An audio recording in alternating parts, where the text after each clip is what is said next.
Hey, what's up, everybody? Welcome to the NDA podcast. I'm Rob D, aka Sketchcraft, and I'm just checking to make sure everything is working. And I'm live. So let me just do that really quick. This is the podcast where an art stream where I draw things that I cannot currently share. So behind me will play a video of things that I've done in the past.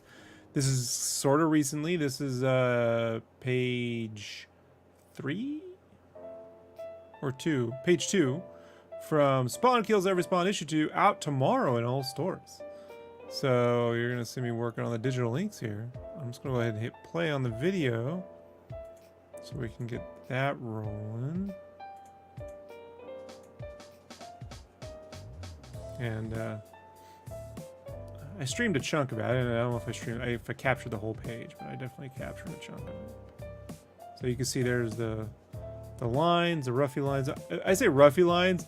This is when I was still brute forcing the book. So like I would draw that once and then go over and do digital inks. Now I have a process that combines the two together. So my digital ink work kind of takes maybe 2 hours a page now tops. And it's like textures, splats, cleanup. Yeah. So this was a learning issue. This was a learning issue. We'll go ahead and let that play. Some bees in. You got some terrible news. There's a Nintendo Direct tomorrow. Oh my god, not gonna get any work done! Not gonna get any work done. No. Well, it's not a real Nintendo Direct though, right? It's the partner one, so maybe... Look, here's the thing. If they have Dragon Quest 3, I'm gonna lose 2 hours. If they show off Final Fantasy Tactics Remaster, not getting any work done. Vloopy up on Twitch, dude. What's up, Vloopy? Been a while. How you doing?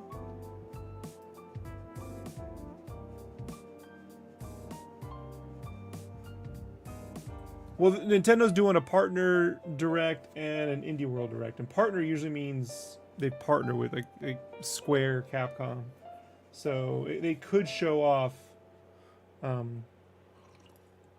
something more substantial. Somebody is more interested in the indie world. Yeah, I do. I'm an indie developer. I appreciate it, but I won't lose a day over indie games. I'll be like, I'll look at it, leave them on, and then cool. But it's partner and indie. It's half-half. So we've all been here before. Matter of fact, I'm having deja vu right now of us talking about a Nintendo Direct with Sumby. Did this exact thing, I think, a year ago. Pretty certain we just had this conversation, my friend, not too long ago. All right, let's get this bar out of the way.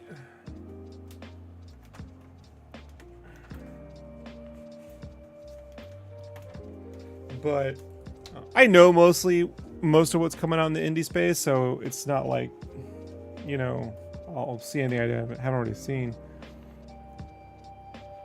Loopy says, well, this is their time to really win over people. Xbox PlayStation kind of suffering.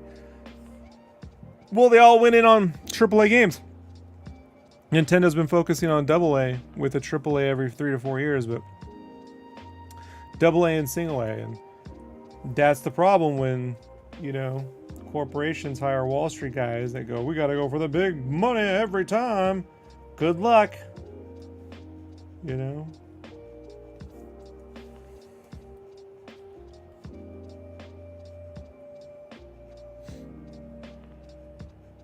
Yeah, I'm looking at this now and it's like, oh, Rob, why did you do this? I work a little more efficiently now, although I've taken that time I would spend and put more detail in the book. So. Sometimes I get out when I make off a little bit with the time when I get like normal shit to draw. But even on this book, on Spawn Kills Every Spawn, like when they're calling him Spawny, I guess that's his name. I always called him Chibi Spawn, but fine, Spawny. But when Chibi, I'm calling him Chibi Spawn, guys. You can just deal with it. Oh, I got some wise ass on Instagram today. Saw this page, Seth posted it, and he goes, when did Invader Zim become Spawn? So I just said, July 24th, 2024. M. Hopkins says, the last trick that blew your mind was MVC2 announced. It's great, but I have all that stuff on. I have my own emulation and stuff, so you know. He really did say that. It's on the go into my Instagram, dude. It's on the new post. You know? It's hilarious. It's like, yeah, I'm invoking 90s, not just Zim, but Ren and Stimpy, and but I mean, you put this dude next to Invader Zim, no one's gonna get the two confused, guys. Like, let's be honest. But I get what you're saying, you know. Jokes on them though. I put Invader Spawn in issue 1, literally big logo, so it's funny. Unfortunately, you can't reply with images in Instagram. I would have just replied with the image.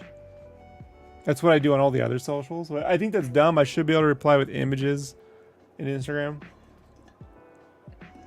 Maybe get to add in a feature we could all use, Instagram.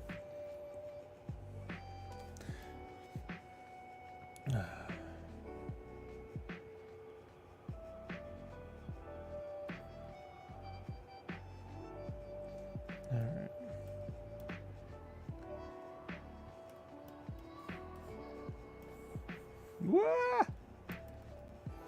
I didn't record too many pages on issue 2, but I will be streaming me traditionally inking these pages.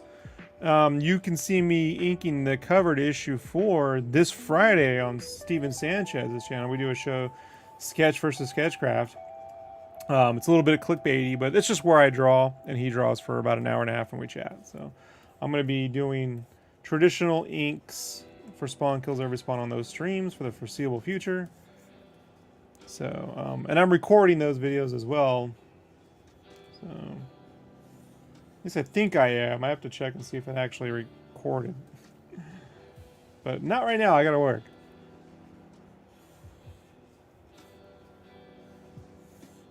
But so I got like this thing with Chibi Spawn. I got a thing now where it's like sometimes he gets smacked around by an enemy or punched, right? And it's like I'm trying to like combine, you know, that Eric Larson kind of like Savage Dragon hit when he hit someone, the image hit, I guess that's what they call it, but with like I guess I gotta invoke Chris Lucy's name, but you know, the Ren and Stimpy kind of like stretch and swatch where he gets like he wraps around in like a rubber band when he gets hit and stuff, you know. And it's just like there's no reference for that. You know? Very cartoony. So I was like working some of that out today, like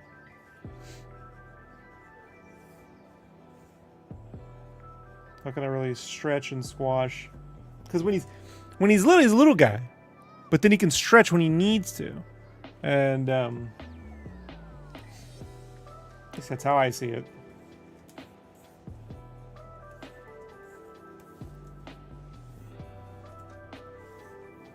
I've drawn Zim. Zim's way easier to draw.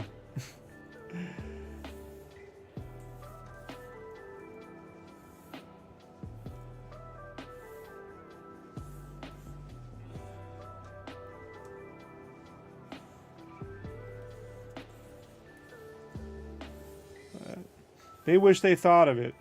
They wish they thought of mixing Zim with Spawn. You know? They're just jealous.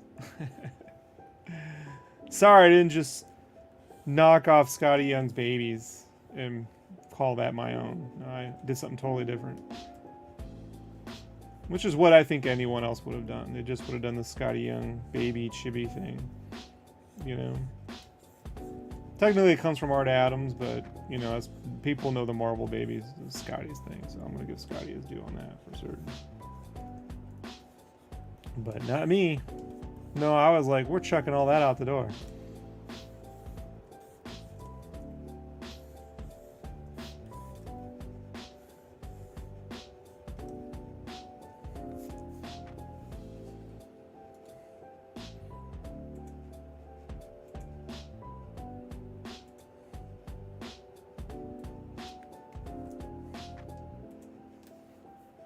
See, if I were drawing Zim, this head would be done by now.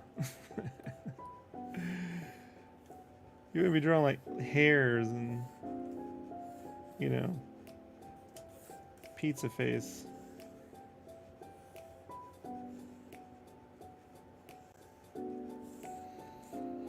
So I put the word out to Brandon. We'll see if he shows up or if he's a no-show. And it's too late for Steven to show up, so you're just stuck with me tonight.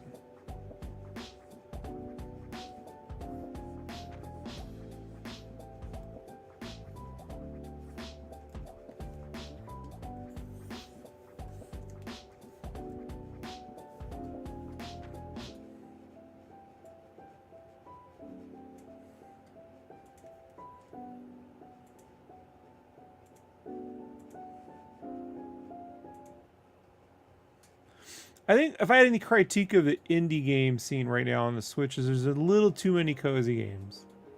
Little too many cozy games. I've yet to see anyone make a real spiritual successor to other types of retro games like Shining Force or Little Nemo. I don't know. There's just some other play mechanics. Everything's cozy, farming cozy, village making cozy. You know, it's like, where's the world of heroes? Where's the SNK? Where's the Metal Slugs? Where's something? Something that isn't just the same 3 types of games, right? Little samey right now. If any indie developer wants to hook up with me, you let me know. You guys want to make an action game, you let me know.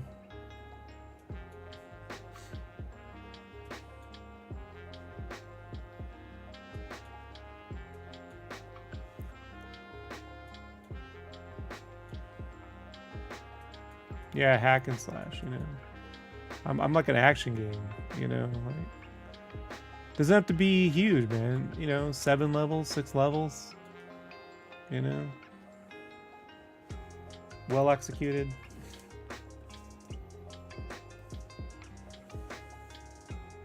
I was working with Chaos cards for a little while. But they kind of ran into some funding issues, and then I don't know. He was like, I might have to join Space Force or something to get a real job. And I'm like, he's like, but I'm gonna stick with the game for another year. And I'm like, just join now and come back to the game when you get your financials squared away, man. You know. But they kept expanding the scope of this. It was supposed to be like basically a 3D Mario Kart with a focus on battles. And I was like, that's great, dude. But he kept like, he was building multiple tracks instead of just one complete thing, you know. I was like, oh man, you're overscoping. So I kind of bailed on that one. I was like, I believe in the project, but you know, my advice to you is don't try to compete with AAA gaming. Make this look like a PS1 or Nintendo 64 game, you know, that on new hardware. But they rarely listen to me, folks.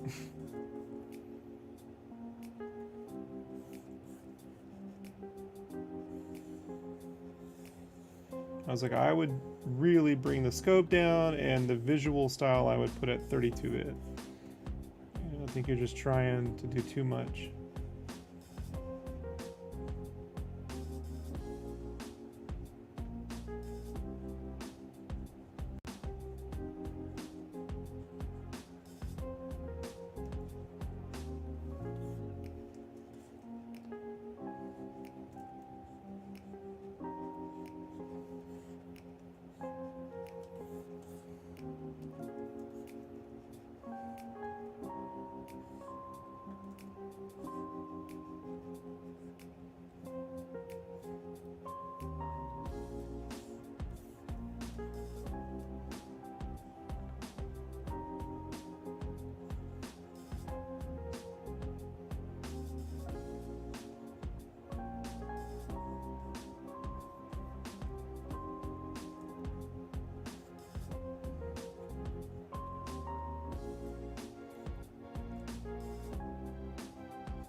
Virgil says, hi, can your brushes be downloaded? I have them up on my store, shopsketchcraft.com. $10. But they're the ones you see here. There's a folder. They're meant to be used in Photoshop. They will work in Clip Studio Paint. But I can't guarantee 100%. I mean, I tried them out in Clip Studio. They seem to work about the same, you know? But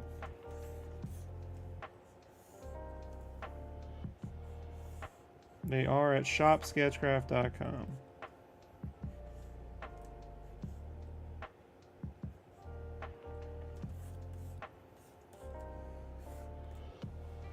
And all money goes to my weekly low-carb shake I like to get out with the human being. It's my fun money. I go out and get a shake once a week and tip the staff nicely, you know? That's how I get out the house. Bring my little schnauzer. He gets a treat. You know, just hi to all the baristas. Puts on his little bow tie.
I don't know if you guys noticed, but did you know Gaming did a whole video on Crash Bandicoot 5?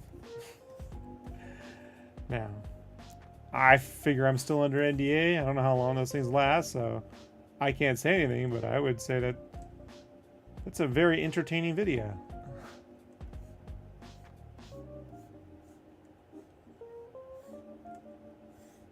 So much so that Nicholas Saviori, one of the guys I worked with, one of the lead, there was two real lead artists, him and Nicholas Cole. He posted some artwork from the Wumpa League game I was working on, or we were working on before. It had never been released. He's like, well, I guess I can post this now. I'm like, I don't know. I'm not posting nothing until everyone else does.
Let me see, where are we at in the video? Let me look.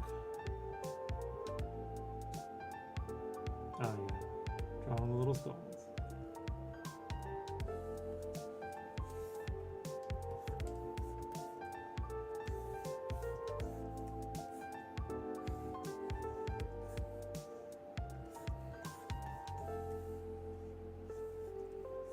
I dropped 400 DPI.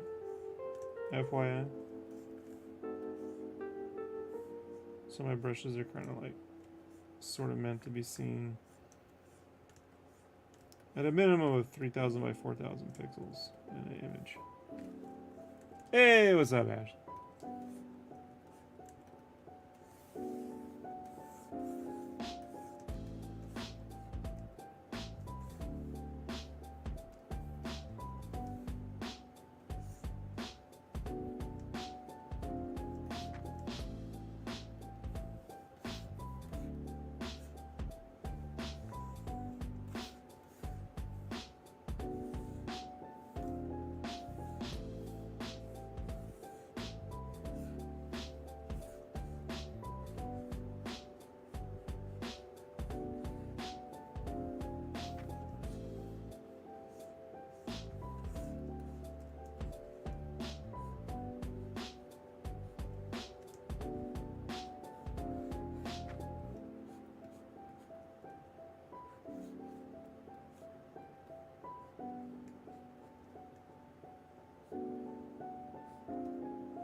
Gotta stretch my legs.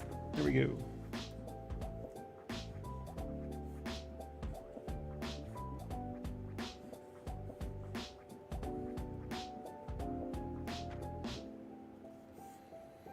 Hey, if that guy Mike Johnson's listening, I tried to find you in my blocks, but couldn't find you. So you're gonna have to send me your social media handles. You can only see him on YouTube. But you can't send messages on YouTube, and you can't at people on YouTube like every other social media platform. Again, just basic features we could all use, and they're too busy, you know, figuring out how to give us generative AI and limited learning machines in everything, you know? Like, it'd be nice if I could at least at someone in the comments who's subscribed to me at the very least, you know?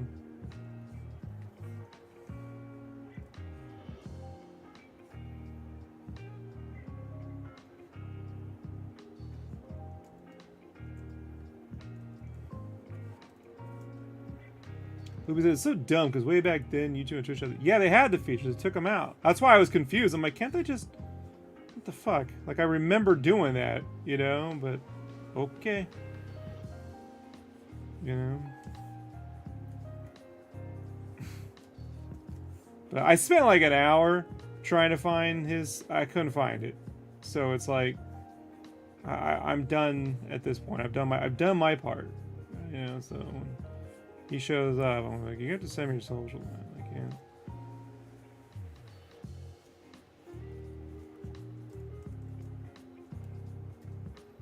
Only so much I can do.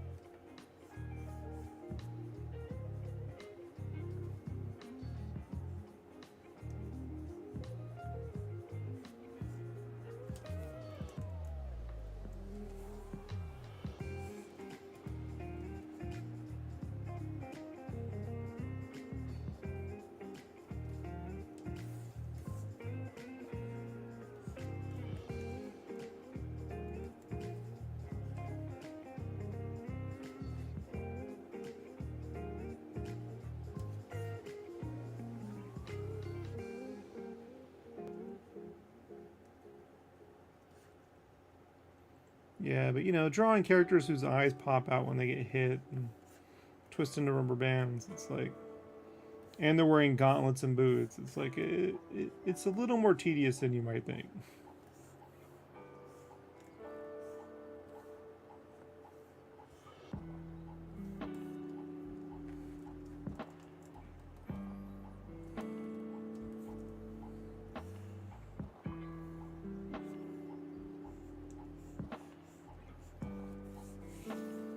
Boy, you know, after issue 1, I got people asking me too, like, man, is there more Easter eggs in this issue? And issue 2, I'm like, yeah, there's, but I mean, not every page, man. Like, there is a story being told, you know.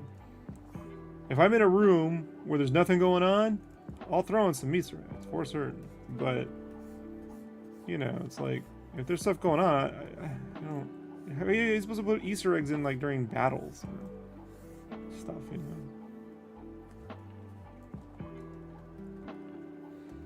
I mean, look, I'm drawing all the rain. Rain takes a while. If you draw it. If you want the lines.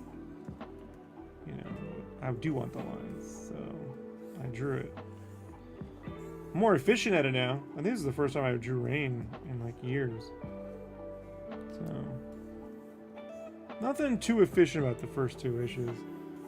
Although I'm feeling right now in issue 5 it might not be very efficient either. Just...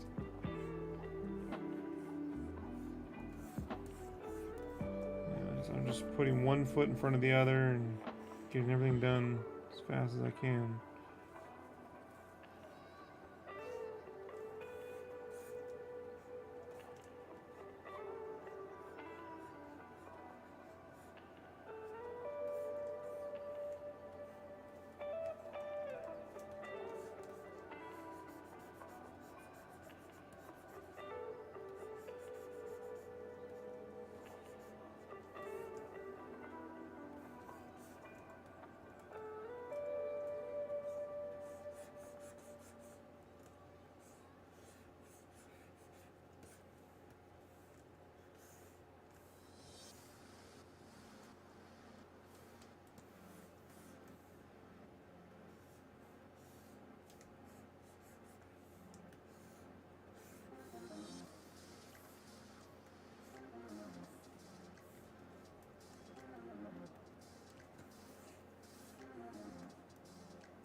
Hopkins, as long as a page take, I don't know. I do 2 pages a week. Sometimes I get 4. There has been a couple times I've gotten 1 because it's been so complicated. You know? So... But I have gotten 4 in a week before. You know, when it's easier stuff, but... I don't know, like, I tend to make life a little more difficult for myself than it needs to be. It's just, you know, like, I just want everything to stand out. That doesn't mean, like, drawing a million things. Sometimes it's like, just, hey, you know, I want this character to do stretch and squash, or I want these characters to be heroic. But then I'll have something like, there's 5 spawns to draw on a page, you know? And those spikes and capes, they add up. They add up time-wise, you know? Don't go thinking, oh, it's no big, it's just a Spider-Man with a cape. No, those spikes add up, man. You know?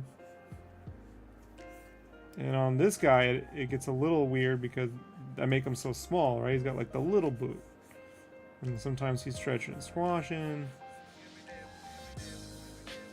And sometimes it goes fast, sometimes it doesn't.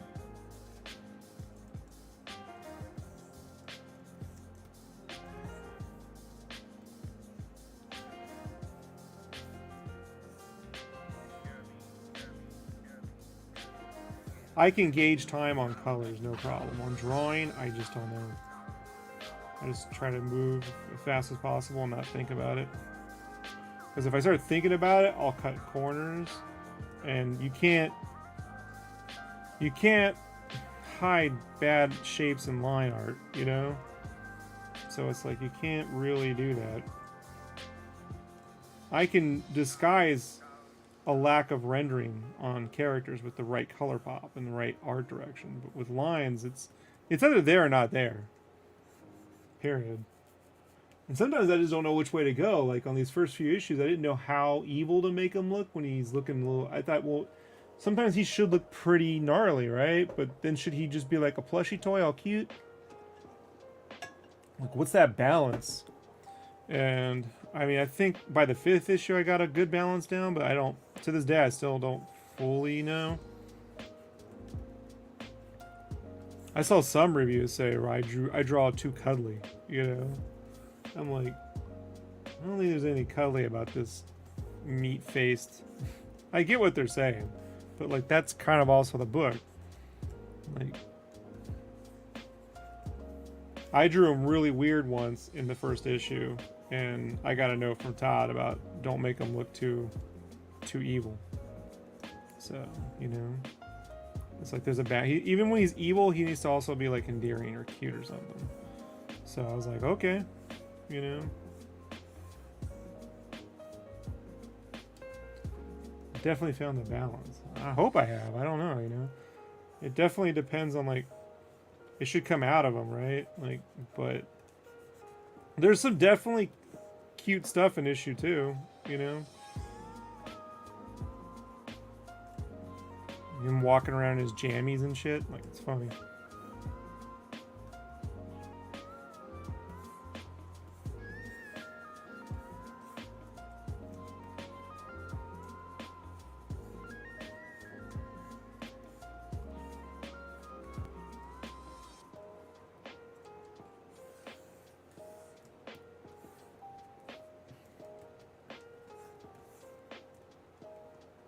It's the I gave him the addition of the Capullo glove, which previous versions this is not the same character as the one that appeared in Spawn killed everyone 1 and 2. It's a different character, but that design did not have the Capullo gauntlet, and I know why. It's a pain, especially when you're drawing a character who maybe has 3 fingers, because the gauntlet has this thing in the middle, and so it's competing with the middle finger all the time. I've had to find real creative ways of bending it to the side or twisting it so that it still looks cool or it's coming out in perspective, but it's not competing with the fingers. Very tough. Very tough.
Like, dude, the spikes on gloves and gauntlets, sometimes spikes are just on the spike. Sometimes they have like these like what do you call it? Like a bump, and it goes into the bump. So I'm always it's changing page to page sometimes on that one. So now I just like some of them have it, some of them don't.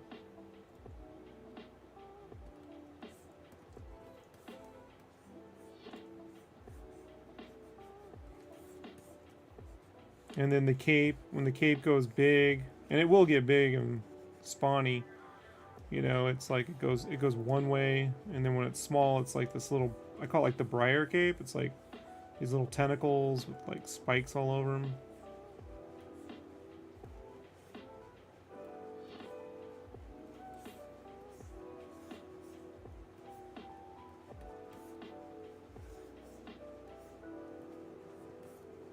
And I'm always trying to make those like little cape tentacles like look around and like If you pay attention to them, you'll see them constantly like looking at doorknobs or books or video games or other stuff.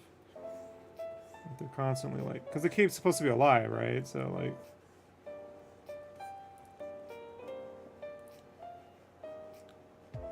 because Pachalo made the bumps on a bump. Yeah, it depends. So sometimes I got the bump, sometimes I don't. Like I've just decided to go, well, I guess sometimes we'll do it, sometimes we won't. If the consistency is no consistency, then, you know, it works. It's when it's always one way and then you don't be consistent. So, kind of the problem. Like on his spikes here, I didn't do chrome spikes on them. I worked out like my little chrome lines. This issue or the next issue. So.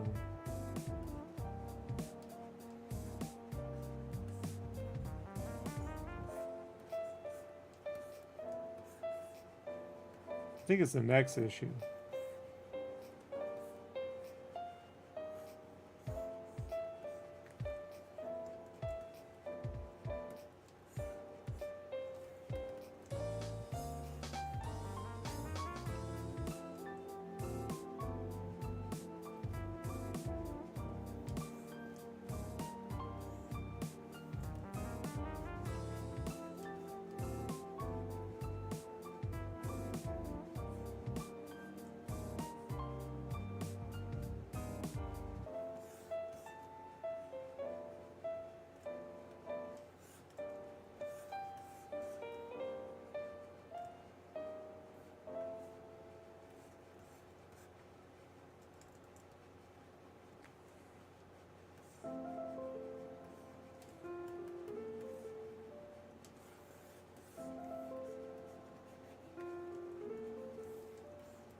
Yeah, I'm literally drawing this stuff as right now. I'm drawing this as drawn in. It's really odd.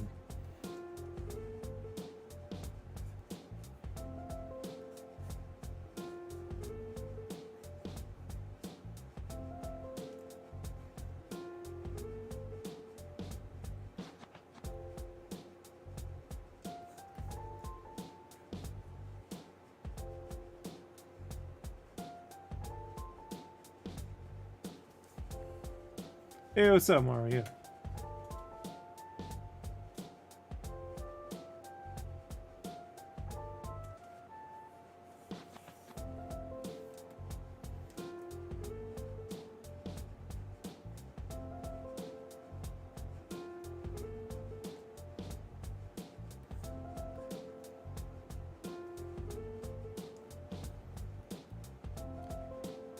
Boo says, what's your opinion on zooming in for artwork or staying zoomed out? Just what works for you. For the most part, I try to not go past 130 to 140%.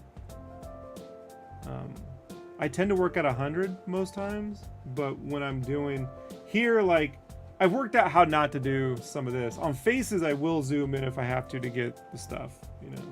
When I'm doing, like, little details and stuff, sometimes I draw things that I know won't print in the comic very well. But if they do a Treasury edition, you're going to see 10 times more stuff, you know?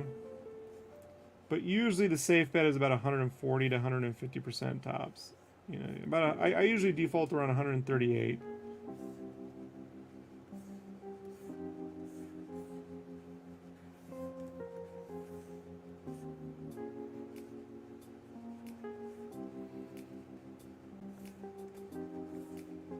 But if, you know, the faces need to be right. If you gotta zoom in to get the face right, I don't really care, you know?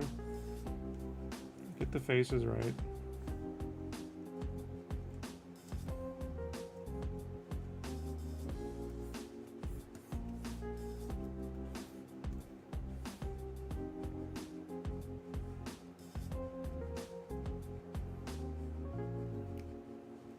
But when it comes to things like buildings and backgrounds, everything's at 100%. Sometimes 50% if I'm doing ink work, you know?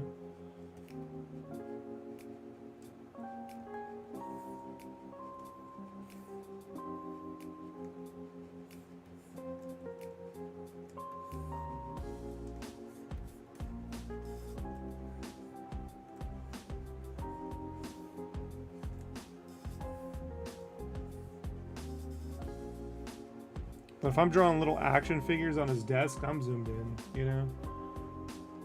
I just know, like, you know, if it gets blown up, people will see it, you know? And I need stuff like text, and if I'm doing signage and stuff, I need it to be right, you know, so.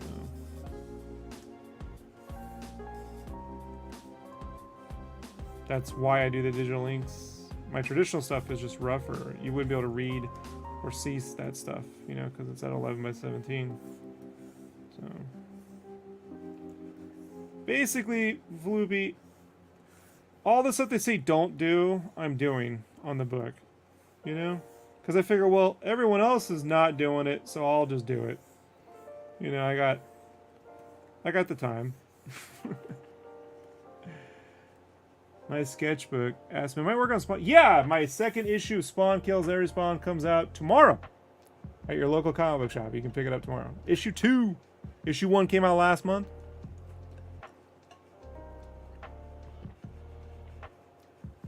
I figure that'll be my secret weapon, Vloopy. I'll do the thing they can't do because, you know, they can't.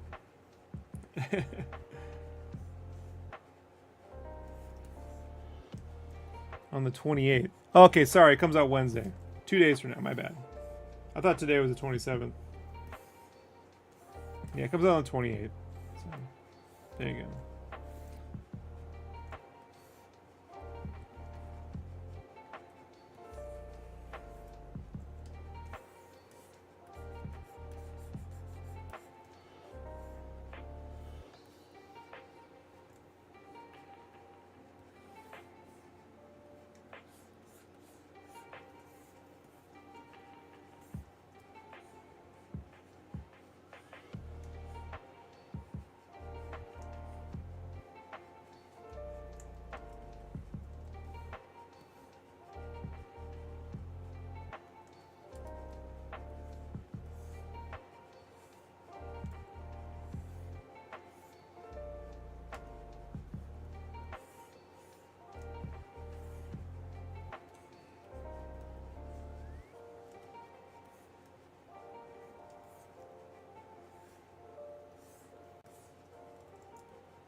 This is the hard way.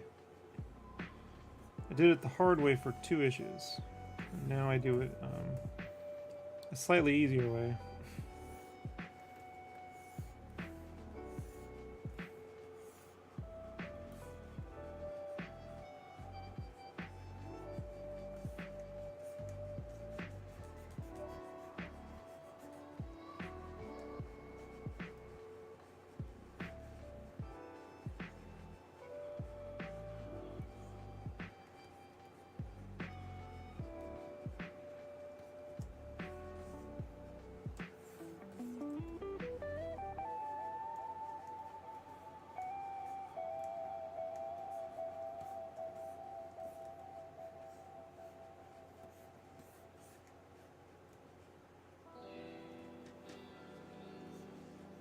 I try to make sure I'm always drawing with my arm, not my wrist. So that's where I treat the Cintiq more like an animator. An animator's desk than like just like a giant tablet. So you know you're using your whole arm.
And then no chain brushes. We draw all our own chains here.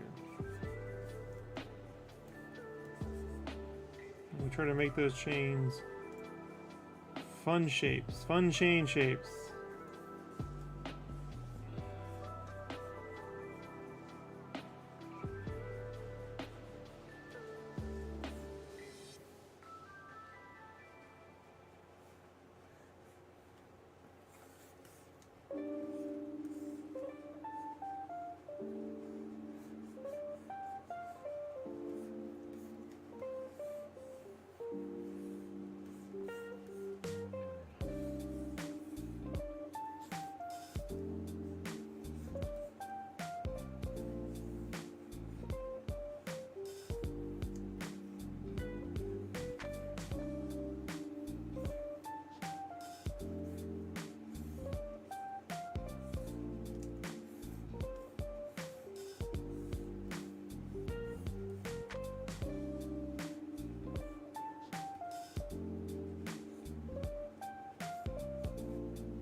My sketchbook says, making brushes for items often makes the art look flat. Better to draw them out, copying layer.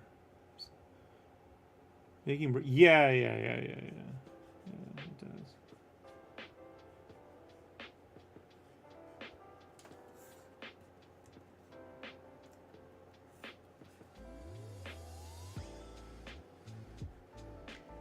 I also wanted to do a lot of stretch and squash with the chains.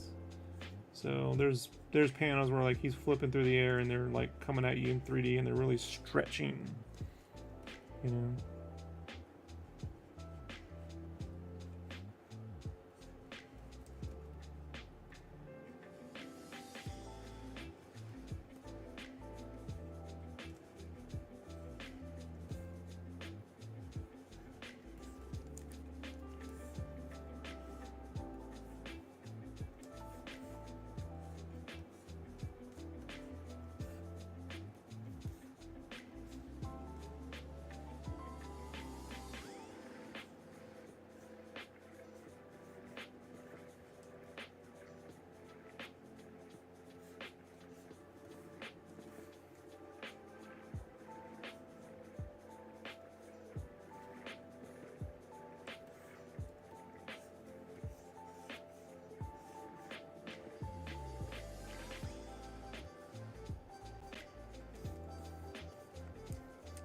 Nice sketchbook guy says we're gonna spawn a goal of yours for yeah. And I got it was the I bought Spawn, Savage Dragon Bone, Johnny Homicidal Maniac. Those were the books I consistently bought in the 90s. So, you know, Todd was my go-to artist in the 90s. I was at Comic-Con in '92 when Spawn debuted, right? Or they had that big image booth, big launch party. I never really thought I would, you know, because I draw how I draw. But and then one day Todd McFarlane asked me, "Hey, you want to draw? You want to draw a book, bud? You want to draw Spawn kills everyone?" That's what he would say. You want to draw Spawn kills everyone? I was like, "Yes, sir." I just said, "Yep, sure do." You know. But he specifically wanted me to do it, like, however I would draw. Like, he wanted different shapes and stuff, you know. So.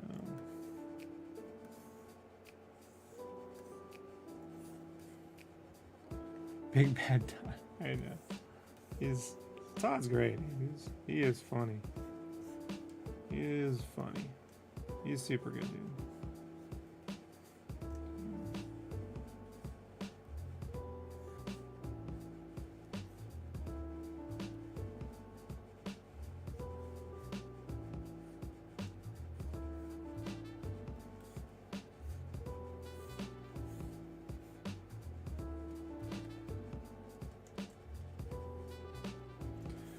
Yeah, he did.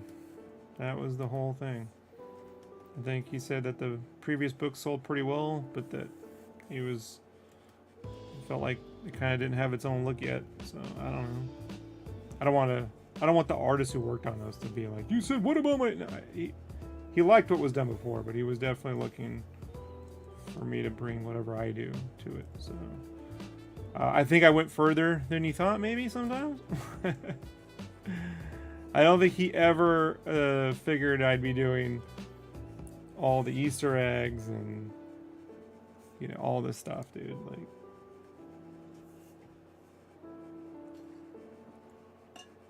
I can like 99% guarantee.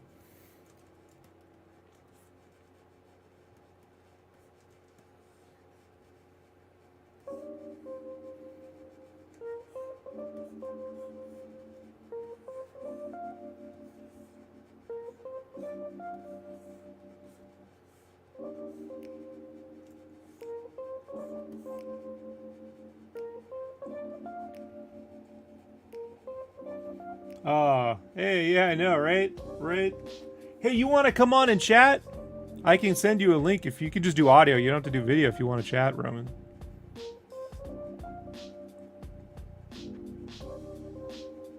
You don't have to, by the way, if you're busy. Just don't worry about it. I'm just saying, if you wanted to, I got it set up now where we can make that happen.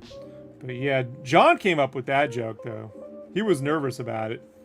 But Thomas and everything was like, nah, man. Todd thinks that stuff's funny, so.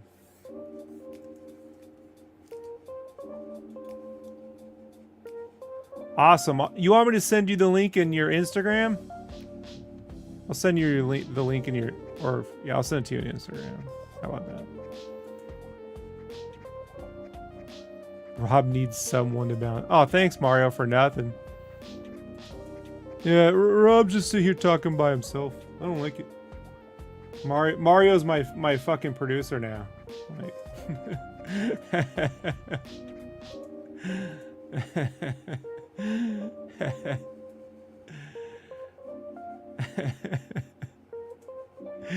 Hey Mario, you want me to make sure I do the weather on and top of the hour or bottom of the hour? You want top of the hour?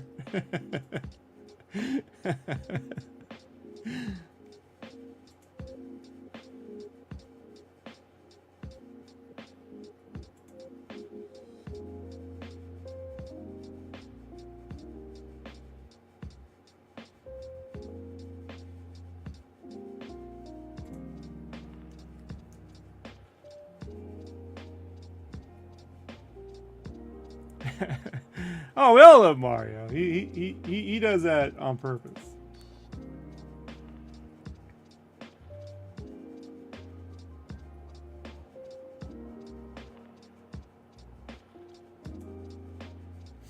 There you go, Roman. I sent you the link in Instagram.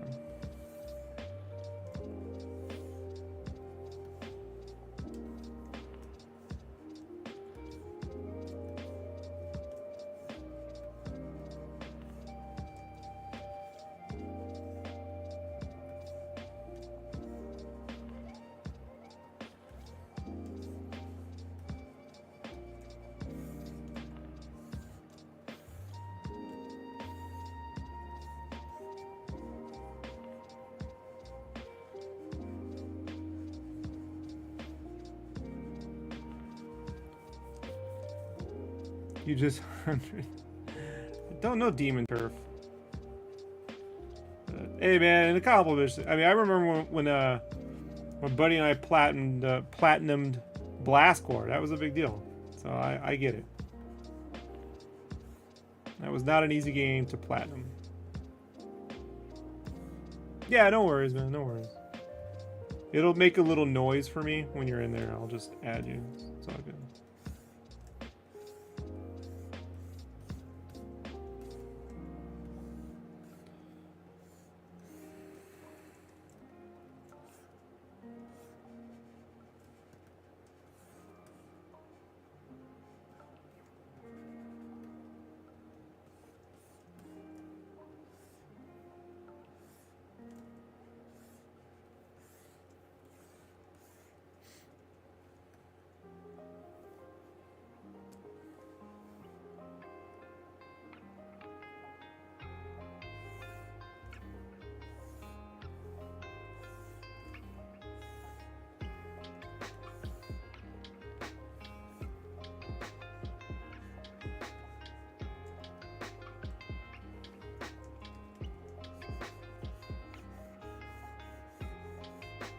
Yeah, I like 3D platformers.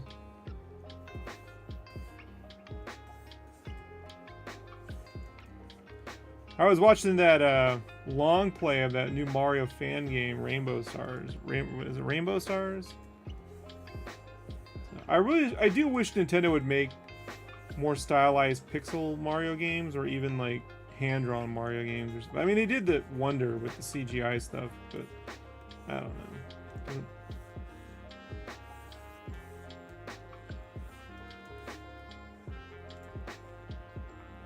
I don't think I'll play Rainbow Stars, just because it's not an actual Nintendo game, so I just know it won't have the balance, you know?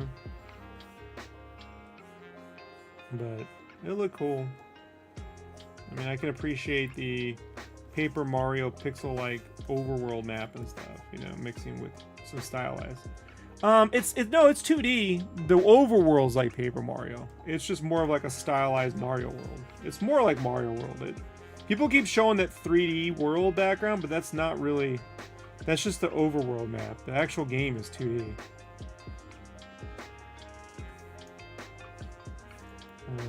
But no, I'm kind of done with the Paper Mario look. I want like actual... Like, give me something that looks like an actual... I don't know, like draw some stuff. Add some attitude, man. Mario's a little corporate right now. He's a little corporate. I gotta be honest.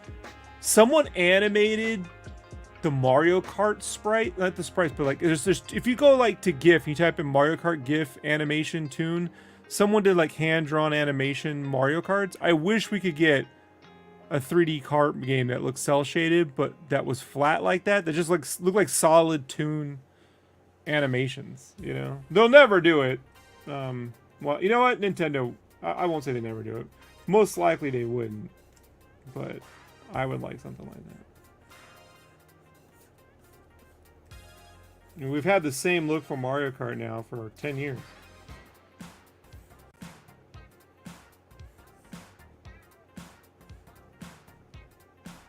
Yeah, the 2D Mario renders. Yeah, that's what I'm saying.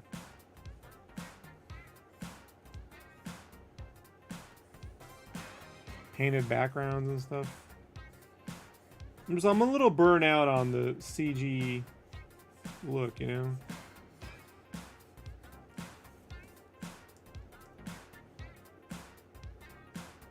It's the same look, same style for 10 years now. It's like, come on.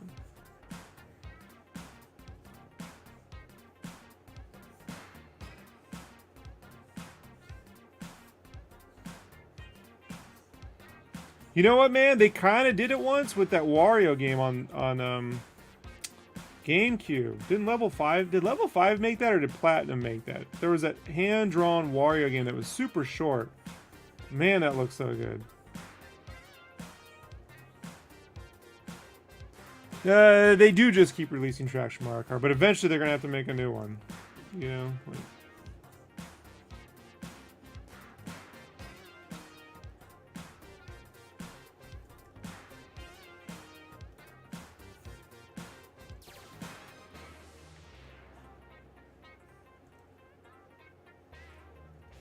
how do I feel about Mario and Luigi switching to 3D? I appreciate some of the toon rendering, but it's the problem is I just think the Switch only has so much memory. No, and it can only do so much. I just think graphically the Switch is tapped out. So I kind of wish that was something that was being saved for a newer system where they could do painted backgrounds and stuff, you know, like hand painted backgrounds. Like I wouldn't mind a cartoony, like cartoony anime Genshin Impact with Mario and Luigi. Because I love that Mario. Remember the Mario manga that used to be in like Nintendo Power? They collected it into a tray and I got it. Like the Super Mario Adventures. I do like cartoony fun Mario, you know?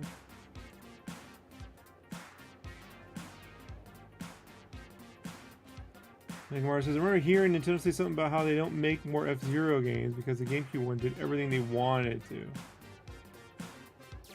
Yeah, I think that's dumb. I think that's dumb. It hasn't stopped them from remaking Star Fox 5 times. They just keep remaking Star Fox 64. You know? No, there's a way to innovate F-Zero and all that other stuff, you know? Or just put out a great racer every 10 years. You know? With new track design, I mean, there's always room to improve on track design, challenges, boss styles, you know, visual design, art direction. I don't buy any of that. Here we go. Here we go. Let me add Roman. I heard. Whoa. Ooh, video and whatnot and everything? You want me to remove the video? No, that's fine, dude. I just didn't know we were doing video. I was like, oh. I had to switch devices. Sorry. Like, apparently I can't do it on my Samsung, so I had to get on my wife's iPhone. Yeah. I can. No, there we go. I can. Let me make that bigger, make that smaller again. Whoa, where'd it go? Where'd it go? Oh, it went to cinema. What the heck? Technology, run amok. I know. Usually you just hit a button. Better than me. I can't use StreamYard for crap. Hold on, let me remove you. And then add back in. Let me see. It didn't reset. Let me hit Shift 7. You see? It's just not doing it. Of course. Whatever. I'm just glad to be chilling out, hanging out for the night. Have something to do.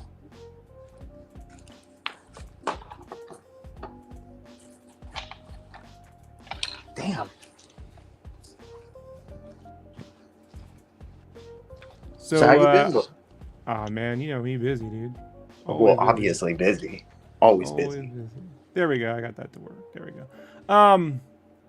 Yeah, man, just trying to finish this stuff up. You don't play games anymore, right, Roman? Like, you're not big into Dude, the last time I played games was like Marvel vs. Capcom 2, and that was like a big jump from like Tony Hawk Pro Skater, whatever it was. That was the last one that I played. Like, fucking. Did you own a Dreamcast?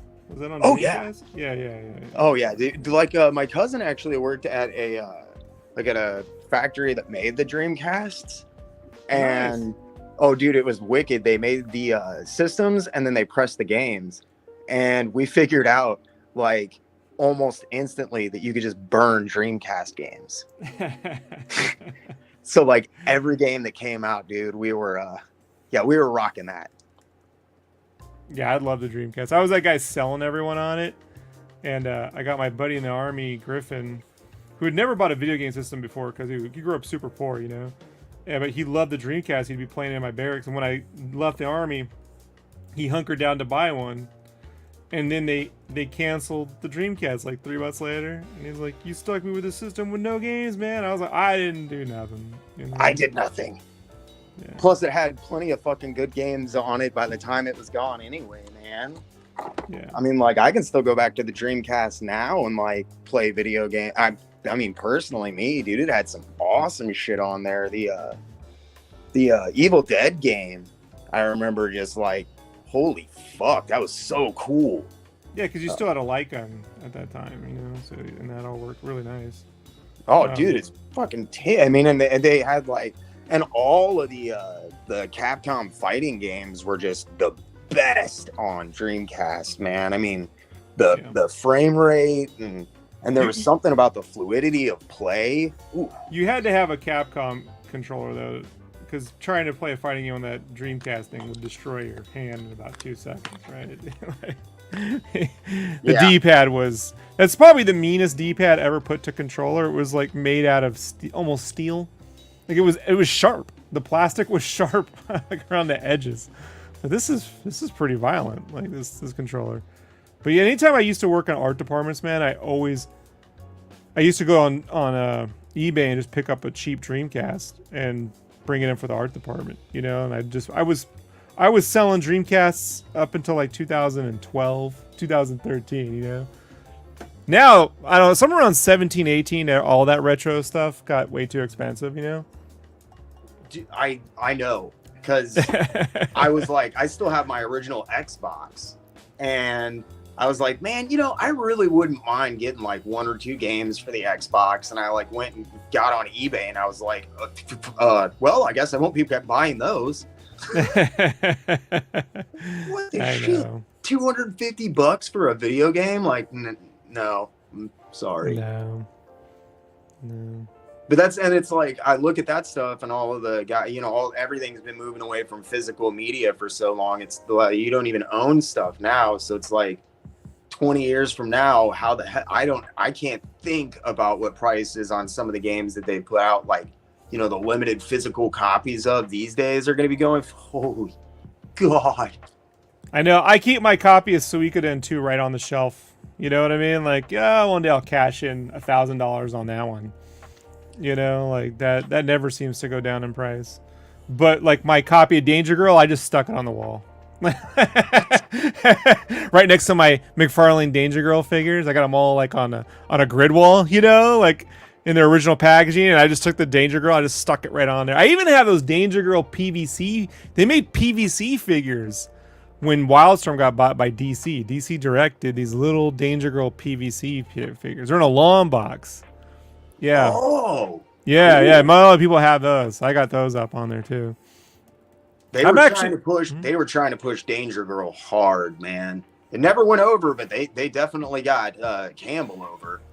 For sure. Well, if he had kept making stuff, you know, it'd be one thing, but he stopped making stuff. And no offense to all the brilliant artists at IDW who continue drawing Danger Girl material. I tend to side with Rob Liefeld's opinion that creator-owned books sort of are identifiable with the creators a little much. You know what I mean? Like, it's hard to...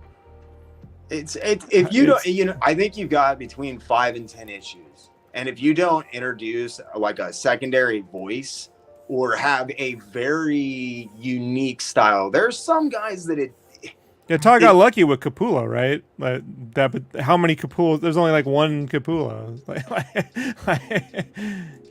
Like, and even then, some folks never were on board with Capullo. Like I know Eddie P. He used to say on kayfabe and stuff, like he bailed. So and it's a shame because some of those earlier Capullo layouts are very Will Eisner. Like if you look at them, and really good storytelling going on now. The quality of the story may not have been up to a Will Eisner, but the layouts certainly were very... You know me and Spawn, and they're doing that Vault edition of the Capullo stuff, and right. I've said for 3 years, like, I grew up on McFarlane.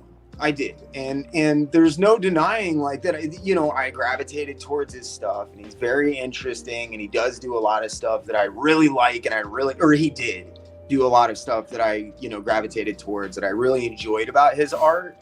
But like for me, Spawn was never fun. Like I never felt like he wanted to be drawing that book, and like the further you got into it, like a year. That became painfully apparent, and Capullo is the guy who really like laid out the map work of who Spawn is as far as what he looks like and like the most defined aspects of it, like the Batman silhouette aspects of him. You know what I mean? Sure. I mean that would be my thing. Like when I think about Spawn, yeah, I do. Like probably the first image that comes to mind is Spawn 1. you know, that painted cover, that just garish, and I fucking hate that cover.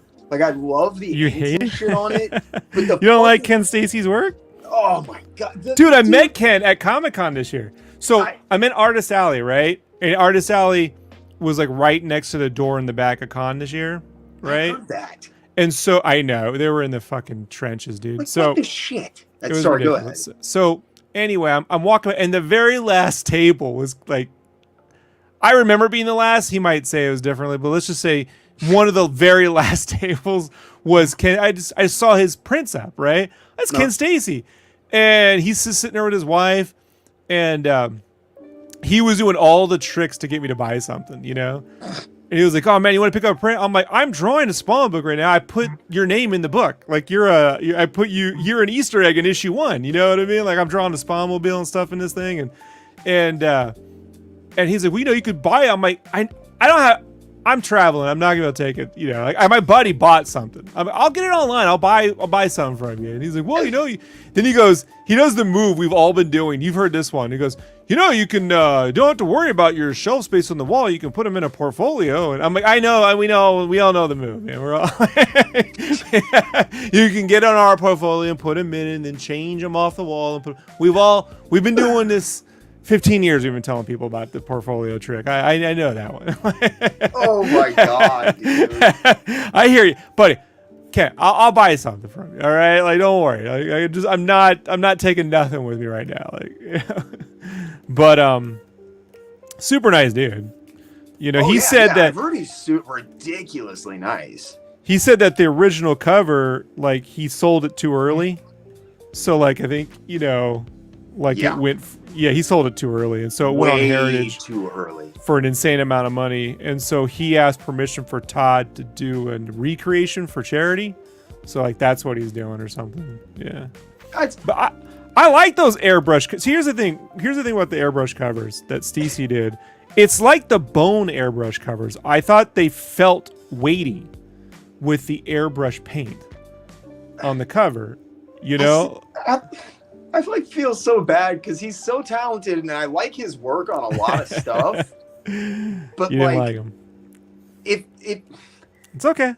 Is it as bad as like Digital Chameleon and a couple of the other guys that were doing like those proto digital flats at that point for Image? No.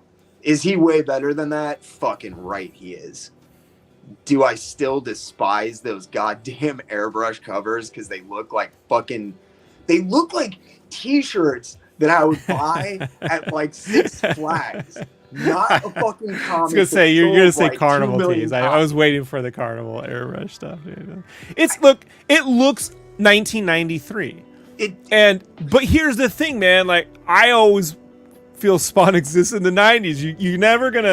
You're never gonna fully grow that up for me, you know? But it doesn't feel 93 to me. Like that feels like 1987 to me. Like that's screaming like Kamiko, like we're going broke and we've got Ron limbs, so we're gonna hire airbrushers. You think that looks like a Six Flags tee? He did one of the Spawn mobile that's 10 times more airbrushy. Oh, Yeah. yes. It's like that's the one I'm gonna get because I'm like that is the most airbrushy thing I've ever seen, dude. Like it's so good.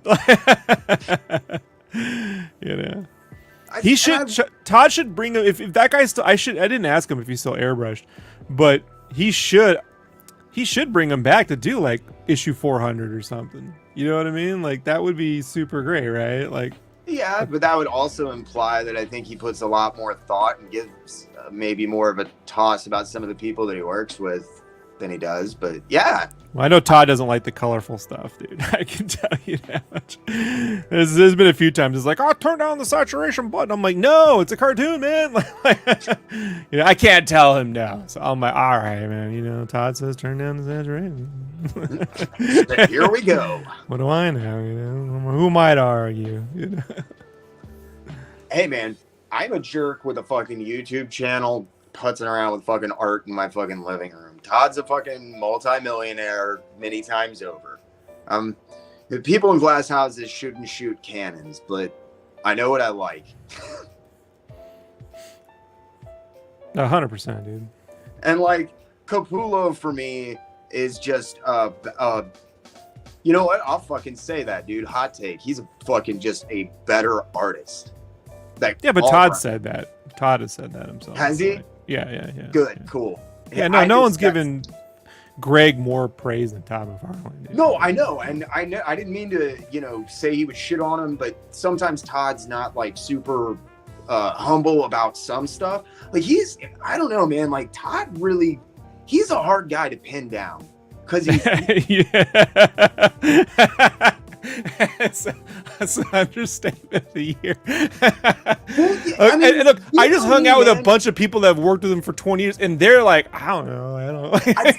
That's the feeling that I get, because like normally, you know me, man, I can kind of research, and like after a year or two of reading or listening to someone, you know when they're fucking blowing smoke. You really do. And you start catching the like flub ups and like, oh, this is how you actually feel, or your 3 versions of this event. That's not ever like the case with McFarlane. He's just like impossible to pin down. Like impossibly upbeat all the time. But I hear like stories about Todd from behind the scenes. It's like everyone's filled with piss and vinegar when they're young. All right, and you give someone with piss and vinegar $1 million a year and fame drawing a Spider-Man. You know what I mean? Everyone. All I say to that era of all the Image guys, because I think everyone had like an attitude. I think they said except for Jim Valentino and Jim Lee. And it was I like, would say Jim Lee even had one, but yeah, go ahead. Yeah, competitive, but not like he had a businessman's attitude, right? Exactly. Yeah, yes. Certainly competitive. I would say this. All of them, every one of them, when they made their money, increased rates in the industry. They paid everybody higher rates. Inkers were making $600 a page, dude. Dude, I mean, I for everybody that likes to shit all over Rob Liefeld, I mean, that's one of the things I talk about all the time. Although, I will say, I got a little disappointed in Rob Liefeld this week when Shelby Robertson posted... Shelby did inks on this Bloodstrike credits. Yeah, Shelby did inks on Bloodstrike, and I actually have that hardbound. I just got that hardbound Bloodstrike at the Todd office. They have an Image wall, and they're like, "You could take whatever you want, man." And I was like, "Oh, I'll take this." And they're like, "Really?" I'm like, "Yeah, man, '90s rule, I'm like, plus I don't want to pay money for the hardcover, like saving $30, like, and I knew Shelby inked on it, so I was gonna have Shelby sign it for me and shit, like that'll be dope.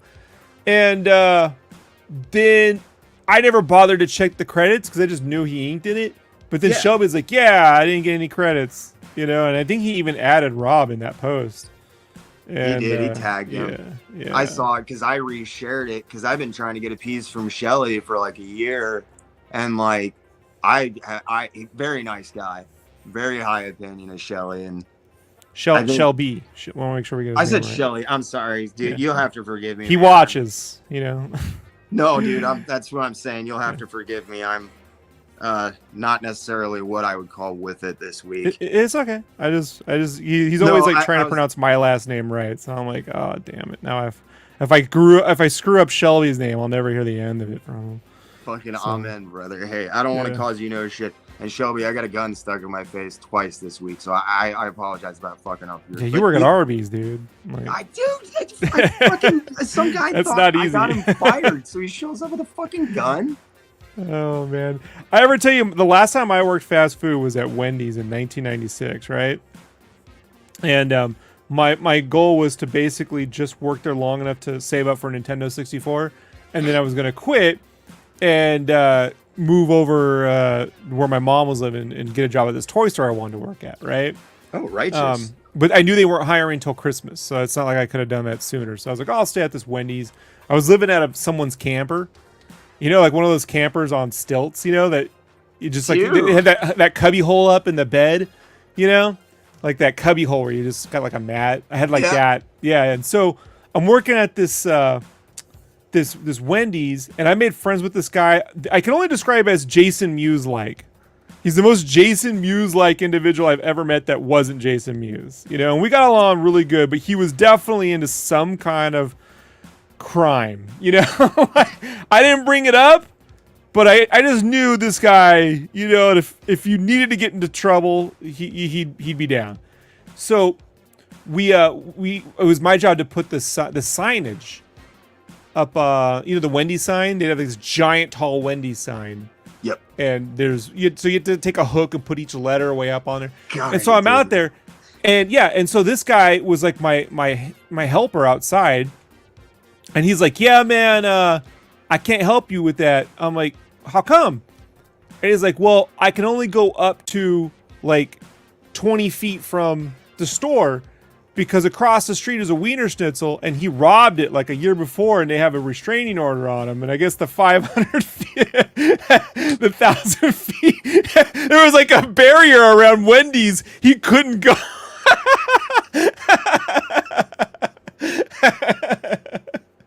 Right? I wish I could say that was like an aberration. Yep. Yeah, that's the kind of shit that you deal with working in fast food, where everyone's like, "Oh, it's so easy." Yeah. You forget those kinds of stories when you have real jobs, or I want to say real jobs, but not even that. Middle class jobs. How about that? Like when you have a middle class job. Although I think my feelings. I think fast food should be. Look, if it were me, all fast food would be $40 an hour. Well, dude, I mean, like everybody's always like, a monkey could do your job. No, dude, no. That come shit's fucking hard work. do my job for one day. To have some dude hit you in the face with a hamburger because it had sauce on it and try to be polite to him while he fucking yells obscenities in your face for $14 an hour, and then you come back and talk to me. All right, got one day, 24 fucking hours. Guarantee you, totally different outlook. I mean, at the time, I was making $4.25. I think it may have been $4.75. I can't remember, but I mean, like that was like I had to get up at 5, be there by 6. Yup. I had to unload twice a week, or no, the unload was Tuesdays, but every other day I had to do unload by myself, and I had to clean the outsides, driveway windows. That's all that exactly stuff. what I started off doing. I was the maintenance guy. Yeah. So like twice a week I had to come in at like 7 a.m. and then from 7 But when to I was 12. done, I spent 4 hours on the grill. Yeah, you get done with that, Yeah. then you take your 30-minute lunch break, and then you come back and you work. I worked fryer, so I went to the hottest position in the store, and like this one summer, I remember I came out and I had already taken my break, so I just went over to the fucking fryer, and like the next thing I remember as like laying on the floor, I was like, "What the hell happened?" They were like, "Yeah, you probably passed out about like 4 times. You kept trying to get up and running into shit." It's like, I think I might have gotten too hot and too cold simultaneously here, guys. It can happen. Yeah, extreme fluctuation, right? But the day the Nintendo 64 came out September, it was supposed to come out September 29th, 1996, but it dropped 2 days early because Target or one store like broke embargo. So the store I had it pre-ordered. and paid in full minus $50. I think because I was gonna get Pilot Wings or $60, whatever it was. And so they called and said, "You got to come down and get it because we only got 4 in." Right? So I was supposed to go to work, and I'm like, "Well, today's the day I quit." So I just didn't go into work. I just went down there. I didn't even call them. I'm like, I'll call them when I get back. They'll figure out I'm not there when I'm not there. So I didn't have a lot of love for Wendy's, So I picked up all that stuff, came back, I went down there, quit. They were all mad, but my buddy, the Jason Mewes dude, he goes, "Oh shit, you're quitting? Ah, fuck, I'm only here because of you." So he's like, "I quit too." And they're like, "No, you can't." Like he quit right there. I'm like, "You want to go to In-N-Out? Fuck yeah, let's get some real food." Like, Jesus Christ, bro. Yeah. Savage burn. Yeah, we savage burned that place. God damn. But man. I did love Wendy's when I was a kid. That's why I worked there. I was like, well, I like eating there. But I was a huge Frosty kid, and I remember one day, dude, I took a half bag of Frosty mix with me, And I was like, I'll just snack on this on the way home. And that was a really bad idea. And drinking raw Frosty mix out the bag in 98 degree plus weather was a recipe for disaster. Put it that way. Yeah. I've seen some ugly shit at work. I remember telling, like, at one point, like, I was talking, and like, it was right after I got to be a manager. And like, the one thing you can do to piss me off is just no call, no show, because fuck you. It's just shitting on everybody. And so I get pissy about that. That's the one thing I get fucking pissy about. Sure. And I'm like, so, you know, like, but I don't do well with people who are like, I've got a tummy ache, so I need to go home. Like, dude, fuck you. I worked with an intestinal blockage for 2 weeks. I almost died. Do not complain to me. Sorry. In a just society, they would have plenty of people to draw from. But, you know, it's not. I would have plenty of people to send them home and call someone else, and I definitely. It's not working that way. Yeah.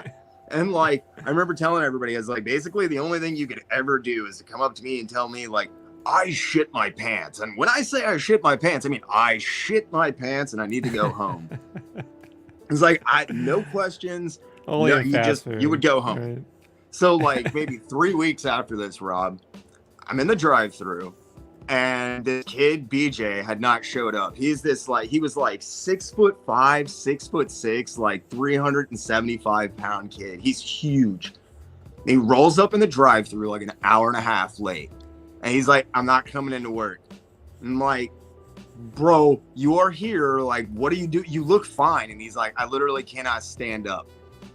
I'm like, what are you talking about? No. He's like, I shit my pants. No. So I'm like, what Arby's. the fuck ever, BJ? Like, I'm figuring he's fucking with me at this point. And I like leaned out the window. Nope. You could tell. And when I say that this man had like explosively filled his car. It happens in the armies, like in basic training, when they're, you know, guys that aren't prepared for like 4-mile runs, you know. Yeah, and you experience, you know, you serve your country that day. Like, if it thank was you for my anything service. like BJ's car, you are definitely serving your fucking country, because that shit was horrendous.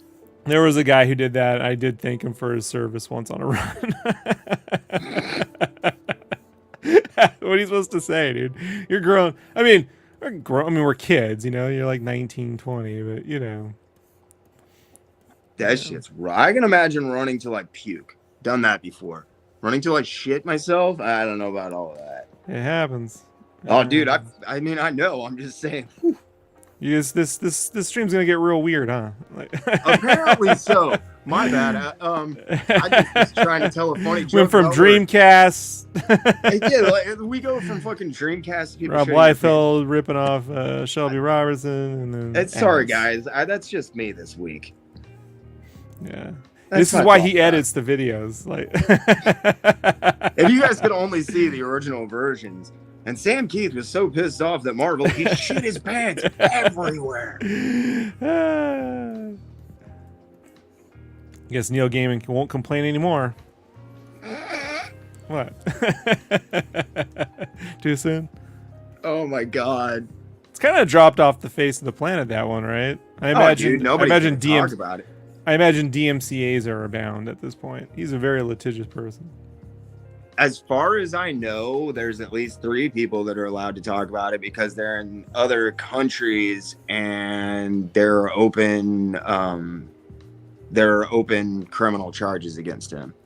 Jeez. And yet that's all been silenced. You know what's weird about that is I read the depositions, you know, when he was in court with Todd, which, by the way, I take no sides on that. That business, that's got, you know, that's their business, not mine. They were both in the wrong. But I did read the depositions, you know. When Dave Sim comes out as the sanest person in that room, do you think about it? So, and he did. Oh, definitely. But under oath, they asked Neil what his only other job was before comics that he ever got paid, and he was in the Church of Scientology. Yep. I didn't know that, you know. And I'm like, well, look, first off, I'm not a fan of any religion, so you know. But the allegation, right? Given the allegations, right? I'm like, interesting. You know, interesting. Yeah, he's second generation, by the way. Oh, okay. his parents both worked as recruiters and programmers over there, illegally, I might add. They were forbidden from recruiting like people from other countries, and they still insisted upon doing that. And Neil has written a book, The Car at the End of the Lane, or The End of the Road, something like that is the name of it. It escapes me right now. My brain's just not fully functioning. But it's the story of a degenerate gambler who blows all of his buddies' money after like converting to like basically a cult and fleeing the country he's from.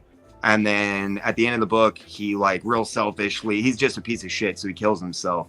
And it turns out that that's a story of a guy that was illegally brought into the country, fostered, and then Neil's father was involved in the cover-up story for his death.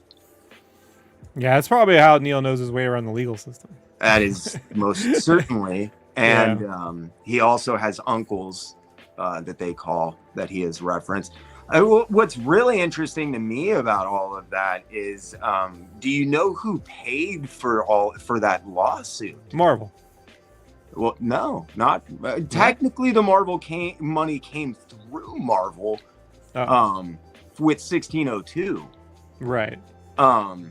But Neil did several books where he said he was not going to take any money, and that all the money was going to be going towards creators' rights and making sure that he got his fair due for McFarlane. And then the remnants of that were going to be given to the Hero Initiative and the CBDLDF. They received checks for, I believe, $10,000. And Neil's children's private schools received checks for I think it was 100,000, might have been 150. Of course. Hey, look, at the end of the day, you gotta sign a contract. Handshake deals don't mean nothing. No, they don't. Yeah. So it's and a bad Neil move. should have known much better than that. Yeah, all sides should have known better. Yeah, but to be bluntly fair to McFarlane, he's not the one who threw a hissy fit about it. Nope. And there were a lot of other people who had been much more, what I would say, egregiously taken advantage of by McFarlane's resistance to royalty payments and a few other things. All I know, Roman, is I get paid well and fast. So. No, he always pays well, but he doesn't pay royalties. He never has. And his love check stuff is weird. Let's not get me in trouble, all right? No, man. You're gonna go down this path. Todd. You always got that guy who shows up and complains about Todd. He's like the Todd toy conspiracy guy. Who's that guy? Oh, Jesus. See, I could care less about the toys. Everybody loves to throw them under the bus. And that's what I'm saying. Todd's so hard to pin down. I got nothing. And that's why I was saying in the gaming case, I actually don't think that he was in the wrong. I think he believed he had those rights. I honest to God do. Oh yeah, well I do too. You ever do an estate sale thing? Yeah. And it's how the fuck was he supposed to know that one of the other guys was still alive? I and who the fuck cares about Miracle Man? No offense, dude. Like just be honest. Like who cares about Miracle Man? Three guys. That's what I'm saying. They're fun comics, but at the end of the day, that's like you and me getting into a fight over Condor Man. All right? It's our nostalgia. I mean, yeah, we didn't work on it. They worked on it. But you know what I mean? It's not... If things had not blown up the way that they had, and I think especially if Alan Moore was not the asshole... It wasn't Alan Moore? That he is. I'm just going to be blunt about that, man. I mean, Todd, I got problems with Todd, whatever, but I got a lot of really nice stuff to say about him, man. Yeah, me too. Same with Neil Gaiman, but like Alan Moore, I'm a company man. like Alan Moore, like somehow finds a way to consistently upset me. Like, he's so condescending and like quasi intellectual at points. It bothers the shit out of me. But if they hadn't fucked up everything with the rights the way they had, and they would have had the proper rights to reprint and put out all of that Neil Gaiman and Alan Moore Miracle Man. This all comes down to like UK copyright ownership or whatever, right? Like, wasn't that UK, right? Yes, it was UK, but like basically the rights had been stolen from the original creator by another guy. And then those rights, because the original creator didn't know that the series had continued, basically. Like, he left comics and stuff. Because do you know where Miracle Man originally came from? Just, like, generally, even? I've heard the story, but I've since deleted it from my memory banks. So like, the company was doing Captain Marvel reprints. Right, that's it. They ran out of stories, and so they made Miracle Man. Derivative character from the onset. Yeah, he even had the kids and exactly. All that stuff. Yeah. Exactly. The Komoda, atomic backwards. Like, come on, man. I mean, everyone says fucking Shazam is Captain Marvel is a ripoff of Superman. Holy God. It wasn't even, but it wasn't like a creator-owned book like Turtles or something. You know what I mean? It wasn't like they sat down to create something and somehow Todd got it from. It's just they worked for they're nostalgic for their work, and then what's this guy got with it? It just Todd seized the rights at a fucking why did he? I would never ask him because I don't want to be that guy. But I'm curious to why did he give a shit about Miracle? I know it was like a somewhat of a big deal in like the Tom Palmer section of Wizard magazine. Yeah, but like, I mean, even I was there in the 80s. I would go to a comic shop every now and then. No one was talking about Miracle Man. Like I would hear about ElfQuest, or I would hear about even like Raik, some of the more esoteric manga that was being reproduced at the time. In that vein, I'd hear about Sienkiewicz, whatever that guy's up to. It just wasn't brought up. So I'm just trying to figure out what's the love there, or is it just the dude just liked? I guess he just liked it. It's so weird. He liked it, and it had taken on a fairly legendary status. Okay. I think if the truth, was to actually be told, I think that it's both of those things. You think it's like it was in that Watchmen like status to exactly an extent, right? Not kind of, not maybe. It was like there was V for Vendetta, Watchmen, and Miracle Man, and those were supposed to be Moore's like fucking opuses up until he started doing all of that stuff in the late 90s, and with the exception of maybe a League of Extraordinary Gentlemen, which had kind of just, I don't know, that's a weird thing anyway, but those were like the three ongoing, like mainstream, you could sell them as superhero books, I guess, that if that makes sense. That whole League of Extraordinary Gentlemen top 10 era, Tom Strong stuff to me was like yuppie nerd books to me. Like I was like, this is like safe. Everyone loved them because they're like warm books. Everybody loved them because they're cozy. The fucking characters. Come up with a character that's original, Alan Moore. Yeah, no, they were cozy books, but for me, I wasn't into it. I was like, I don't. This is very safe. I mean, it may as well. This needs to be like Penguin should be publishing this. A Random House or something. I don't know why Jim Lee's. I guess they all wanted to win awards, right? Well, they wanted bragging rights. Because if you're working, who could print the most coffee house book possible, right? If you got Alan Moore working for you, you can swing that axe around. You can put your dick on the table. I got Alan Moore. I got Neil Gaiman. I got Frank Miller. There's like a half dozen of those guys. You ever listen to the Rob Liefeld, Alan Moore episodes? No, I have Yeah, not. those are. You should listen to that where he tells his Alan Moore stories, and he does the Alan Moore voice. He's got a very good Alan Moore impersonation. I fucking love listening to Moore talk, dude. Yeah, he can do it. Rob can do that. I'll give him that. He does a great Todd. I'll definitely know. give him that. Although I'll say this, man, everyone I've ever met who's worked with Todd, whenever they start talking about Todd, they start doing the voice. I've heard at least 8 different Todds in the last 2 months. It's hilarious. I can imagine, bud. I can imagine. Yeah, it lives a life of its own. You know, I always thought he looked like John Turturro back in the '90s.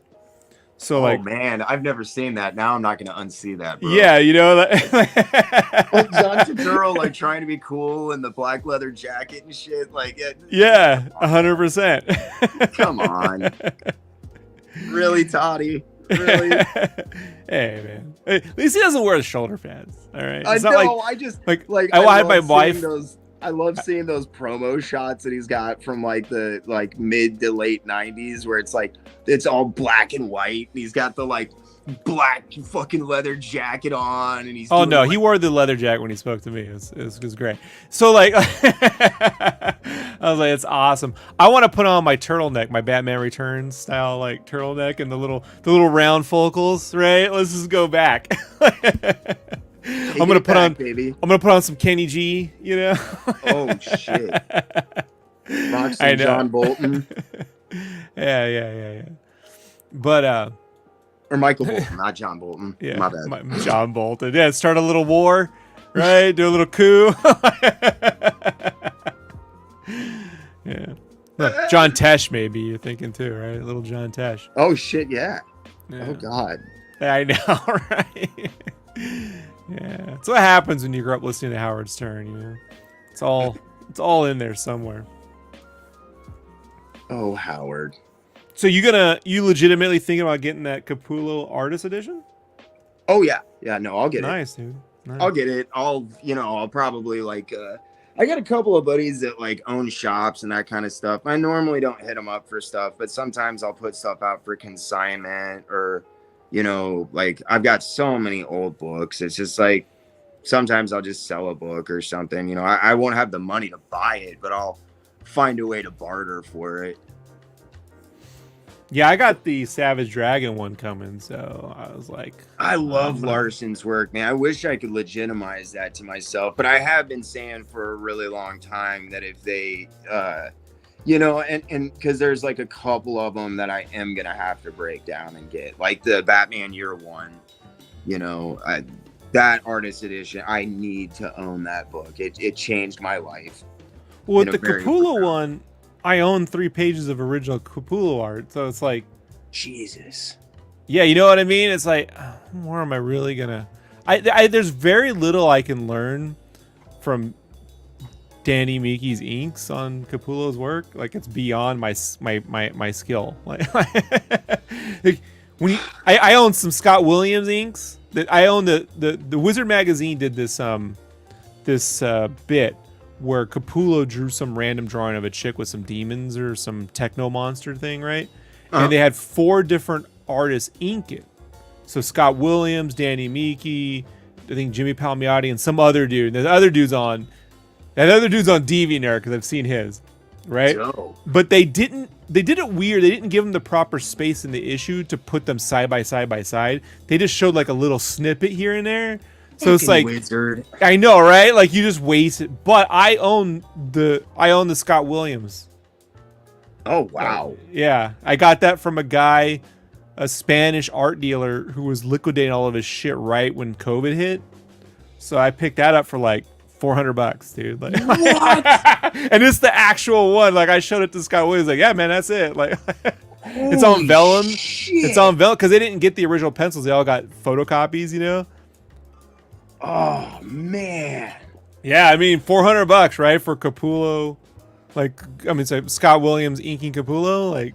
Oh, dude, you couldn't get him to published do a too, right? Sketch for $400. Jesus. I know, right? So like, I'm like, once you see his inks up close and you see Danny Miki's inks, like, I'm like, it's not, you know, like I can. There's stuff I can learn with Todd or from guys like Tom McWeeny on Battle Chasers, or even Tim Townsend on Danger Girl, or Okay, Bill Watterson. yeah. But I can't. The Mickey's, it's too technical. Like, it's beyond. Like, it's beyond. With that stuff, it's like you almost have to see them doing it and then look at the art to really take anything away from, like, it's so well, it's funny. surgical. I own this page. I didn't even know. I own this page over here. I'll grab it really quick. I own a page of Shelby Robertson. Let's see if the camera will pick it up. This is actual Bad Rock art he did in '95. This is Bad Rock. It was published in Hero magazine or something. It's the one, it's Hero, it's Fan or whatever, Overstreet. It's that one that with the Platt, Stephen Platt did The Prophet and Bob Liefeld did a Bad Rock cover. Inside, Shelby drew like a mini story of like Bad Rock fighting an AT-AT. What? Yeah, it's a straight, it's a ripoff. He's literally fighting an AT-AT, you know? And, but apparently I showed it to Shelby and I took photos of it, and he was like, yeah, man, Danny Miki inked that. So I guess I own another Miki. And even then I was like, these inks are too good. I can, you know, there's certain dudes, man, they got like a technical level that I need to be a little bit more artistic for me to like grasp on, you know? Dude, I watch Kyle Gigstead and Live Say Inks on Instagram all the time, and I'm just like, I don't understand how that's possible. I can see it, and then you can even see him doing it, but I don't like that surgical precision, especially with you know, all of those guys are, you know, nib guys, and I just watching them throw those fucking quills around is just nuts. Yeah, 100%. I don't know, like, aside from them, because I was gonna say I don't know if I'd ever seen anybody that precise, but that's a lie. I've seen one other comic artist that was that good, and fucking that was Neil Adams. Yeah, I mean, Neil. He was, you know, he was on that level. I think he hit a point of like just totally over rendering his stuff into shit, but like Neil could do some stuff, especially into the like early 90s, that I don't know if anyone else will ever touch technically and precision. Well, fun fact about Neil Adams, he believed in the expanding Earth theory. Hollow he was Earth, on, right? No, the expanding Earth. No. Expanding Earth? Expanding. He went on fucking Bigfoots and. Yeah, but he was on Coast to Coast once talking about it with Ian Pennant, Ian Plummet, Ian. Anyway, and so that's the whole idea that, you know, he was like, yeah, so like dinosaurs were big because the Earth was smaller and it expands. That's what causes, you know, he's got this whole like the Earth grows, right, organically. So I listened to him talk about this for like 2 hours once on Coast to Coast. And then like a year later, I'm at this convention at Wizard World, and sitting next to me is Joel Adams, one of his kids, who's an artist. And I start shooting the shit with Joel all weekend, you know, and we're getting along great. And I go, can I ask you a question about your dad? Do you mind? And he goes, all right, man. Everyone always wants to know. What do you want to know? I'm like, as a kid, did he ever make you sit at the table and just listen to his expanding Earth theories? And he spit up his soda. He was like, oh, did not expect you to bring that up. I'm like, he's like, yes. How far back does this go? Like, when did you learn about it? Like, was it something from the 60s when did he do mushroom? Like, where did he get it? You know? Yeah, what the fuck? He said he didn't know when he got it, but he used to have to hear about it all the time. You know? I was like, oh man, it's so good. Did he ever talk to your friends? Like, he'd be at dinner and he'd bring, he's like, yes. Every time he would bring it up, dude. Anytime he could, man. That's what I've always heard about Neil Adams. Like, he was very passionate about that stuff. I don't know. I love it when someone has a real kooky idea, you know? Because, hey, maybe it's true. The hell we all really know, right? But it's, you know, I'm pretty sure there's some geologist out there who's gonna go, "This is fucking impossible." I hear you.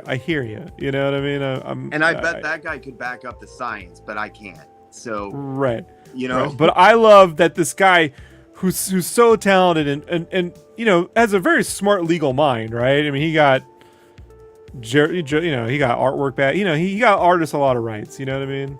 But he very nearly single-handedly changed the entire return policy for both Marvel and DC. Right. So yeah, absolutely.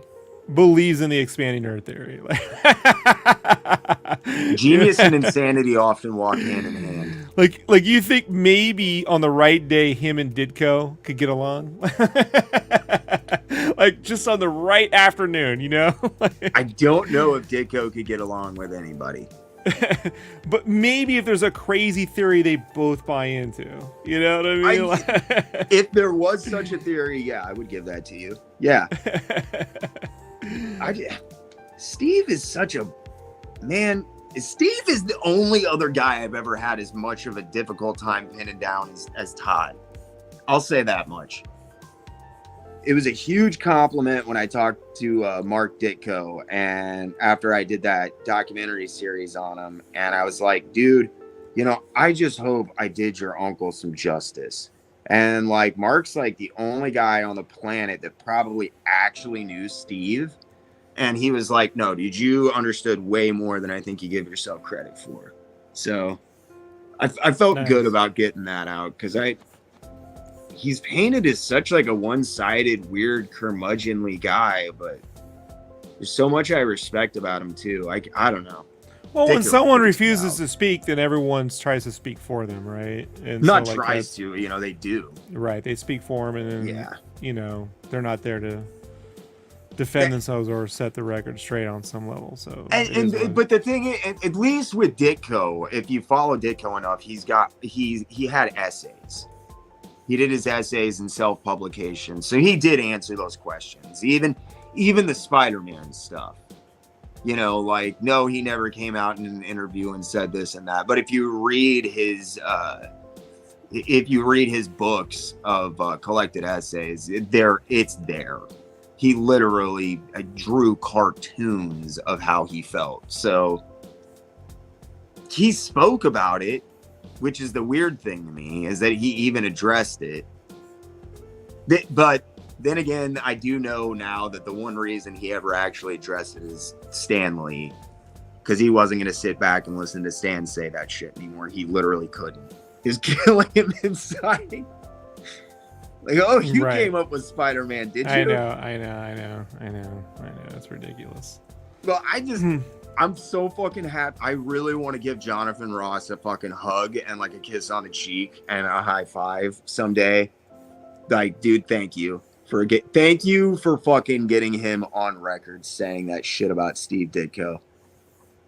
If there's nothing else you can point to that tells people who Stan was as a person, it's In Search of Steve Ditko. I don't know. You ever watch that doc? I have watched it. Yeah. It's been a bit.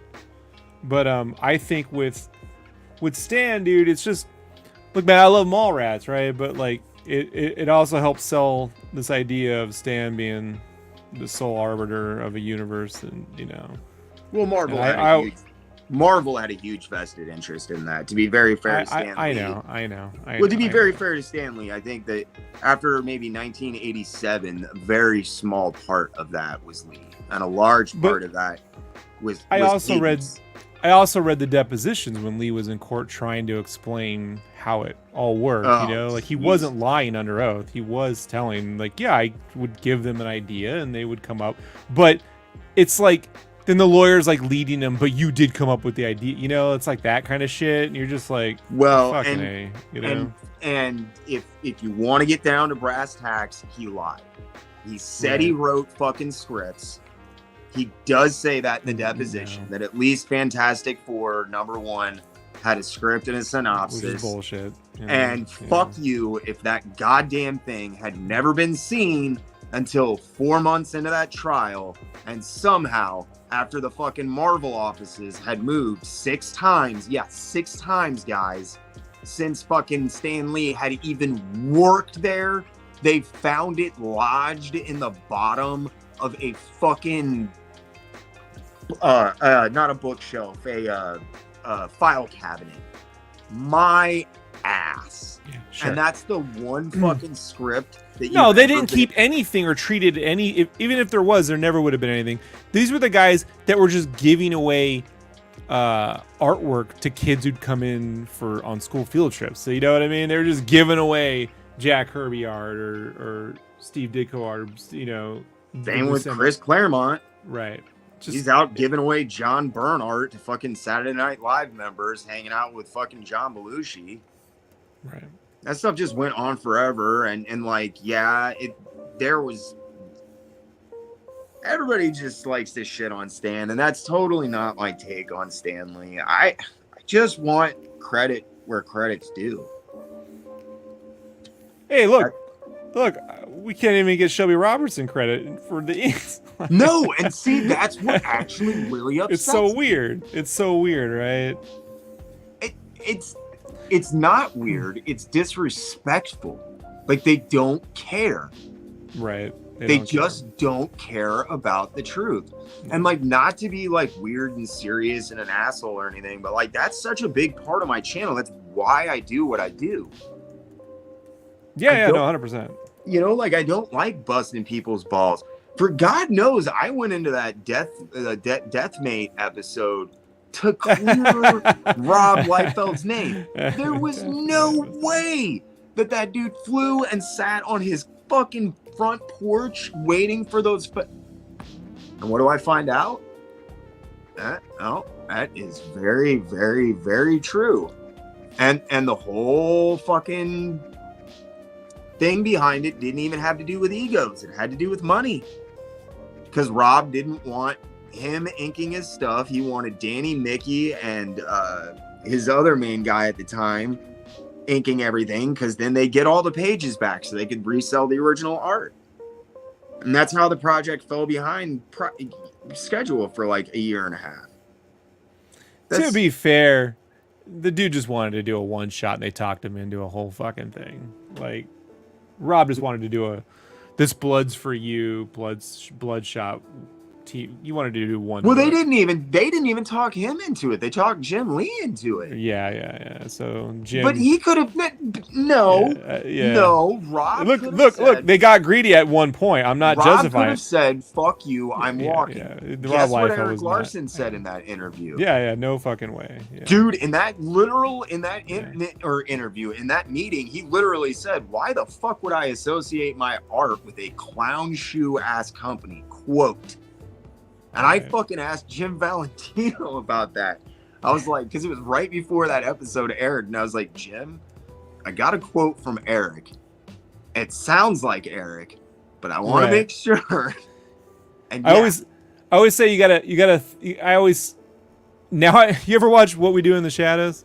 Oh yeah. Yeah, I think Colin Robertson sounds like Eric Larson. Oh my god, you son of a bitch! You're just gonna ruin so much shit. Maybe I go your ass and book, and why would I be here? Yeah, they talk very similarly, you know. Fucking Jesus, yeah, they do. Yeah, they do. But I love listening to Rob talk. Admittedly, he's an excellent storyteller. I sometimes I wish Rob would just do that thing where he talks into something and then just draw that script. You know, print those words, draw that script. Don't write. Don't let him put it down on paper. Just draw the words. God, that'd be really, man. I think his strengths have always lied in like stuff like 24-hour comics, stuff where he just doesn't have that ability to like get caught up in all of that. I don't even know what's going on in his head half of the time. I don't know, man. I think Youngblood 6 is a genuinely well-drawn comic. Oh no, I'm not. Yeah. No. I don't mean that he's never drawn anything good. Right. And a matter of fact, was it Youngblood 2?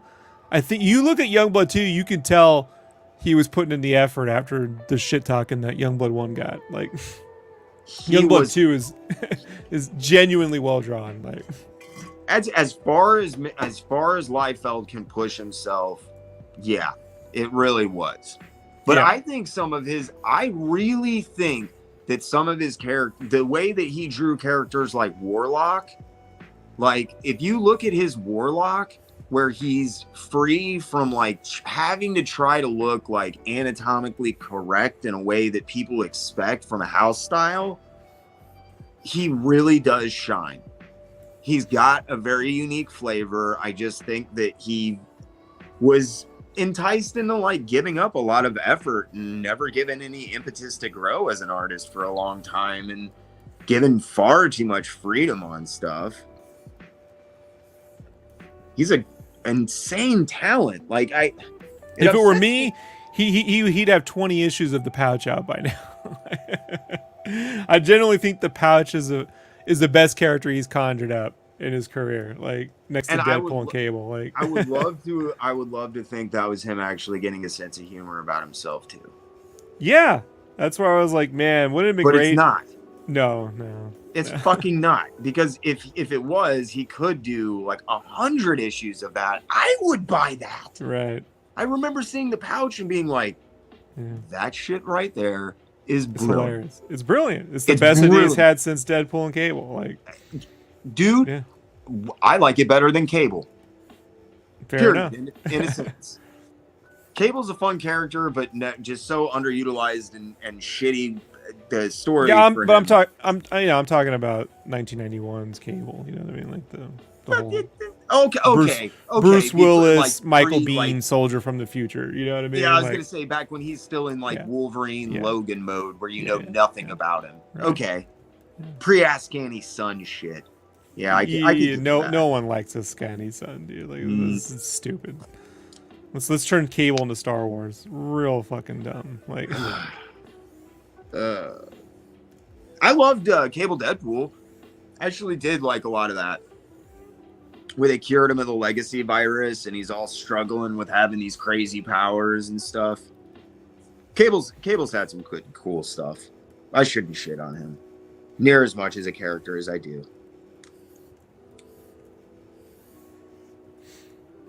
But the Pouch is definitely an underutilized idea. Oh shit! Yeah, sorry. Yeah, the Pouch. And then he did the Falcon Winter Soldier Captain America man titty variant. Cap tits, as Rob would call it, cap tits. He didn't cap tit enough, and he even said like on his podcast, like, yeah, you know, I more exercise some control, and I'm like, don't, no control, man. No one's looking for control on that, you know. I was really like, I saw that post and I was really happy. To be bluntly honest, it's like, wow, you know. Well, Whatnot asked him to do that one. That was not his still own. Like, okay, you're having, but he did it. Fun at your own expense. And you know, 4 comments down on that was a guy that literally said, he was like, wow, that's so cool that you can laugh at yourself and like it doesn't bother you. You know, that all these people that are assholes. And like, no, it bothers him because then he fucking blocked me for being on a podcast saying his art was good, but they clickbait. These guys I hang out with, they got a channel called Comic Binge, right? They're genuinely nice dudes. You get along with this guy, Paul Herman, super nice guy. And they're like, hey, I want to have you on for the Captain America Heroes Reborn. I said, I'm not going to go on and shit on Rob Liefeld for a fucking hour. You know what I mean? Like, he's like, no, I actually like it. I wanted to have you come on. I'm like, all right, you know, I'll come on there.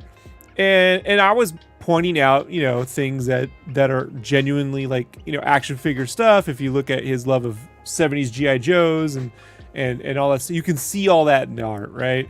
And then I stand by his MODOK issues, the best one of those. It just comes out of nowhere. Like you feel like there's 2 issues missing when it shows up, but he draws MODOK really well. And they made a clickbait headline when they posted it on Twitter and shit, and added me for some dumb reason. And Rob Liefeld saw it and blocks me. They don't get blocked, but I get blocked. You know, and I've reached out to like Terry. I'm like, look, I don't fucking whatever. Block me, unblock me. I don't give a shit. But like, I was defending the art. Like, at least watch the damn episode. You know what I mean? Like, but I'm like, No, he won't. Well, I don't need defending.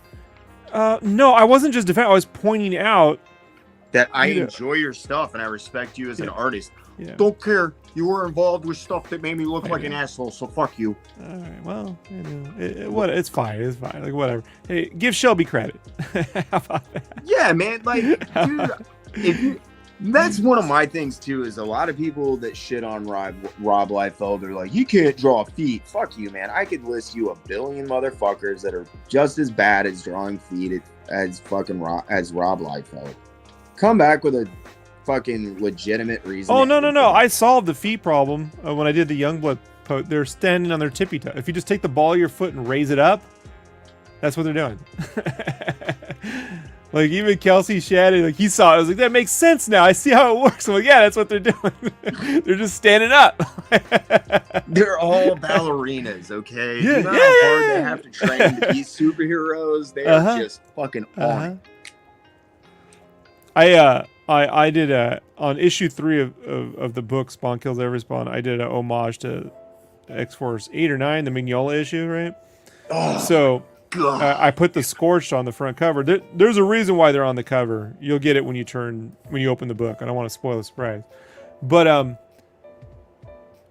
I drew this Commando Spawn where his foot just disappears into the floor. Like, if you look, like, I intentionally didn't draw the foot connecting. Like, it disappears into the floor. You know, just to honor.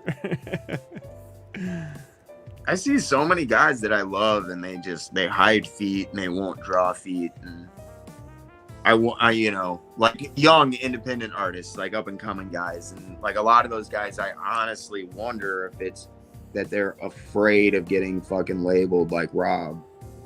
So I just don't like it when people just single-handedly single in on that. Like, come on. Jack Kirby couldn't draw women's faces. What do you want me to do? You know what I mean? Nobody wants to wake up next to a Jack Kirby woman. Dude, you know? Get Jack to draw like actual proportions on a human being. Right. Yeah. He couldn't do it. Someone said he was doing mushrooms, like, legitimately, and you could, like, around a certain, you could see, like, yeah, I buy it. I could see him doing. It takes a certain mind to conjure that up. Nah. And it's not just speed. Hey, man, it was the 60s. Everyone experimented. Do you know? Bro. I don't care how. So it took me a long time to crack this nut, but when I was doing my Kirby doc, I finally found out where all that psychedelic shit came from. Okay. So you're a pretty sociable guy, man. So I don't know how much you've ever dealt with, like, not severe depression, but at 100% seclusion. Yeah, I had a really good period in the Army where I was around nobody. I went even like 60 days without talking once. Okay. Yeah, I understand this. So yeah. You remember those, like, 60 days of living in your head? Right. And, like, you had probably something better to occupy your time than most of us that have spent time like that. I'm an agoraphobic. So this is like, when I heard a couple of things that Kirby said repeatedly, he refers to the dungeon and being chained to his desk for 12 to 14 hours a day, bare minimum, 6 to 7 days a week for over 40 years. And if you look at his studio that he had for a long time, there was a big window, right? So you would assume, like, oh, okay, he's drawing this, but he drew at night so that he could still see his wife and shit. He was 100% writing all this stuff on his own. I don't care what anybody says. He was providing stuff to Lee. He was drawing all of this stuff on his own. He was re-inking stuff. And he was doing a shit ton of, like, promotional art and art that he wasn't even allowed to be credited for some other companies. Dude, you hit like 15 or 20 years of, like, literal 6 and 7 day a week, 12 hours of being in your brain. It's going to take you weird places. There's a famous artist, I won't say what it is right now, my buddy's working with, pretty famous, who's has those kinds of hours racked up, right?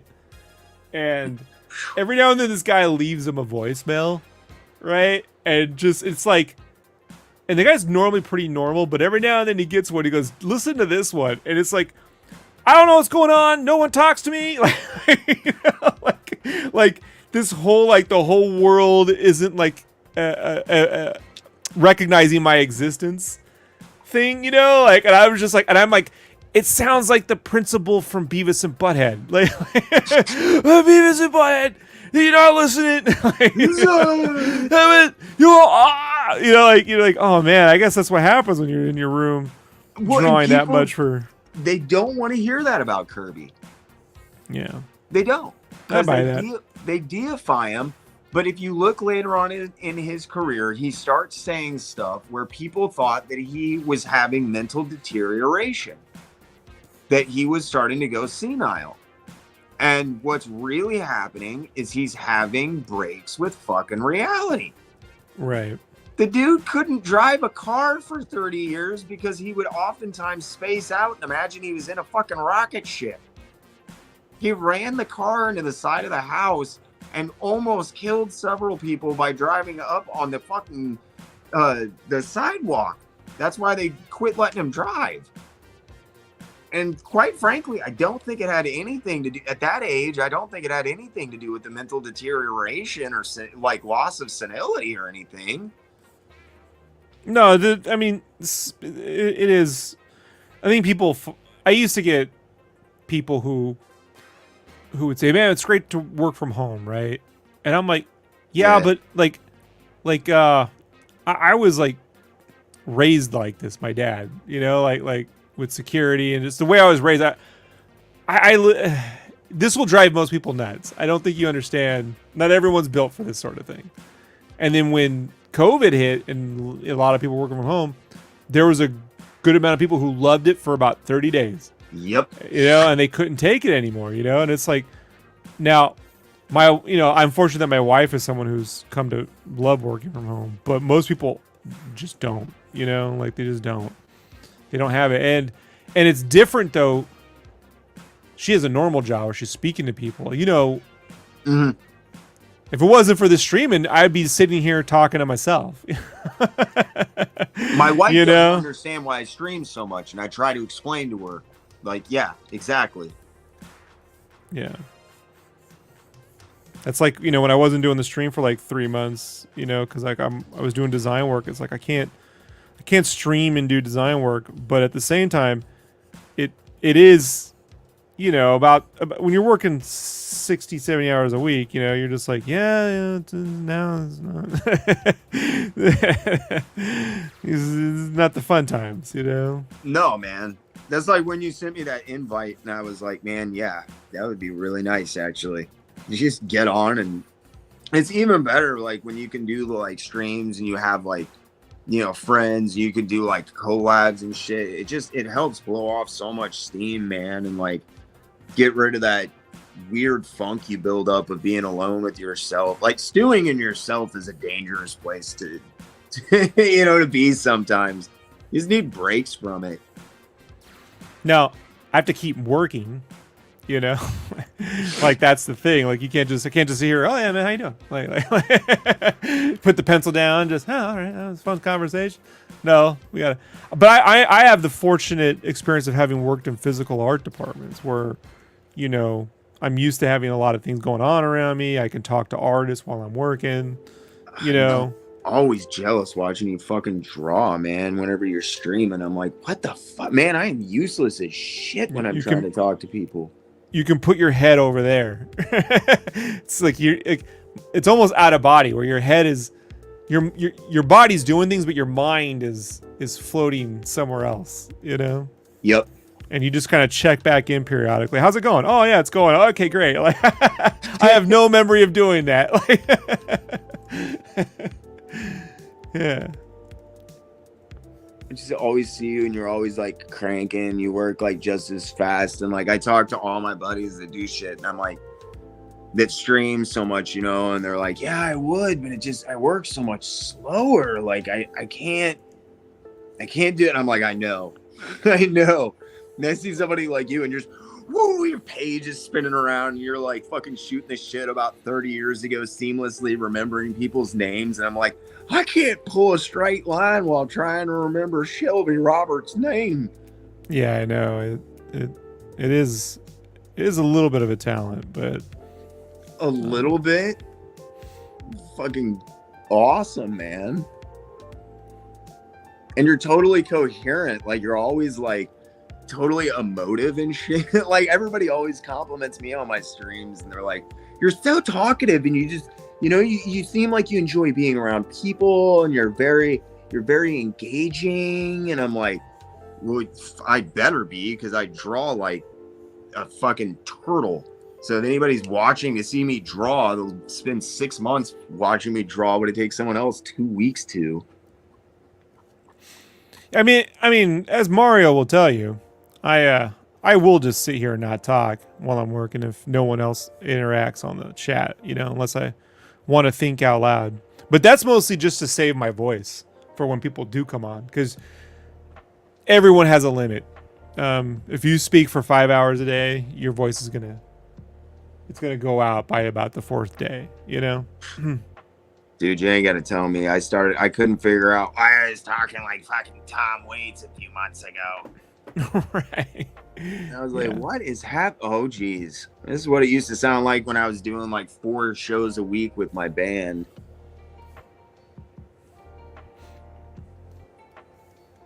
But I think I do kind of have a leg up there. I can bullshit for 6 or 7 hours, you know, for a week or two. I also think, well, one, you know, you're a good storyteller, like a verbal storyteller. So, like, there's that. I also think, too, it helps that the stuff you're working on is stuff you genuinely are having fun with, you know? Oh, I mean, sometimes the pages fight back. I've seen it. But you know, you're not like, you know, there's times where I'm like, people are going to clown me if I print this. Like, I need to rethink this one, you know? You know, like, I don't mind getting clowned, but it needs to be for something I took the risk on, you know? This is unacceptable. I've had a few panels where I'm like, what did I do? Oh, I was talking, I wasn't paying attention, and just drew some bullshit. You know? Well, we're throwing that away and starting over. Yeah, I did that a few fucking times on the channel. I've learned to be like, okay, guys, I'm going to be silent while I pull this straight line because it takes me so much concentration to be able to do that. There are times, man, especially when you're using like the paints, where I was like, I wish I could just show you. It's hard to show people drawing. Drawing is the one thing I always like. I know you were like, oh, it'd be great to sit down and draw. I don't think how I draw would help many people. If I tell you about what I do, and I kind of look at what you're doing, I can help you do what you want to do. But how I draw, I think I'm too in my own. I've stacked the deck in my favor with how I draw. I don't know how to explain it better than that. It's kind of like when you see Eric Larson draw a hit with the hand. You're not mimicking that. And so, like, a lot of. How does he do that? Hey, man, I had the dragon do it in issue 1. The dragon spawns drawing like Larson at the table. Yeah, I noticed. Yeah. How great is that? To a few people. Always wanted to do that. Like, what the fuck is he doing with his hand? I don't know. Well, that time I was hanging out with Joel Adams, Joel Adams was to my left. To my right was Eric Larson, just sitting there, working on pages. And every now and then someone would notice it was him, but he was just a stack of pages drawing that way all day. So I got to watch Eric Larson for like a day or two, just sit there and draw Savage Dragon all day. You know, I'm like, you know, I can't believe, like, this is better. This is better than actually like paying to come here, you know, like. Yeah, that's the kind of shit you can't pay for. Mm-hmm.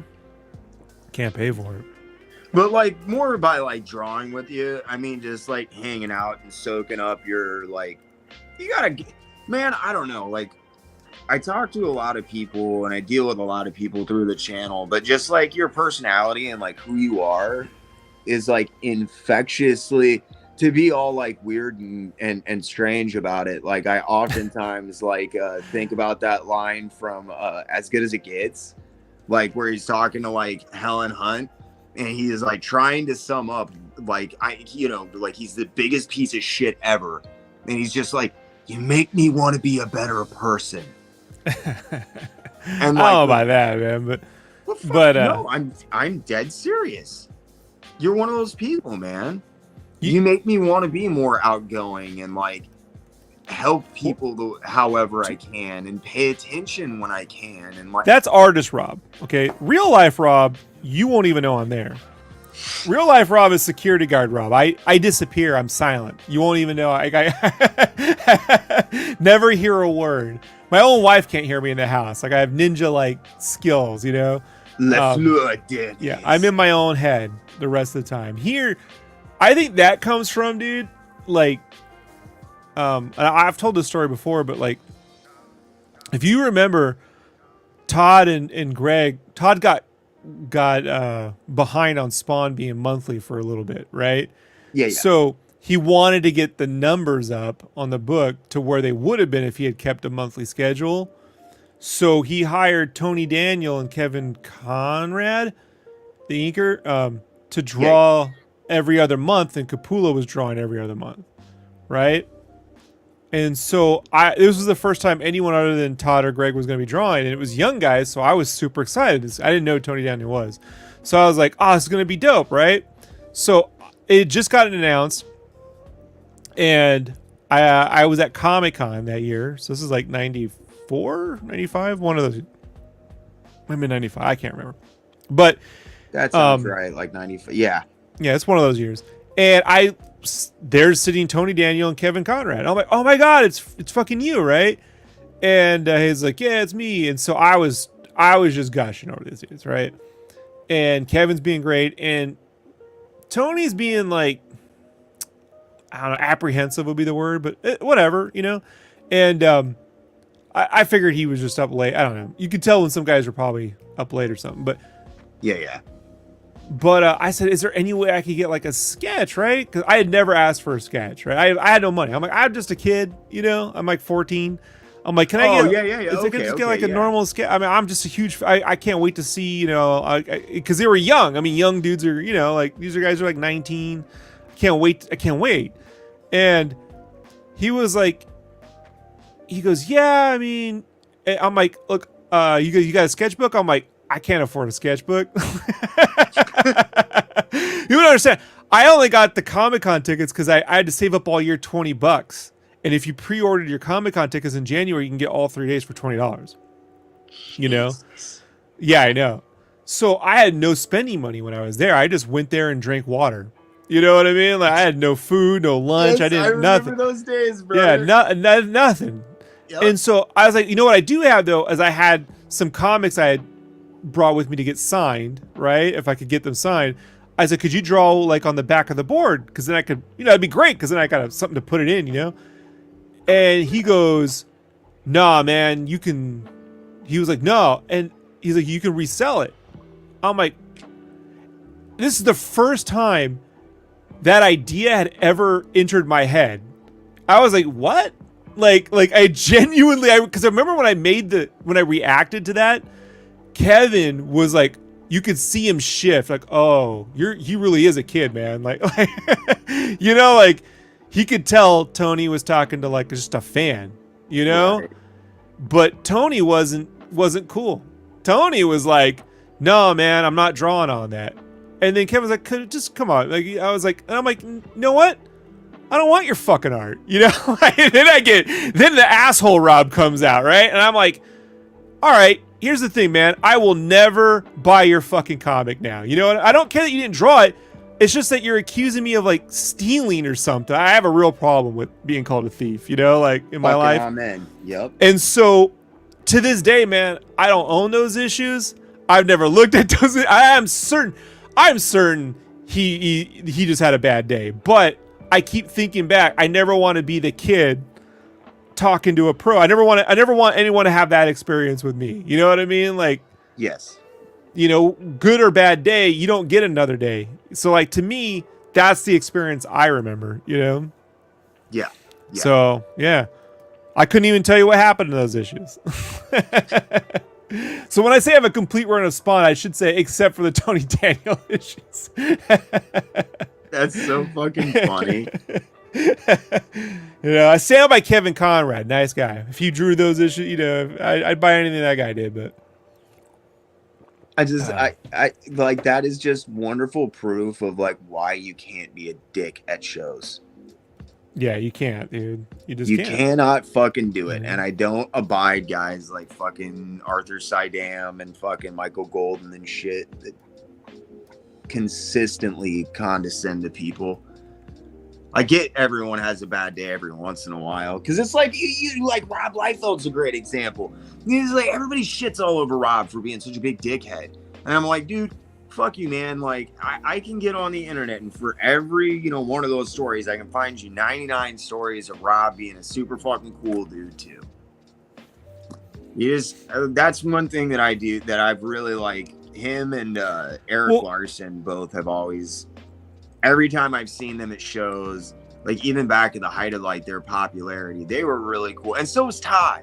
Man, Todd, like, that's one of the big fucking things I would give to Todd, man. It's like, I loved his enthusiasm, and like when he would talk to like the little kids and stuff that probably shouldn't have even been reading Spawn. But it's just awesome. Yeah, but the toys were at Walmart. I mean, they used to bring them to. I went to this church, my girlfriend's church. I went for the donuts and to hang out with my girlfriend, you know. And it's the one thing my dad couldn't say no to letting me go to. I'm like, what are you gonna do? Like, argue with God or something? Because my dad was religious, you know. He didn't go to church, but he believed, you know. And so I was like, you got to tell God you didn't let your kid go to church, you know. Like, you're gonna have to deal with that. So, but they would bring the Spawn toys to the church, what I thought was great, you know. I did that. I did that myself. Yeah. But no, 100%, dude. I mean, I remember once at Comic-Con, like, it was the 96 or 97 con. He had the PlayStation game up. It had like 3 different monitors with that game running, and no one liked it. We all played it. We were like, this fucking sucks, dude. And I brought my little stepbrother, who was like 8 at the time, with me because he wanted to go to Comic-Con. Never been. Well, he had when he was younger, but he didn't remember it. You know, he was like 3. And so I brought him, and I dressed him up like a little. I want to say it was 97 because I dressed him up like the Emperor. You know, I gave him like little Emperor robe and shit for the special edition. But anyway, right, okay, yeah. And so I had him play that game, and because he was actually making it work. And so my little brother's playing, and then Todd just walks he stands right next to me, and he's just like looking at my brother playing the game for like 10 minutes, you know. And then he's like, "Oh, he's into games." I'm like, "Yeah, man, he loves Spawn. He loves games." Yeah, I was like, "Yeah, no, this kid doesn't play video games." He deleted my Dragon Warrior save once. That was fucking fun, you know. Right when I got to the Dragon Lord, bro.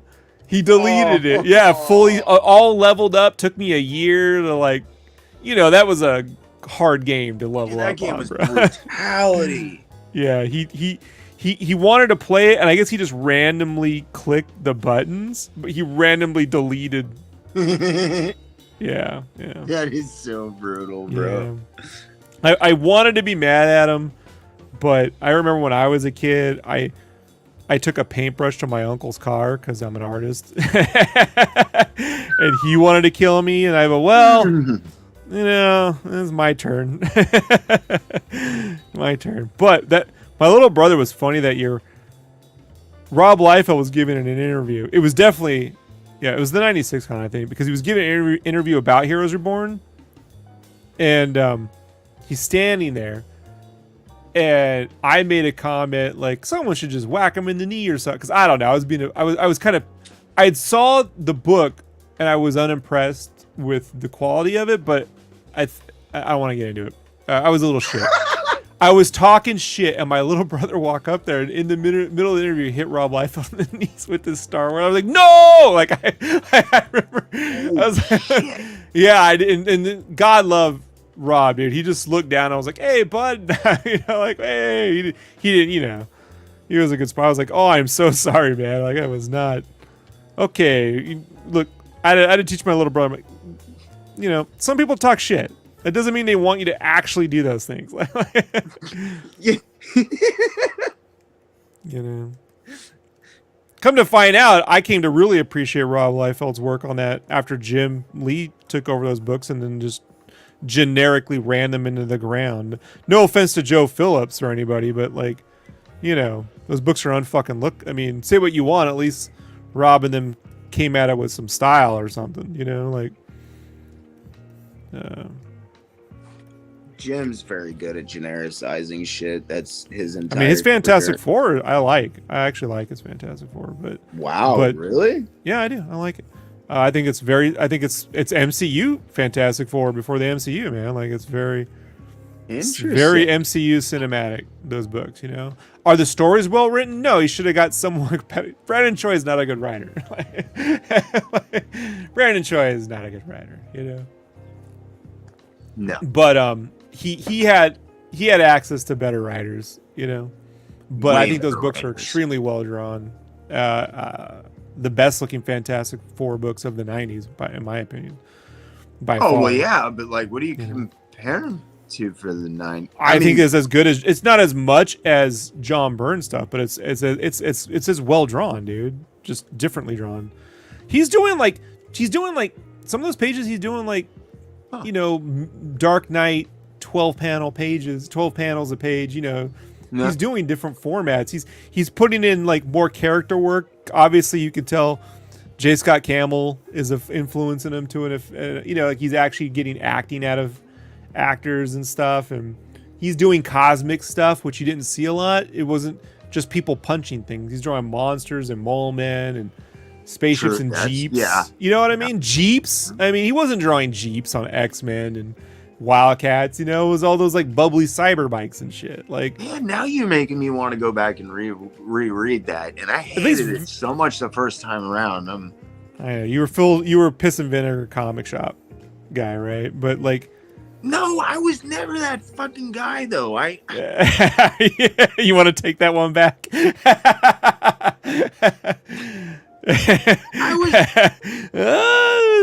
Okay, never. No, I was never like one of those guys that like I really fucking resent. Like when I was at the shop, like I never ever tried to make someone feel silly for a book they read. No. I know you would never do that. I'm talking about your own opinions, though. Like, definitely. Well, fucking Christ. That's what I'm talking about. I'm not talking about you trying to keep people from buying it. I'm saying you just ripping the shit to shreds just the day they all could crack them open, and you're like, fucking this fucking, but fucking my guys thinking they're gonna imagize more. Like, well, no, it wasn't. I didn't really honestly have a problem with that, and like from the outset, I didn't necessarily. I was happy that Jim Lee and Rob Liefeld were going to. His Doom is fantastic, dude. He draws one of the best Dr. Dooms ever. I fucking will not argue with you there. Yeah. That right there is exactly what I was going to say. And I remember seeing promotional art, and I saw his Doom, and I was like, oh, shit. And that page of the Submariner sitting on the throne, you know, I know he's done that pose before, but that's his best version of that pose.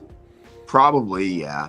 You know? I just always like, I don't know, man. I guess maybe I just always like think about that promo poster from that they used from the Ash Can, and that I think it was issue 1, and like the anatomy is just so weird. Look at those suits. No, what's funny is the new Fantastic Four movie, they're going retro, like oh my god, yeah, which I like. It's totally different. But if you look at Jim Lee's stuff, it looks like the Marvel movie stuff. It really does look like, you know. I can see that. I hadn't quite put that together. That like weird retro. I wasn't sure what they were going. It can't be a mistake because Andy Park is the guy that runs the art department over at Marvel Studios. And, you know, he came up through Extreme and then was at Top Cow, you know. Yeah, that's true. So, like, he's an image guy, you know. At the end of the day, a 90s image guy, my man, you know. Fair enough. I pay so little. I admittedly cinematic stuff at this point. I just pay so little attention. It's just not done. The problem with that whole run with Jim Lee and everything is he didn't complete it. After he gets to the 6th issue, you know, he hands it off to Brett Booth or whoever else, and those are all fine. But it just, you know, the whole project changed, you know, and it's like I just wanted this guy to do like solid Fantastic Four stuff, and it all turned into a giant crossover event. Was the problem? You know, now you got Wolverine and Fantastic. Yeah, now you got Wolverine in there, and it's just like, no, I don't. Editorial, and that's why he ended up leaving again, because he didn't want to deal with that shit. And I would not begrudge Lee that a single moment. I wouldn't want. I mean, you're talking about the same editorial departments that were responsible for the fucking Clone Saga, which is just like. Not just the Clone Saga, but dragging it out for 3 fucking years. I mean, that's what I mean. People complain about Krakoa. I'm like, that Clone Saga went through my entire high school like career, dude. And if they'd have just stuck to their guns and done what they said they were gonna do, it would have pissed people off, but it would have fucking solved the problems that they wanted to solve. They would have gotten rid of Mary Jane, and they would have been able to have quote unquote Peter in the form of Ben Reilly with whoever he wanted, and not been tied down with that stuff, because everybody hated MJ and having to write that fucking drama and like fucking soap opera shit, the on and off again stuff. They'd been wanting to get out of that for 15, 20 years by that point. And that was supposed to be one of the big points. And then they pussed out on that.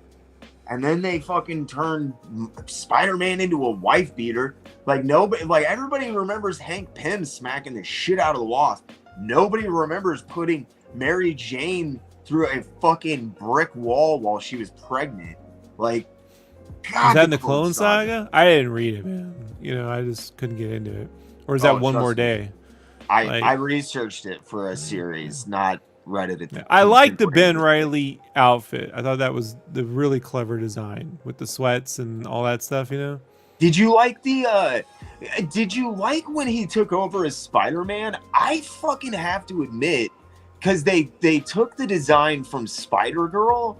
Basically, it's like the Mayday Parker suit, the original, like just kind of a play. And it's like so subtle with like the spider going all the way across his chest and stuff, like in the actual spider suit when he took over as Spider-Man for a little while. Like, nah, I just like the Ben Reilly outfit with the sweats and the hoodie. You know, I like them both. Yeah, I would give. You're talking about the big, where it's like big on his chest. That one, like. Yeah, it goes kind of. It's kind of vintage. Yeah. I guess. Yeah. Well, I do like it, because when I did that Black Spider-Man pitch, did you ever show you this? No. Okay, on my DeviantArt, if you type in Peter Parker or whatever, I did this. Donald Glover came out with that episode of Community where he's wearing Spider-Man outfit. Now, I always thought Spider-Man was black because I saw the movie The Toy with Richard Pryor, and Richard Pryor was wearing a Spider-Man outfit in that movie. I didn't know Spider-Man was a white guy until Todd McFarlane drew him, dude. Like, seriously, I always thought Spider-Man was black. So I did this. I was working with Kevin Grievous, you know, the screenwriter Kevin Grievous, on this comic, and he was writing at Marvel at the time. So I did these designs as Donald Glover as a black Peter Parker, and I gave him a green army jacket, right? And I gave him a red and black outfit. Yeah, and I put it on there in 2009, and I told Kevin 2009, my friend, and I told Kevin, look, I get it. They'll never hear from me. You know, you should pitch this. I feel like it's coming, and quote unquote, I told Kevin Grievous, if you don't do it, they'll hire some white guy like Bendis to write it. You know, like you should be writing this. And so every year, some wise ass goes, Peter Parker is not Miles Morales. I'm like, this is before Miles Morales. And that army jacket he's wearing in the movie is literally what I drew him on. Now, I don't know about you, buddy, but did you ever see Peter Parker wearing a green army jacket? Like, I didn't. You know what I mean? It came from, like, my friend was from New York in college, and he used to tell me that they would draw, like, their tags on these post office stamps and stamp them around town, right? Which Yeah. I'd never heard of that because I'm from California. So Stamps, I'm yeah, like, I for told sure. Kevin he should be like an artist and like a super smart kid who goes to a rich school, but he's from the poor neighborhood. Like this is like, and Kevin he grew up poor. He became a scientist. Like he got a biology degree. And I was like, he could like tag his stuff because he designs his own costume. So I was like, he could like tag around Spider-Man around town and shit, like graffiti. He'd be listening to beats and stuff. Made the whole pitch, bro. And he was like, they'll never go for it, Rob. They'll never go for it. Yeah. So it's like anytime a Spider-Verse movie came out, I used to tell the story until Kevin finally told everyone, yeah, it's true. And then I just felt I was putting him under the spotlight, but Yeah, it's true. Yeah, But it's true. Bob's an ass about it. Yeah, I am. I tried to appeal to his ego. I even made Kevin Grievous Venom. Like I did a paraplegic. I did a Dr. Octopus sketch where he can't use his legs. He's like Stephen Hawking, but with Edward James Olmos playing him. What the fuck? Yeah, and so like the tentacles lift him up and walk him around. He has like no legs, And then like, man, I don't know. A couple years later, Humberto Ramos was drawing something very similar. Look, I'm sure it's just coincidental, but I don't think the green army jacket or the all red and black design is coincidental. Like, but I gave him the big spider. The reason why I bring it up is I gave him the big spider thing based on the Ben Reilly outfit. Oh, okay, cool. Yeah. That's why I bring it up. I was always a mess. I really liked that design. Yeah, I liked it. Yeah. There's not a lot of stuff that came out of the 90s as far as redesigns or characters. And I thought Ben Reilly, aside from, his kind of questionable origins or whatever, was actually a really cool character. I like that idea of like somebody who wants to be a hero, but like feels like incapable of doing it because of their literal, genetic makeup. Like, I've got superpowers, but there's already a Spider-Man. I'm a fake, I'm a phony, so I can't really help anyone. Like, that's fucking cool. Yeah. They just didn't know what to do with their company at that time, bro. Well, they did. They just could not. It was all, decision by committee. And that is...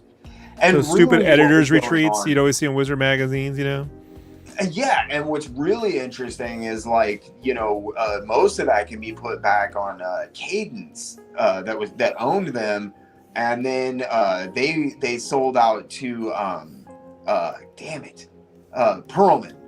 Yeah, and what was really going on, the whole, I didn't know this. There's a great book. I don't know if you've ever read it or heard about it, but it's called Comic Wars. Yeah, Comic Wars, yeah. Yeah, okay, by Dan Raviv. Yep. Have you ever checked it out? Yeah, I got the audio novel. Oh my god, man, like that that is the reason for fucking all of this stupid continuity shit and these never-ending crossovers and reborn and like so much stuff that went wrong at Marvel during that period was just them trying to pump that stock price. Right. Crazy. Yeah. Because like as much as I want to put shit on just editorial or shit on guys like David Mackey that were fucking up, like he was 70 issues in a Ghostwriter. Yes. Like, and then that shit literally, if it made any sense, unhinged in one of the most fucked up ways I've ever seen in a comic. Like, it doesn't make sense at all. And what's the whole reason behind that? The Dark Home and the fucking Midnight Suns and Morbius having to be in every fucking issue and Blade and fucking Jesus Christ, man. If that story wasn't convoluted enough, they just totally threw it off the rails to the point where like you ended up with Noble Kale being the most interesting part of the last 40 or 50 issues of one of the fucking best reboots. Dude, like Mark Teixeira and Javier Saltares are fucking gods on Ghostwriter. And they destroy. There's nothing interesting about that entire run. Nothing. Well, it was that, you know, no, it's also, there's a weird sense of irony with that era of Marvel, because here, you know, Liefeld has come out to say that, you know, Jim was trying to vie to take over Marvel, you know, or have the offices moved so he could run it, kind of thing. And everyone at the New York office was like finding a way out of that, you know. And then at the end of the day, they end up doing another Heroes Reborn like thing with Quesada, and then he ends up running the place. It's so weird, right? Like they get you end up in the same spot, like ultimately. Yeah. But you end up with Quesada running it instead of Jim Lee, and well, because Quesada isn't afraid to take a hard line, and Jim Lee is a businessman. He's a DC guy through and through. By the books, there should be rules and stuff, and regulations and stuff in writing and in place for all of that stuff. But Quesada's never been afraid to take a hard line on stuff. Look at how they treated fucking Gary Friedrich. Oh, right. God.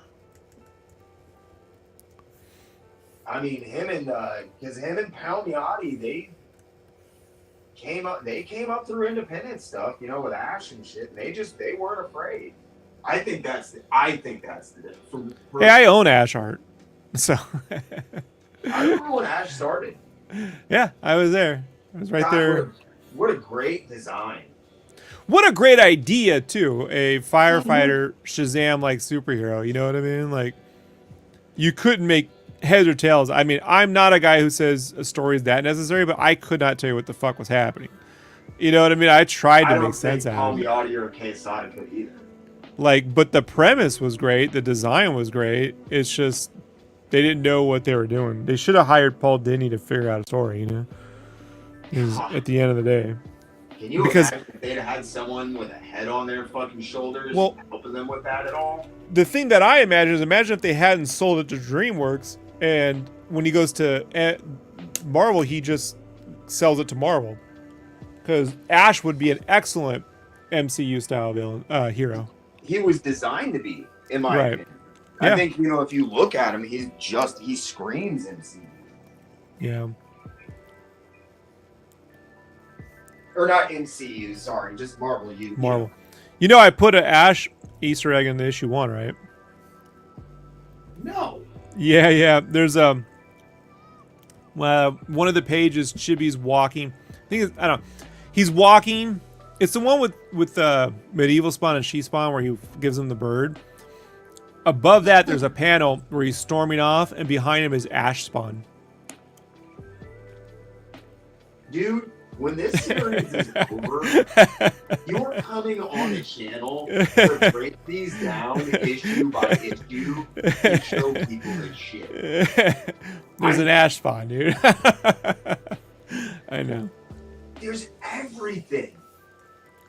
It's so fucking cool. I cannot tell you, like, because you know me and Spawn, it doesn't even like really hit a nostalgia spot for me. But like when you drew the Bendy Arms Violator, it was like, man, the love here, the fucking love and the attention to detail is insanity. Well, it's also like, careful what you wish for moment, because then I'm like, now I got to make these arms point in perspective, but they're bendy. Like, the way I think about it is, you know, when your headphone cords get all mixed up, you know, and they don't, or you put them through the washer and they don't, you know, they're all fucked up, you know, like that's the arm, right? It's a squiggle. Some of the shit you draw, man, like when I was trying to work out your composition on that stud piece. Oh. Right, dude, the way you work with shapes is fucking incredible, man. I appreciate that. Which is why I think you're so well suited to Spawn, you know, because he's like triangles, rectangles, a couple of ovals in there. And unless you do absolute Spawn, then he's just and chains. If you do absolute Spawn, then he's big fatty. Right? That's the new. I mean, it's funny, man. I do these really giant. Did you ever see an animated movie called El Cid? Don't think so. It's a Spanish film, I think Spanish, or French, I can't remember. I think Spanish, from like 2003, 2004. And they drew these guys like during the Crusade or the Conquistador era. They drew them really big. I don't know how to describe it, right? Like really, but they just move normally. Just everyone's really big.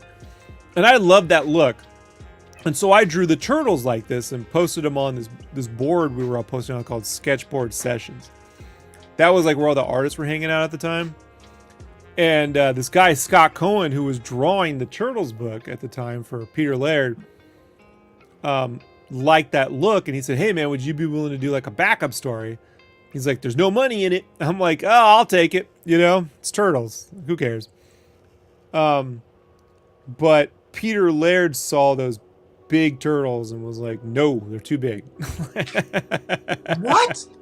Yeah. Yeah. What? I'm like, it's just a backup story. You're not even paying for. Okay. You know? You let Michael Zulli go. I know. But I see the absolute thing. I'm like, oh, we're doing big chunky shit. All right.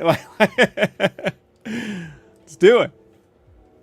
Dude, there's been like, I was so conflicted about the Turtles reboot because the IDW stuff has been one of the few times I've seen true love return to that franchise. It's been real bittersweet seeing that kind of come to an end. They have a book called Noir, Green and Black or whatever, I think is well designed. Have you seen that one? TMNT Green and Black. It's all just like Sin City. Oh but yeah. Yeah. Kevin Anthony. That is very well designed. It looked really cool. Dude, they're taking some good chances now. They've got Kevin. I don't know if you follow Kevin's art at all, but Kevin is just he's a buddy, and he's one of like two guys over the last like 2 or 3 years where I saw.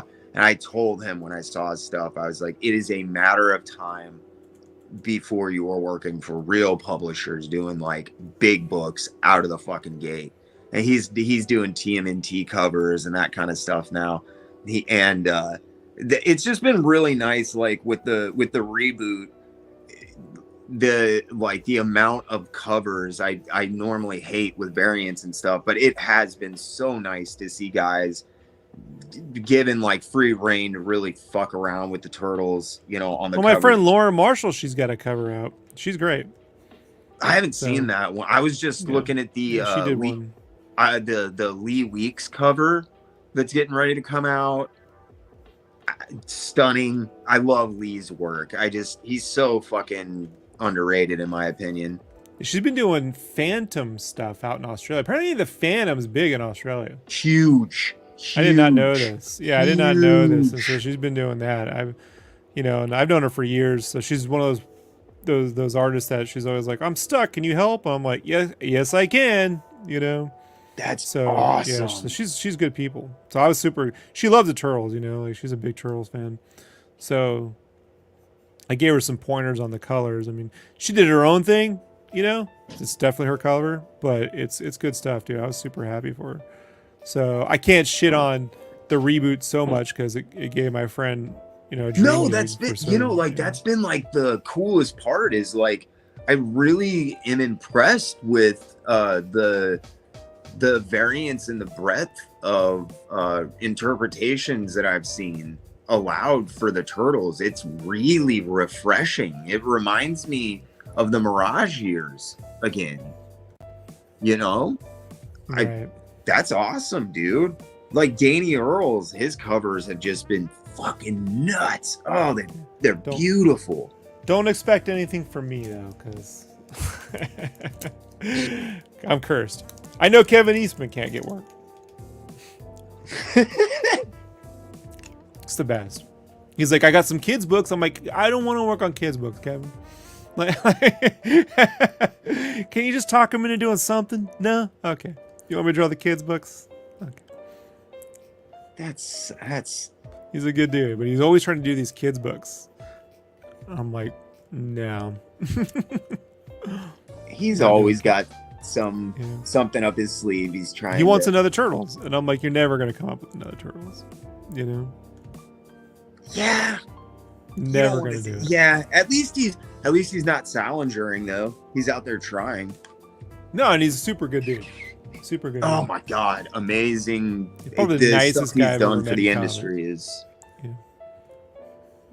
Seems like a very nice guy. That was, of all of the stuff, I think that the shoot interviews and flip throughs and all of the stuff, I think that Cartoonist Kayfabe ever accomplished, like getting Eastman and Laird to sit down and go through those TMNT issues is really. I know, right? Just they don't get any credit for that too. It's ridiculous. I admittedly choked. I choked the fuck up. Yeah. When I saw that, because it hurt me to know that they were, at odds and they didn't talk for so long and this and that. And there's that phony makeup, basically a phony makeup. They were talking, but they weren't made up. They had not made up when they did that, the Toys That Made Us episode that made it seem that way. And well, Kevin he hates that thing because they keep saying he's from like massive. They keep saying he's from some fucking town he's never even been to. He's like, I can't remember what it was. I was like, all right, man. Like, obviously, there's some great info in there, I think, about the franchise, but not about the comics at all, or the creators, in my opinion. And well, to be fair, it's called The Toys That Made Us, not the comics, so it's about the toys. That's exactly what I was just getting ready to say. But to be fair, there are documentaries out there that will give you that information. Yeah, I mean, Turtle Power, whatever. Yeah, the definitive history of Turtle Power. And then there's another one that I have been trying to track down for a very, very long time. And I still haven't seen, but I've heard extraordinarily good things about, called 35 Days of Kevin Eastman. If you ever get a chance to see it, Rob, check it out. I have no idea how it was released, but it's a full-length, professional-made doc. And I have heard nothing but stellar fucking reviews of it. Oh, look, I will look for. Never heard of it. I'll look for it. Yeah, it's fairly obscure. I've been looking for it for about 3 or 4 years. I've got about 200 comic docs. I've got Google Foo, man. I'll find it. Well, I found info about it, but no way to watch it. I bet you it's sitting on a VHS or a DVD somewhere. I see. I don't know if I think it was one of those movies that got lost in the streaming era. And I believe that it is was released at one point as a streaming film and then has subsequently either lost distribution or whoever put it together is no longer interested in having it available, or the platform that it was on totally went down and they just haven't done anything with it. Now, I'm not aware of any physical, because I'm fairly good at tracking those things down. But yeah, it's supposedly really good. Not enough Turtles docs out there for me. Should be 1 million. Really should, man. I think it's the best story in comics, if you want my opinion. It is one of the very few true and honest success stories in comic books. If there's any downside to it, is it made us all think it was possible or achievable for everybody. Nope. I unfortunately came along at the time where I thought that would be the norm. Nope. Yeah. Yeah. It did not work like that. For anybody else at any other time, they just hit that honey spot, man. Because there was a lot of other stuff that really could have. I always wonder about Elf Quest, especially. What about it? I could, given the right circumstances, and if you look at historically, how it was released and handled and its reception and stuff, that was a big fucking deal. Sure. Really, really big enough that And the Peonies really cared about the quality of their stuff. You know, they paid to have all of the contents from that the first thing, Fantasy Quarterly, I think was what it was called. But the printing was really poor, so they struck out on their own and paid for real printing, and it was like the first real competition on a main scale. It was original black and white Boom. Them yeah, and then yeah, maybe exactly. Cerebus, right? Like, yeah, exactly. You know, and you could throw that up against Marvel and DC magazines at the time, and well, Marvel, DC really wasn't doing them, but and really give them shelf space.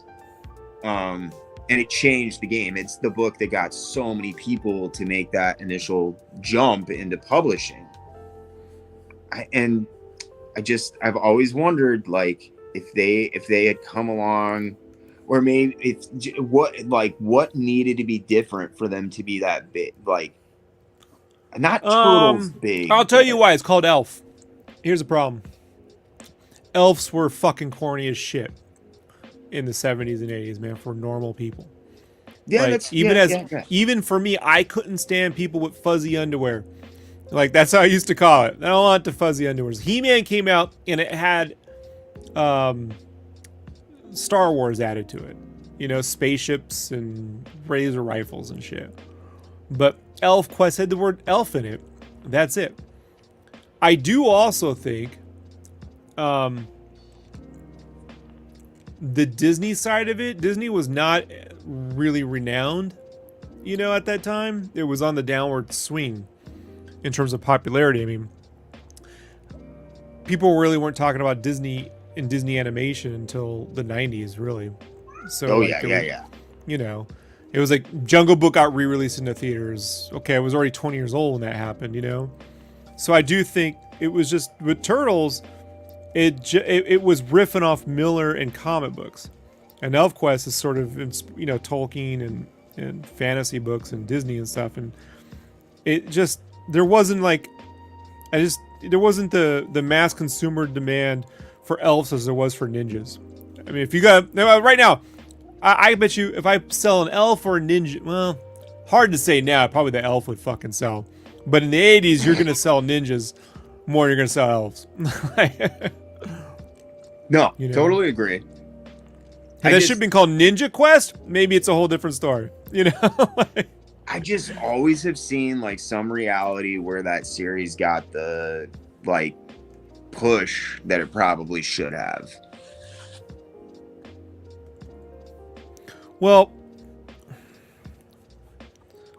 I know, like, for me, I wanted to like it as a kid, but the designs weren't quite Disney enough, and they were a little too human for me, as compared to, like, the opening credits to the opening animation of Thundercats or something. I don't know. It didn't have a Don Bluthie enough. It wasn't Bluthie enough for me, or anything like that. Like, I was looking for something a little more Disney, and it was a little less Disney on some areas, you know? Yeah, no. I get you. And I just think, like, I mean, people loved it, but I could just tell you why I didn't personally. You know, and I wanted to, but yeah, fuzzy boots and underwear and shit. I don't know. Yeah, no, I mean, I understand. There's a big part of me that understands why. I just have always thought that, like, there was a lot more possibility there. Like, even if because I don't think it would have ever been Turtles big necessarily, but I did see a lot more potential. And I think if Wendy Pini hadn't fucked up her hip and stuff and had so many health problems, it probably would have been quite a bit better, because they'd have been able to write out that the strength of the black and white Boom a little bit better. But here's what I think. I think if they had gotten a deal with Hanna-Barbera to do an animated series or something, it would have took off. Yeah. It needed a cartoon or something. And Turtles got the cartoon. I mean, Turtles would have obscured, if it wasn't for that cartoon, they would have disappeared. Archie Let's be honest. Turtles would have disappeared when Image came out. Oh, absolutely. fucking. You know, I mean, it kind of already yeah, did on its own through different means, but that damn cartoon is what got everything, and the toys got everything across. They didn't have the toys or a cartoon. That's basically it. You know? But that's what I'm saying. Like, I imagine a world in which, like, what would have happened if they did get that push? You get what I'm saying? Yeah, I mean, look, if Don Bluth had just licensed that and done that instead of Secret of Nim, we might be talking a whole different legacy here, you know? Thank God he didn't, but Secret of Nim is very near and dear to my heart. It's a beautiful film. I just wish he had done Dragon's Lair when he was at peak Bluth powers. You know? Won't argue with you there. Secret of Nim is like, I had that on a cassette tape when I was growing up, and no, it's a gorgeous film. Love it. It was my only cassette. I like that cheesecake Don Bluth too, and that ain't in the movie. You know what I mean? So it's no, like, absolutely, fucking totally. It is the total antithesis of that style. Yeah, right. Like, he could have made a version of Secret of Nim in the 90s after Beauty and the Beast. It may not have been as violent, but it would have still had that sorcery and animals, you know? But to get that cheesecake Dragon's Lair done, the 80s is where that was going to happen. If it was going to happen at all.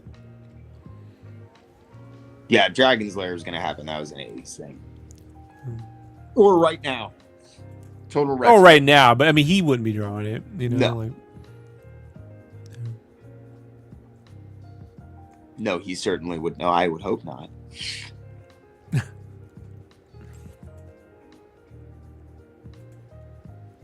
Be fucking Stan Lee style. Let's prop him up, guys.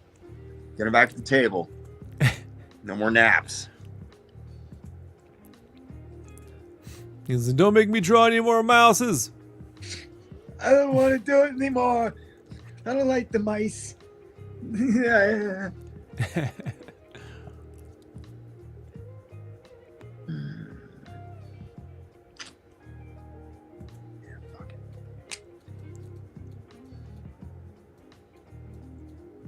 Yeah, I love Bluth's animation. He like, I grew up on his shit, so I do feel you on that. Oh yeah, 100%, dude. I mean, you just look at the animation on Dragon's Lair and Space Ace. I mean, he's kicking the shit out of what anyone was doing at the time. Yeah, I always heard people talk about Bakshi, and I was always way more taken with Bluth's work. Oh yeah. Bakshi. I mean, Bakshi was just a Roger Corman animation. He could get no budget too small. You know? Yeah. No creator too small to rip off. Yeah, I know. Right? My the guy who taught me how to animate in college started out with Bakshi, so he's got like a soft spot, you know. That's surprising. Yeah. A lot of guys who started off with him do not have a soft spot. Hey, you know, people look back, you know, with rose-colored glasses. You know, you forget the worst of it and remember the best parts, right? It's true. Fair enough. Yes, yeah. That's the only way I can see being fond of Ralph Bakshi, though. Although I would love to have seen Bakshi and Chris Felucci go at it, right, during the Mighty Mouse stuff. Oh my god! Like, yeah. Just knowing how batshit crazy both of them were, I just want to see them drive each other fucking nuts. Like, I would about pay money to see that. If there wasn't invariably like underage girls running around, thanks to Chris Felucci, like, yeah, I totally would have paid to see that. I had always said I wish there was a way to do a movie about Chris Felucci that handles all of the stuff good and bad and get Jim Carrey to play him. Fuck me, that would be beautiful. Right? Like, he's the only guy who could pull that one off, you know? He made Andy Kaufman likable. Plus, Chris Felucci, he acted all that shit out. You know what I mean? All the voices. Dude, he'd be up on tables and. Yeah. He did all the voices. I mean, everything. George Lickers hit everything. You know, his dad to him was Michael. It was Kirk Douglas yelling at him and just really violent. I mean, just I'm telling you, there's a movie there to be made, bro. You know, but you with the girls, yeah, that you put that in there too. That's just a relevant A24 topic, you know. God, man, that'd be the most depressing fuck. Yeah. Yeah, I want to see it.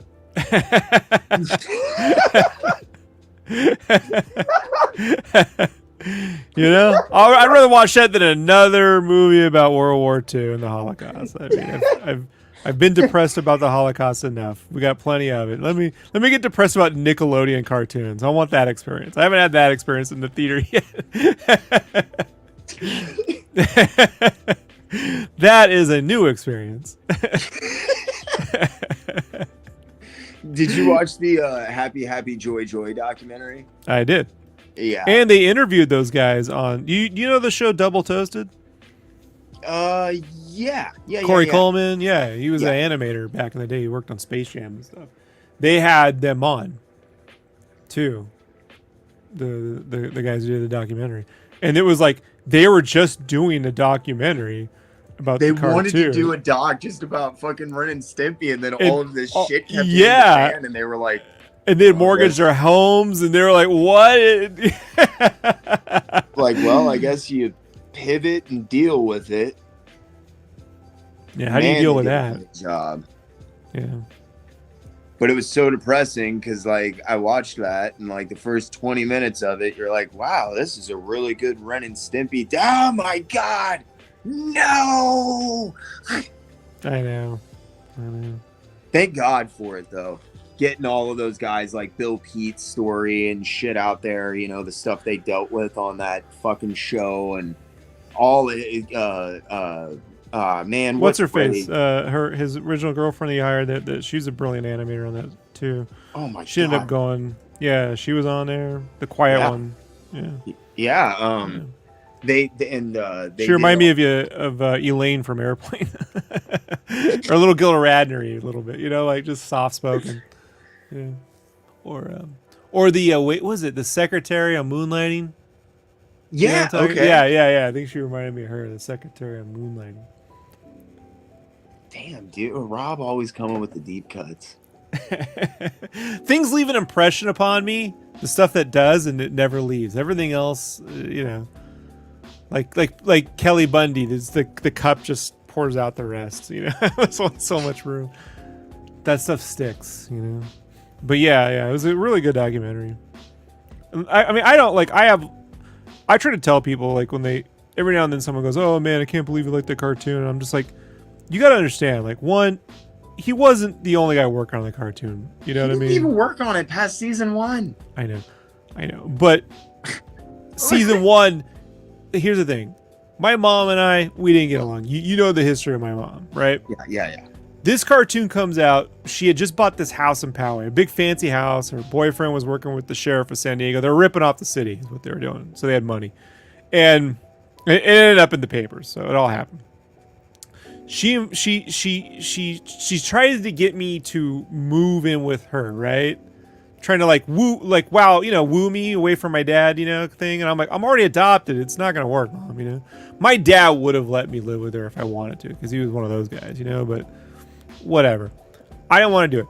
I'm stuck in this house with her. She won't buy me furniture or anything in my bedroom until I agree to live there. So I'm just sleeping on the floor. Yeah.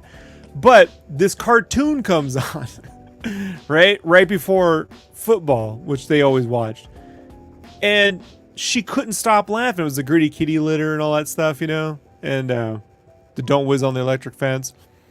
My mom, I never seen her laugh so hard. Like we would watch that instead of football. Like she's, you know, so I'm like, it's the only happy memories I really have of my mom in the 90s. Like, was watching Ren and Stimpy for a period of about 3 months. You know, so like, I don't really care. Like, I get what happened, but you can't take the memory away from me. You know what I mean? Like, good. Like, I'm always going to associate that cartoon with that memory, not with whatever the fuck homeboy, you know, bullshit he did, you know?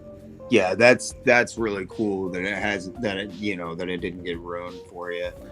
Night Mario, and yeah, Mario. Sorry, I missed your thing. Yeah, they look like the Conquistador from El Dorado. Yeah, Mega Mario. He's seen El Cid. So, but yeah, that was a weird time in animation too, man. Getting back to the El Cid thing, there was this period of like foreign animation that was kind of like coming up around the early 2000s that kind of led us to Belleville. You know, like these Spanish guys and this one other Ben Fiquet. Ben Fiquet. He did this Pirates thing. This like really. I'll send you the clip sometime. You may have seen it, but it's a really good like Pirates. This is before Pirates of the Caribbean, or right at the same time. He did a really good Pirates animated short. And he ended up doing I bring him up. He ended up creating a company called Lizard Cube, and they did these remakes of Wonder Boy: The Dragon's Trap, where he hand animates. It's beautiful stuff, man. And they did Streets of Rage 4. Oh, like, nice. Yeah, okay. and all hand animation. This guy, French animator, you know, really good style, man. Like really solid. A little bit of anime, a little bit of Jeff Smith, you know, in there. If you could go buy like a little bit of anime, a little bit of Jeff Smith, you'd get this guy's style. The Wonder Boy: The Dragon's Trap, you can just leave that on as a long play, and the music is so good, and the visuals are so good, you can just leave it on while you work and be entertained. It's a gorgeous game. Man, I'm gonna have to check that shit out. Yeah, Wonder Boy: The Dragon's Trap came out like 4 or 5 years back, but super good. He animated it in Photoshop too. What the fuck? hand drawn, yeah, because he can really animate. But he's like he hated doing comics, and he did two French mangas. I own them, and then he did the game thing because they're a big fan of Wonder Boy out in Europe, you know. And it's a Mega Drive game, the Wonder Boy games, and now I think they're doing a Shinobi remake or a Shinobi thing. I don't know. He's been a little quiet. Brilliant. Yeah. Out of all the artists that have appeared in the last 10 years, Ben Fiquet's my favorite. Ooh.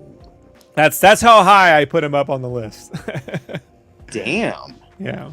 Yeah. Elegance to that man's art. That's something I'll never have. I'm too rough around the edges. He's got an elegance. The French animators they're on another league, you know? Yes, they are. You just can't them and the Japanese, they give each other a good run for their money, you know. Like they're different, but I think they're the only two cultures left on the planet that take animation as seriously as it needs to be taken as an art form. Cartooning in general, beyond just animation, like they take cartooning. Yeah, absolutely, yeah, absolutely, yeah.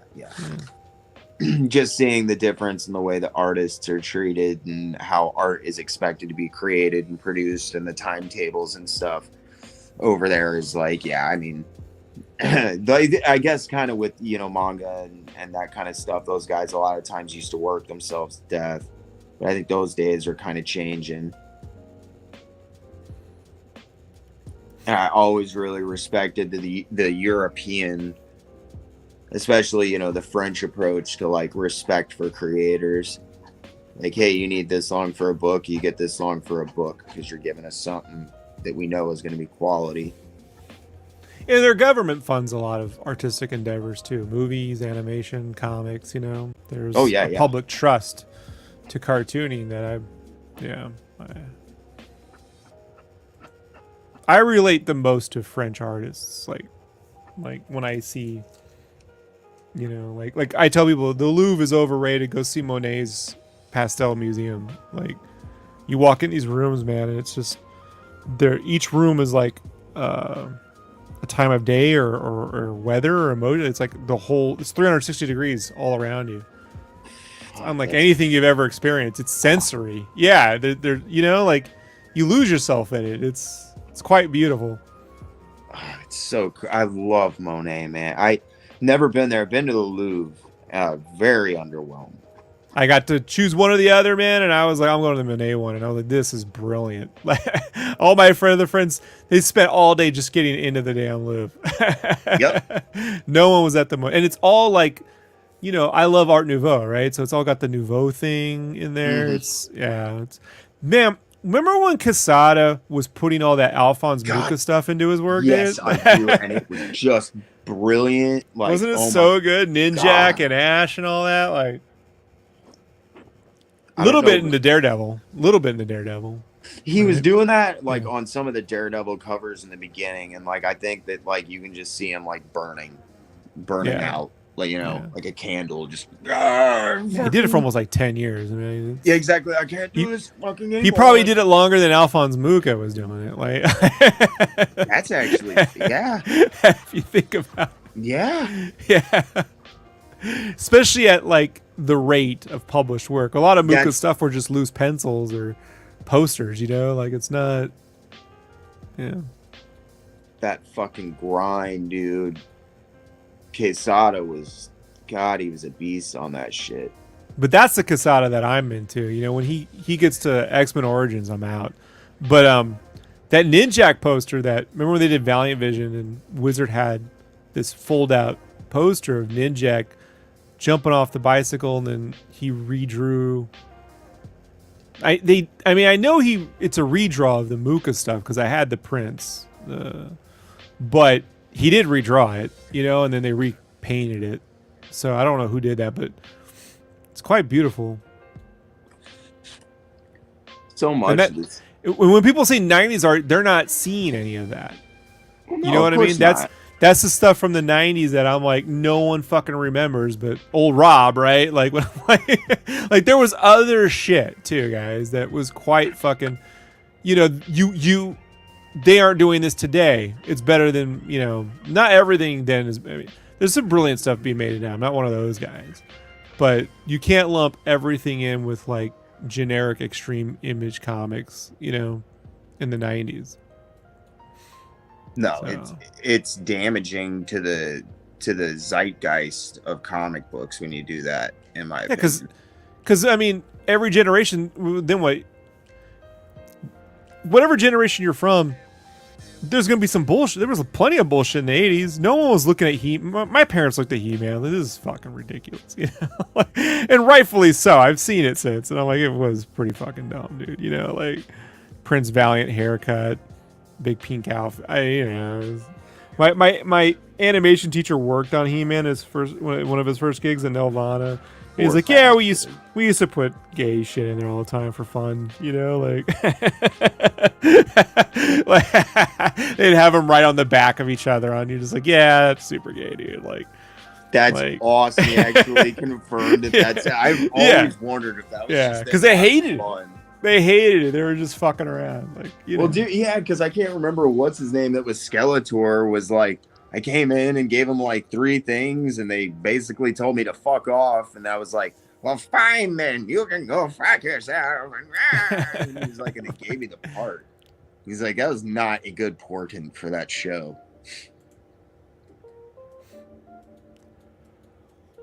But He-Man always ran at 3/4 angles. And Oh so yeah, my animation teacher, I never even did a run or walk cycle 2D. I had to do everything at 3/4. oh my god, Like starting off, man, I never even got to do. what the So this, fuck? yeah. So like I went through like an animation like hell for 2 years. I was gonna say that sounds like a fucking boot camp, not a class, dude. That's brutality. Oh, he was one of the, wow. how do I say, I don't want to, I'll tell you it off air. I got a phrase for it, but it'll get back to me if I say it here. I don't want, you know. A wise man once didn't say. Yeah, I don't have to say everything, you know. Yeah. Yeah. But yeah, we had to do everything at 3/4 angles and stuff, dude. So like I got to the point where it was like I was doing like 5,000 frames, you know, per project of hand animation myself, you know. My God, Rob, And you've like, done everything. Fuck and- me, man. And like I got to, I was like, I don't ever want to do this again. Yeah. I want to animate in one drawing.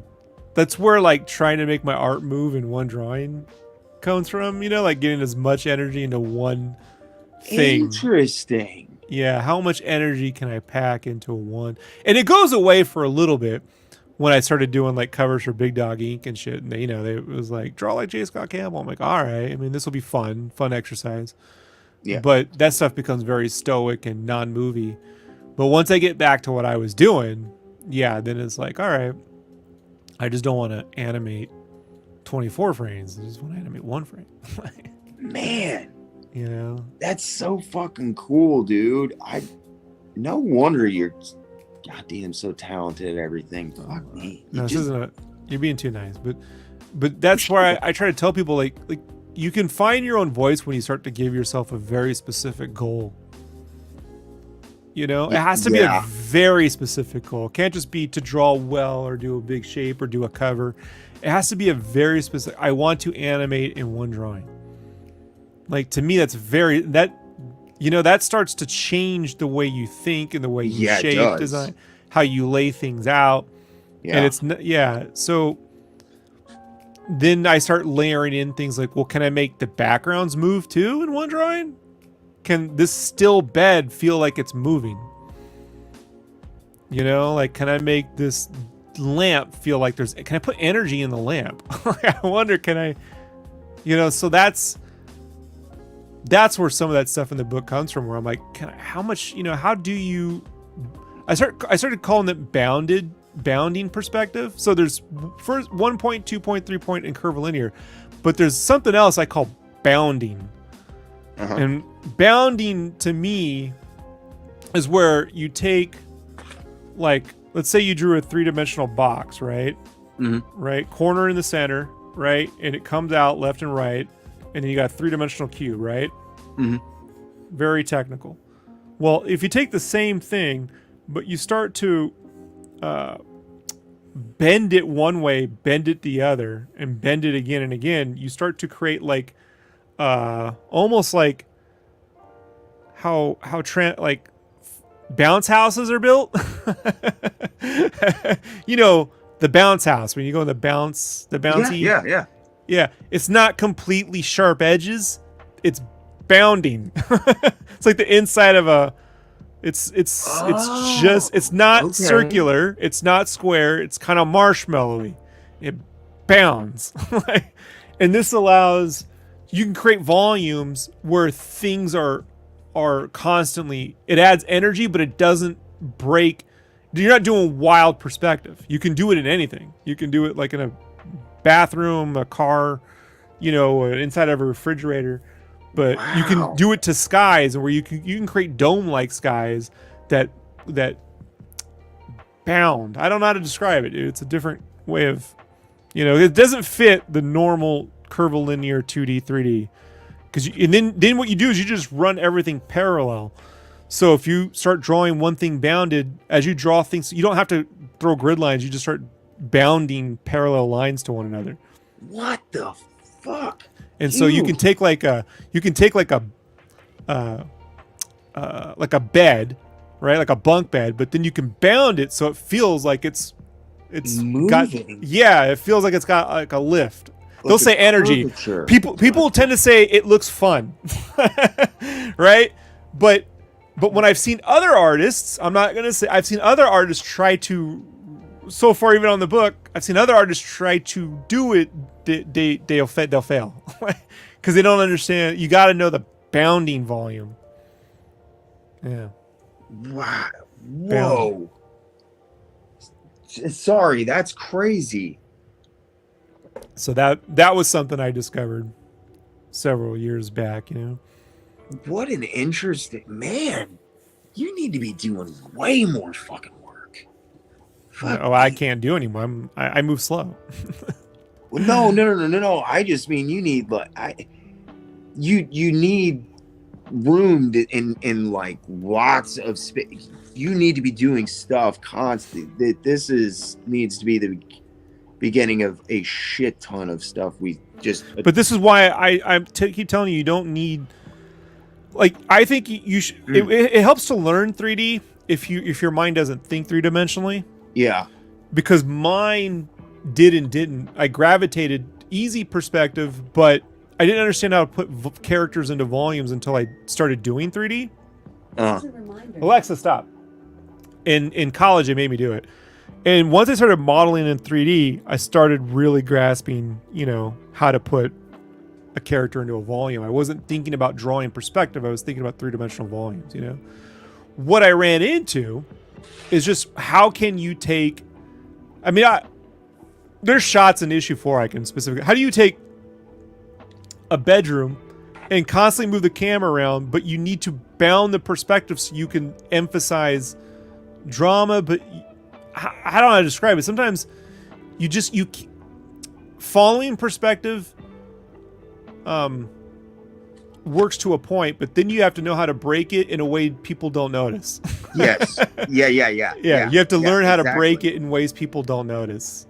They just think, it works. And it works because as long as everything's going parallel to one another,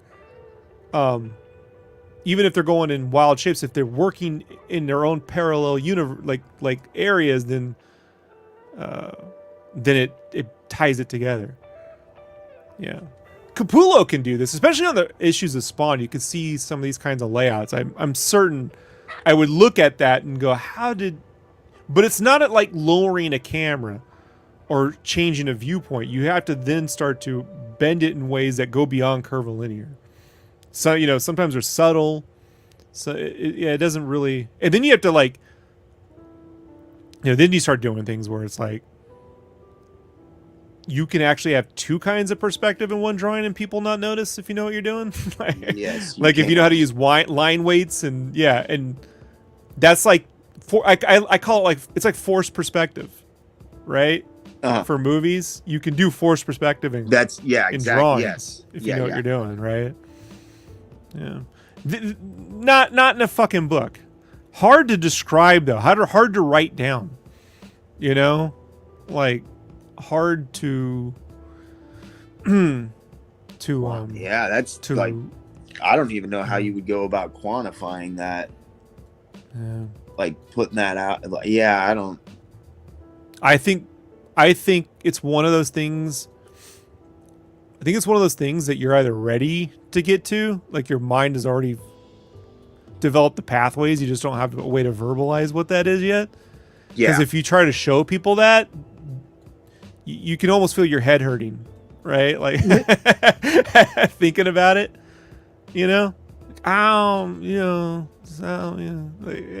maybe not. Yeah, I was going to say that is a lot it makes sense. And I can see it at work. I understand what you're saying, but just getting your head to that point, that is a radically different interpretation of what most people are taught, fundamentals. That's where you can utilize the 2D paper in ways that 3D can't get you.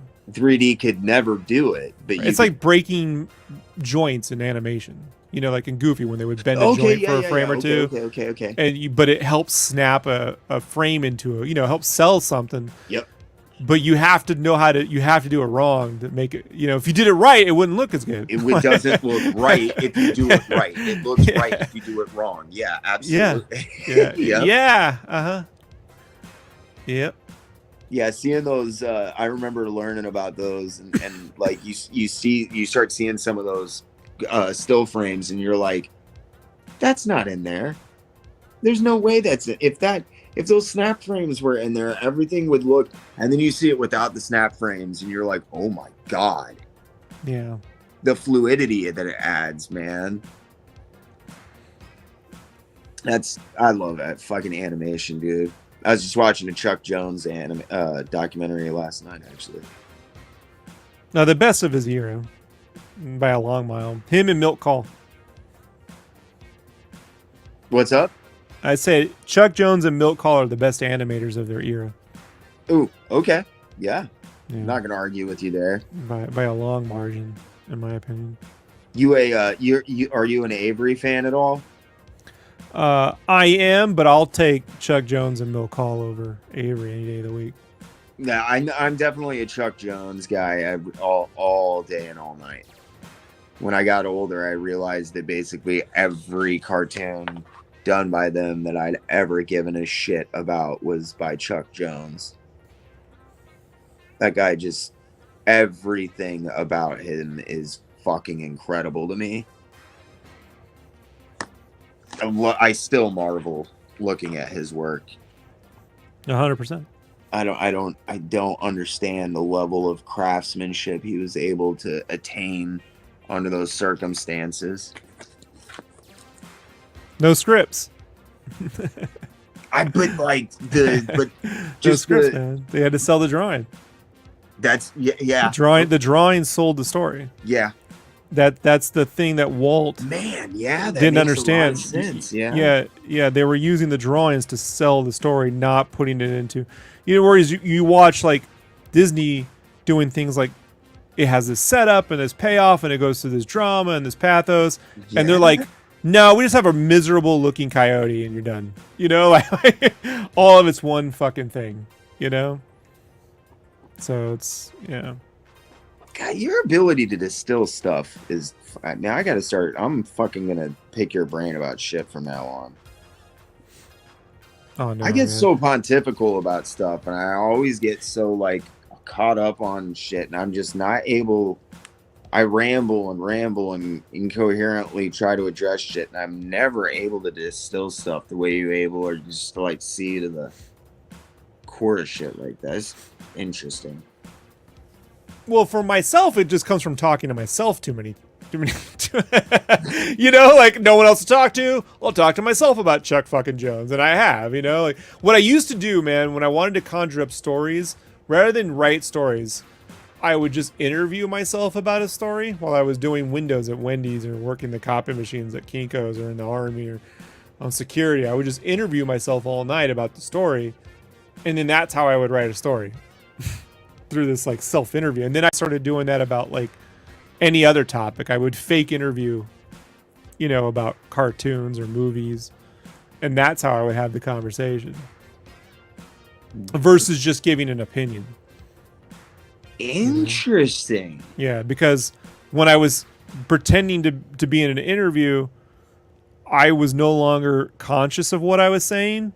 Right? The subconscious would flow through. Like I'd say things I never really thought about before, but oh yeah, that is right. Like, yeah. All right. But if you try to think of it, I don't think that works. You sound like an asshole, Man, I'm giving that a shot. Yeah. I mean, you could do it all day too, I am in a restaurant sitting in the back office doing jack piss, but fuck yeah, dude, yes, I actually can. And I like having exercises like that I can do at work that keep me. Because even if you lose your spot or something you said, you'll never forget the question. You can forget the answers, but I never forget the questions. It's weird. And the questions are always like the hardest part. From knowing is half the battle. Yeah. So long as you just can have a conversation with yourself, but I can ramble to myself all day. Yeah, I know. Got no one else to talk to. But I mean, I've watched enough. Like Fantasia, when Fantasia came out on DVD, they had that box set, and it had like they took all these interviews Walt did, audio interviews about any particular part of the production or the short, and then synced them up as if it were audio commentary by Walt Disney. Oh, yeah. Mm-hmm. I remember that. I don't think I've ever listened to it. Very good. Very good. And so, I would gleam into, part of it's, Walt's own kayfabe, right? Yeah. But part of it is true. And so you can sort of, when you look at what they're doing and the way he would develop stories, you can start to go, okay, dude's literally following 3-act structure. He's following, pathos. He's following drama. Mm-hmm. But when I look at the Looney Tunes stuff, I'm like, these are guys that grew up doing caricatures at carnivals. Right? They weren't reading Little Nemo. No. They're selling something in one drawing. to impress the person who bought that caricature. It's that kind of mentality, you know? Okay, yeah. And when I found out that they didn't have scripts, they were just constantly doing, I'm like, that makes the most sense, you know? You can only develop that if you, I have to assume they were drawing at carnivals. I mean, it had to be a thing, right? Fairs or at the beach or something. Something like that at that point. There had to be something, you know? But that's the mentality. Artist-driven humor, man. Versus, you know, Walt, yeah, I mean, he really wasn't an artist, you know? He was just a, how do I spend my brother's money, you know? Over and over again. Yeah, I was going to say, when you have to pay Will Eisner to come up with your signature, you've got a fucking problem. Right.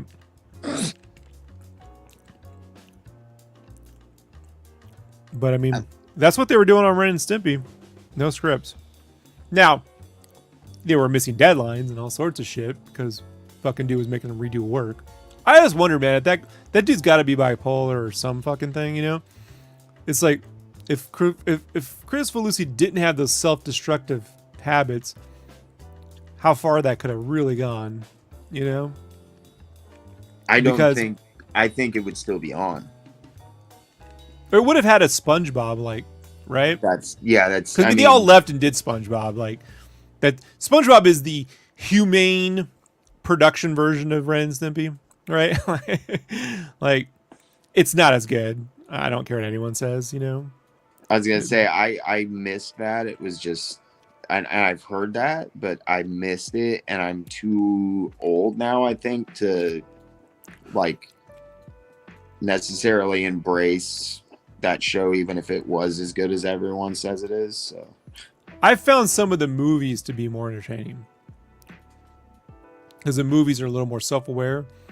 Okay. And I get a kick out of seeing stylized 3D animation. You know, you don't get a lot of real stylized 3D these days. Like, they're very that's reserved. true. Yeah. So the SpongeBob CGI ones are pretty fun.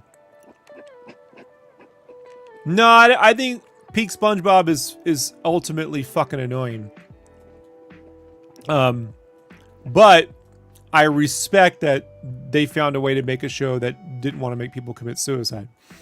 You know, obviously Ren and Stimpy was unsustainable. You know, it was a hellhole. Yeah, that's where animators went to fucking die. Yeah, it was unsustainable. Nobody should be treated like that anywhere ever. Yeah, I worked in art departments, not like that, but very similar in some tones. When I watched a documentary, you know, you hear stories, you know, about people crawling on tables and stuff. It's just, what the fuck? Throwing stuff at people. Shoes. Yeah, I watched an art director throw a chair at the owner once. Yeah, one time. I wasn't there for this, but this one place I worked at, they told me about it. They decided to steal some T-shirt designs, you know, because fuck these, you know, there's some stuff they picked up at a fair or something. They just thought they'd jack them, and you know, T-shirts. There's constant thievery going on in T-shirts, man. Oh yeah. Well, it turns out the T-shirts they stole was from this Latino family that they were organized crime. So they showed up to the office one day and wouldn't let anyone in and out of the building until they had words with the owner and got a check and a deal that day, or people really would have been. I kid you not, dude. People would have been killed. You know? That really happened. You know, that's why when I see AI companies stealing people's art, I'm like, you're gonna steal it from the wrong guys one day, you know? And they're not gonna wait for legal shit. You know, they will show up to your fucking place of business and end you. They don't think this stuff exists, you know? The Silicon dudes. Y'all think it's fun and games. But I'm fucking waiting with bated breath. Motherfuckers to get taken to task over this AI art bullshit is fucking ridiculous. Yeah. Somebody asks, is that Ren and Stimpy reboot still happening? I remember the pilot for it, Gully. Far as I know, Bill Ray was complaining about it the other day, like a couple weeks ago. Yeah. He was saying that this is his words, not mine. I don't know. He was saying that they basically didn't want any old people in the room, in the writer's room. It was all female, young driven or whatever. So I can't tell if he was going off on a Comicsgate thing or old man yelling at Cloud or all of the, but I don't know.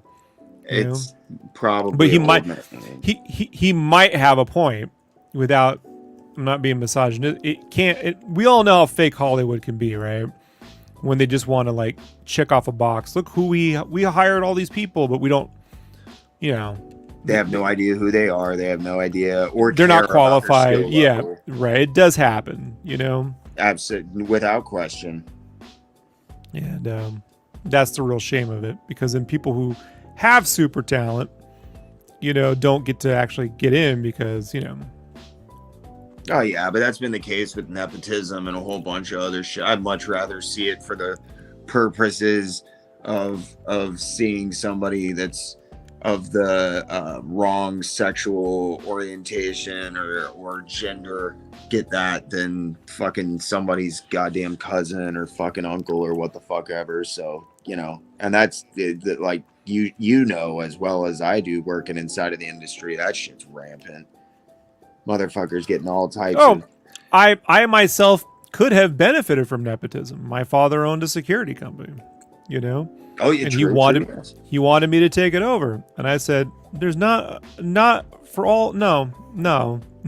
It wasn't a huge one, but we had like we had like 20, 30 employees at one point, and so like I was like, I'm not qualified. Like, I don't even.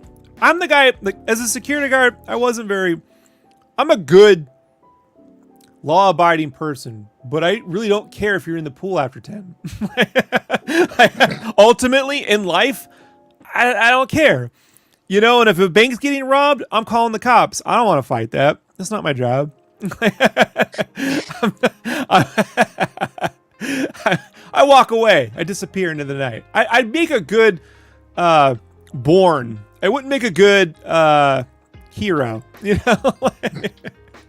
So I couldn't be a Bourne. No, I can't run. So I'm just saying, I'm a silent. I just don't give a shit. Like at the end of the day, I don't. You care about this stuff. I don't care.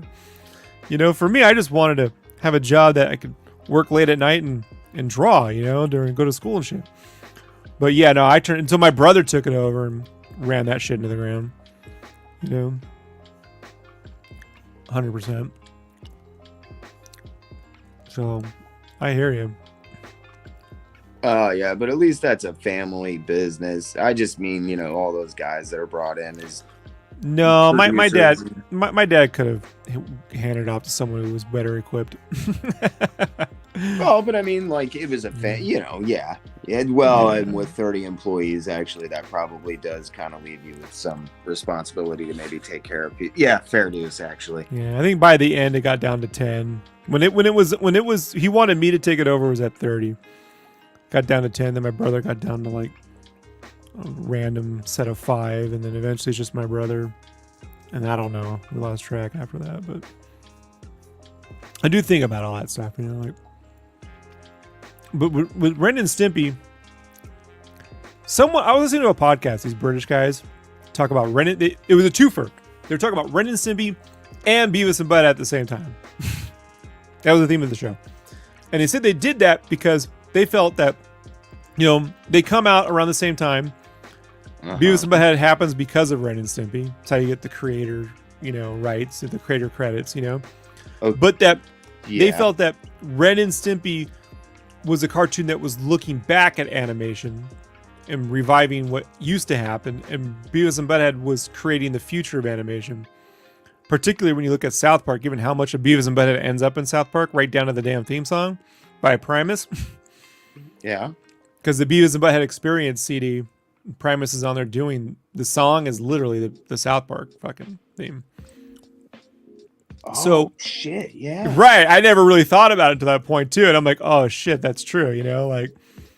it really was predicting the future of animation. Like, and YouTube, I mean, you know, watching videos all day and commenting on them.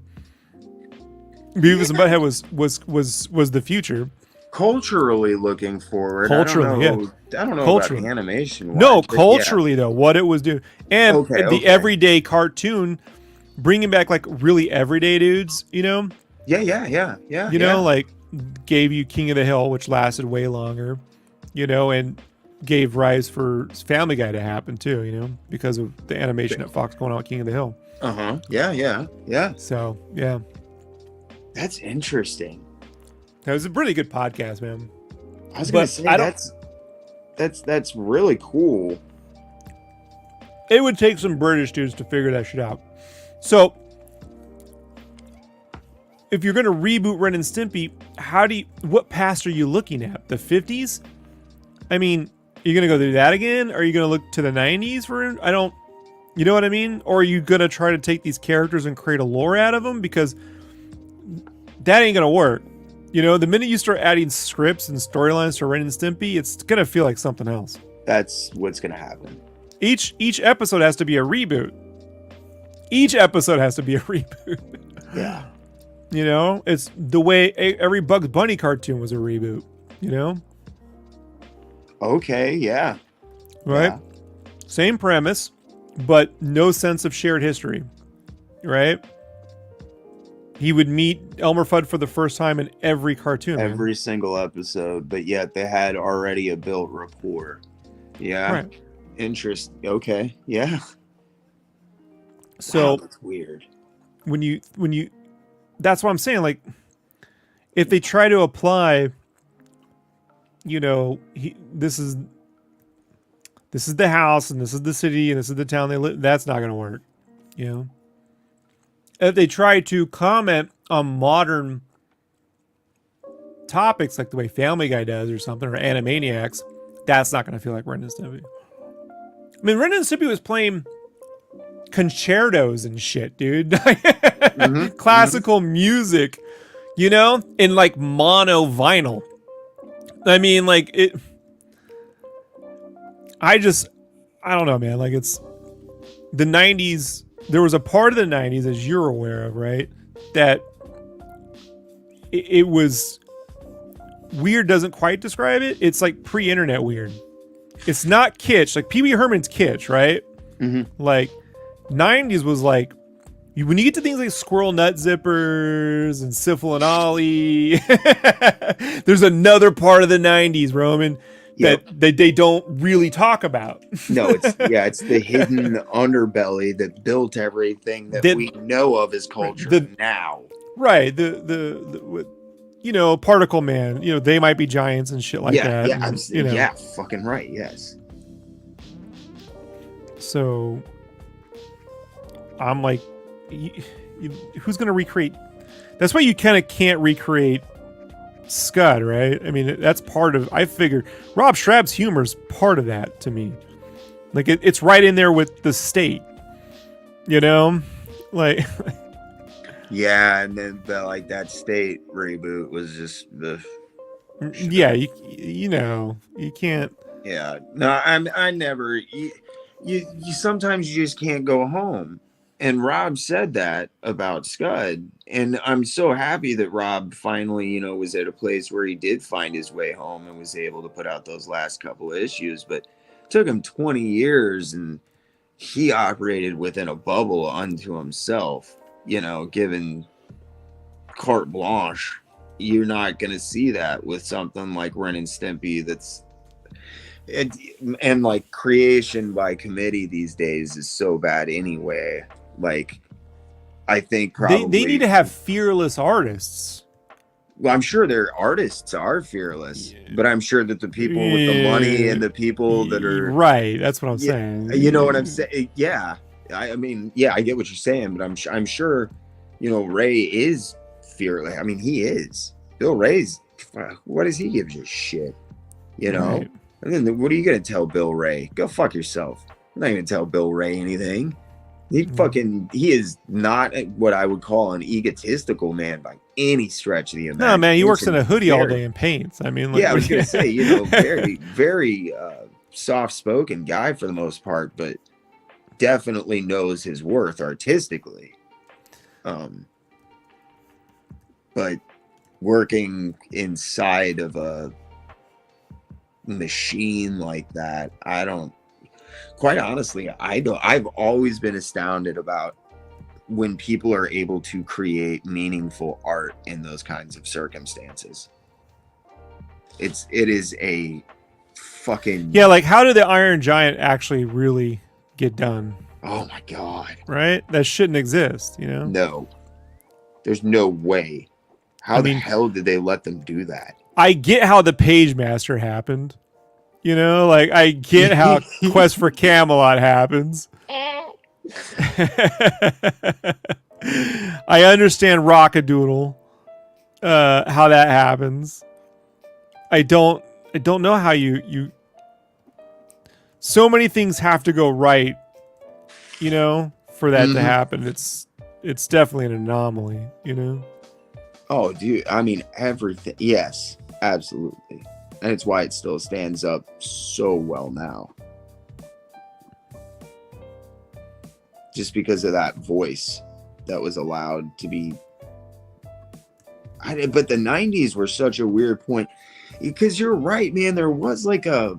I don't even know what you want to call it, but that like nostalgia wave that people were writing that was like, you know, just post-kitsch, but like proto-nostalgia. I'll tell you where it starts for me. It starts with Kids in the Hall. Like, no arguments there. Okay. Like the absurdist humor Kids in the Hall. The closest thing you can point to that's like it is SCTV. Yeah, right? Yeah, but this is one step further than SCTV, you know? I mean, was it Scott Hall? Was it Scott? I mean, I know the rest was Scott, but yeah, I get him confused with Razor Ramon, right? But like, Scott was like the first openly gay actor I've ever seen. Nobody was doing humor like that, you know? No. In full, I mean, and then using all the words, all the slurs that he would be called. But he'd make huge skits out of it, right? Like, remember he called himself a Baldwin as an actor and then said, "But at least I'm not queer." You know, and you're like, "Oh shit, dude, he's taking down the Baldwins." And just that was my kid in the hall. Yeah, I love so Scott. Good. He was he's fucking so good, fearless, man. His monologues where he's just smoking at the table, right? Oh my God, dude. I was like, but you can kind of see like Martin Short trying that with that character that he'd bust out, you know, like in a short, with the agent, you know, but Martin Short isn't gay, right? So like it's different, you know. It feels more like 80s caricature or something. Yeah, but the kids in the hall felt authentic in their weirdness because they were right. Yeah, absolutely. Yeah, but that's where that kind of stuff, that weirder part of the 90s kind of starts for me whenever that comes out. I know it's late 80s, but it's you know, it's right there. It's always like generationally, it's always a few, like 2 or 3 years before the decade actually changes, where the thing that defines the generation comes along, because that's kind of what causes like D-Light. For me, D-Light is you don't see the look of D-Light until 97, but that's like 89, 90, 91. You know what I mean? Like her whole outfits and everything, you see all that in 97, but she's doing that literally in 1990, you know, like that's the Gwen Stefani look, you know, like that's the No Doubt look. That's, I mean, it's crazy. So I don't know how you reboot that stuff, right? You don't. Look at the adult shorts, or the what was it, adult party? Oh yeah, but that's madness. What you're seeing there, like, that's not a reboot. I watched it live, man. I took the night off work to see that premiere. I was just like, well, he's lost his fucking mind. Like and I was watching the Spumco web cartoons, right, when those were out, right before the internet, right before the big web, the .com implosion, right? I was watching those Flash animated cartoons and going, okay, I get this, not 24 frames per animation. This is some dark humor, but okay, I can still kind of get into some of it. You know what I mean? That Ren and Stimpy adult, come on, man, that's not that's madness. It was stupidity. It wasn't even just madness. It was just stupid. Nothing about it was good. Right. It's not funny. It's just kind of mean. Yeah. Well, it was obviously Crick Falusi being like, fucking Nickelodeon didn't know shit, and I should have been able to draw tits, and Ren and Stimpy should have been able to fucking be shitting all over each other, and I should be able to do what the fuck ever because I'm a fucking genius. What the fuck ever, dude. I don't know, man. Ren and Stimpy, not good. Such a special thing, dude. I don't know why everybody insists upon fucking returning to these things. Can you not enjoy the original? No, they can't. They want to find one that's less toxic, and I'm like, nope. That's part of what made it. Then that's not Ren and Stimpy. If it's not fucking like the most toxic shit you've ever seen, it's not Ren and Stimpy. Then motherfuckers, I'd be like listening to fucking South Park, being all political. That's like a politically correct South Park. That just you. PC police takes over. Well, and they have Principal PC, you know. Yeah, I mean, and they had like, dude. I mean, Matt and Trey got themselves fired off of their own show. Jesus. They're basically there by like name only now for however long that Man Bear Pig was. I mean, that's been forever ago.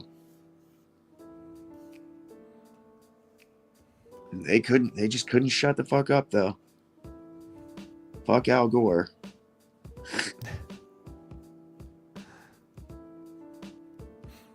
So bad when you have to like use part of your fucking commentary time to make a legally obligated apology to somebody. Like, Jesus Christ. What the fuck?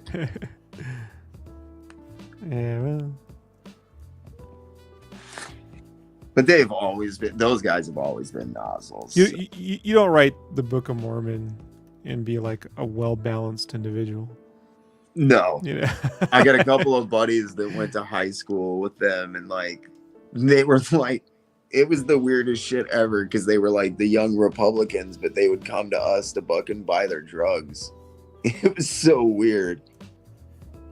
It's like they were such nozzles even back then.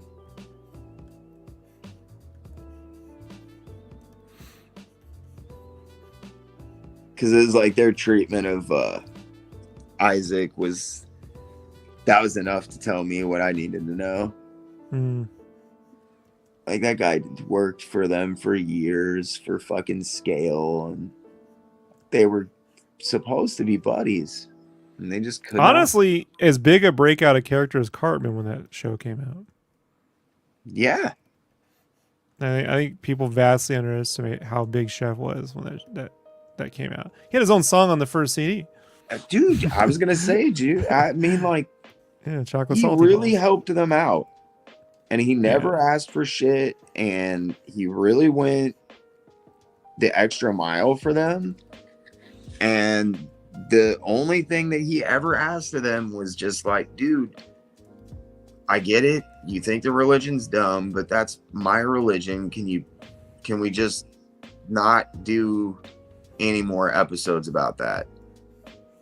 So they turn him into a pedophile. What the fuck? It's ridiculous.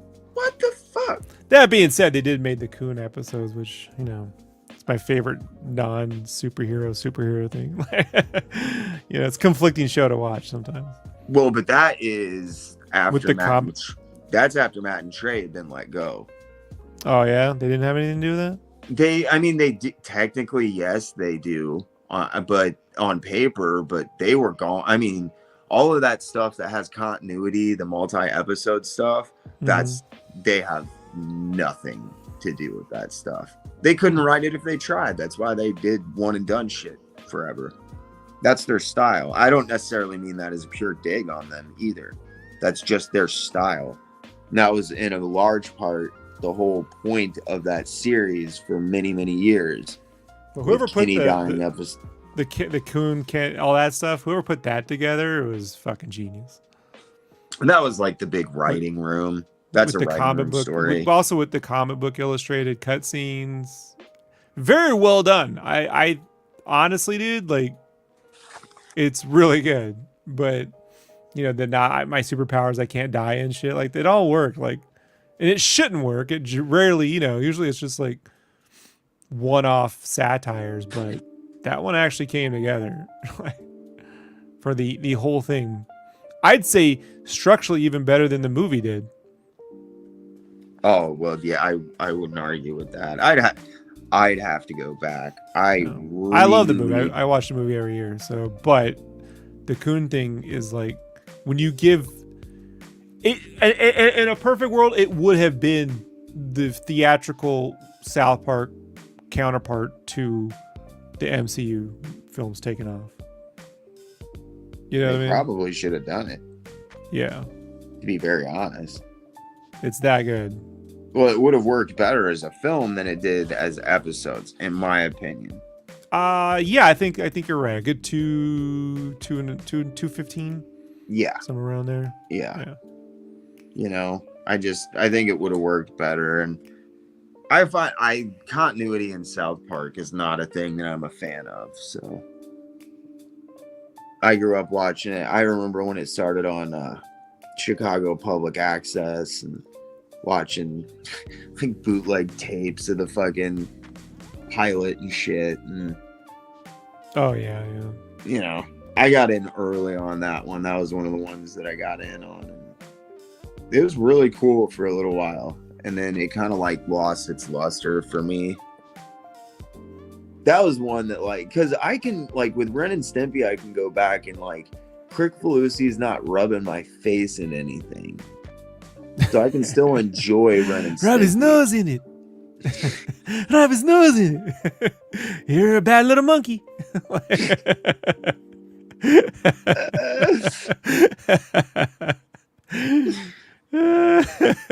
That's right. That's right. Man, I'm gonna have to fucking watch some Ren and Stimpy with my kid tomorrow after school now. I stand by those 2 seasons, man. You know? Oh man, the brilliant, some of the best television ever made. My opinion. I don't know if we'll see that a high point in animation like that, you know, ever again. Some of those Nicktoons was just, there's like a revolution going on at the time. Then again, it might work because out of all over the years, you know, different people follow me who draw, right? Amateur artists and stuff, you know? Yeah. I get a lot of those. And every now and then I see Chris Falusi style art pop up, and it's always from female artists. Like girl artists. Like I'm not using female as like a misogynistic thing, guys. You know what I mean? Like women artists. Like, and so I'm like, it could possibly come from, you know, women have I mean, have you seen Has Been Hotel and shit? Like they can go out there. You know, they got some great dark humor that is unvoiced in animation, you know? Yes, that's what I was going to say. They've just never been given a voice. Right. So, yeah. It's just a lot of times when you see female women comedians, like, you end up with that Paula Poundstone, Eileen Boozler shit, you know? Like, but there are the Sarah Silvermans and, you know, something that I think can bridge the gap, you know, humor-wise. So it is possible. It's not impossible. I just don't think that it's probable, and I don't think it's a wise move to go back there, man. Like I just don't, with the baggage and all of that, because you're going to be forced to make concessions and not be as aggressive and not be as progressive, in my opinion, because well, again, if Ren and Stimpy is about looking to the past, like, you can't really move forward. It needs to be rooted in 50s and 40s cartoons. You know what I mean? It does. So, but who is left that still actually understands that as like an art form of writing? It's possible there's some genius. It's possible. You know, I'll never say there isn't. You know. Well, never say never. Never say never. Yeah, it's the new Crow movie could have been good. Ever tell you my idea for a Crow movie? No. I came up with it in 1996 before the Crow sequel. Because I had heard they were making a Crow sequel, so I was thinking about how would I make my own Crow sequel, you know?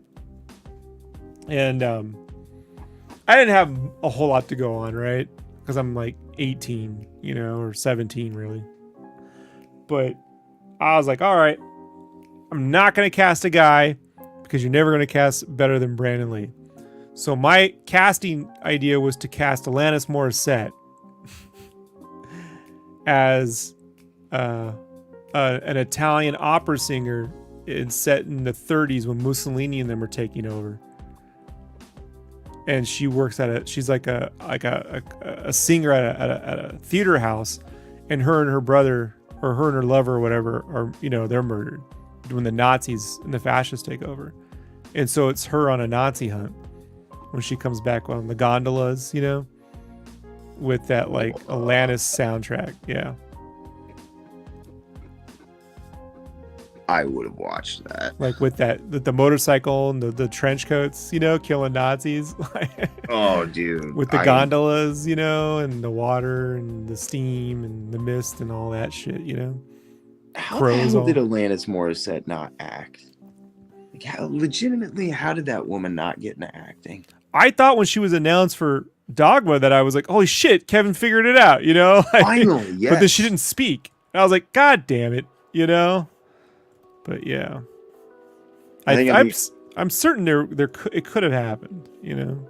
I'm like, gotta be like the only guy on the planet that still loves that woman. But like, God damn, I love Alanis Morissette. Every time I see her, hear her talk, I just like her more.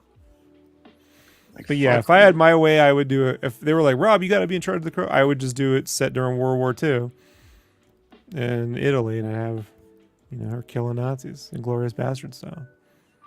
And also Dave Coulier. Yeah, Dave Coulier would be he'd be the big Nazi guy. He played Mussolini. I am the pedophile Nazi. Yes, that's right. You hate me double.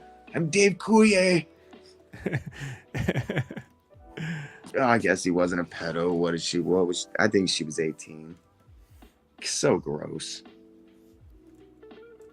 Freaking I know. Hollywood is, you know what I mean? Yeah. It's just so weird to me. Like, Dave Coulier? Fucking Jesus.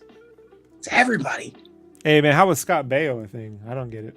You know? He was huge in the 80s. You figure that one out. I don't know. I always thought he looked like a burn victim. It's too smooth a face. Too smooth a face. I don't know how to describe it. No, I'm probably features. Not like the best qualified to like pick out attractive dudes though. But I mean, yeah, they all look fucking kind of weird to me. Every once in a while, I do see a guy where I'm like, you are a good-looking fellow. Like I'll talk shit about a womanizer. You know, like whenever I see Ryan Gosling, I'm like, yes, I understand how fucking women are gaga over you. Like, you're just a cute guy, aren't you? You're adorable. That's it. Like, you are. But did you have him figured out on the Mickey Mouse Club show? You know? Because that says something else about you too, right? Oh shit.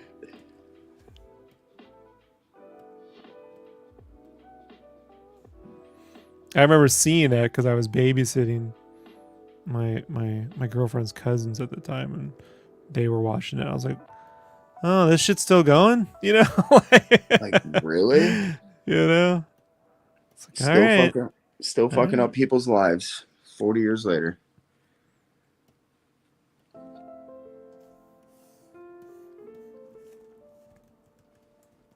Ryan Gosling. Crazy. Did you see Fall Guy yet? I did. Yeah, I was fucking pleasantly surprised by that one. I have one critique. And I could tell you this, and it's the same one I've given Mission Impossible 7, which I saw 7 times in theaters.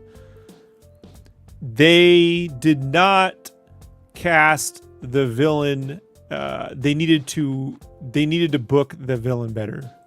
It's not a draw in wrestling terms. Aaron Taylor Johnson did a fine performance, but they needed to get someone from the 90s, like a Christian Slater or Keanu Reeves or Brad Pitt. They needed to, because you can't slightly try to talk shit about Tom Cruise in that role, because he already made fun of himself in the Tropic Thunder bit. Yeah, you know, you have to distance yourself, so you need an actual actor from the 90s that got revived in that world. And so Aaron Taylor Johnson is kind of like, is my problem with the draw. It's like, I don't dislike, it's, again, like, in my opinion, one of the reasons why Fallout did so well was people wanted to see Superman fight Tom Cruise.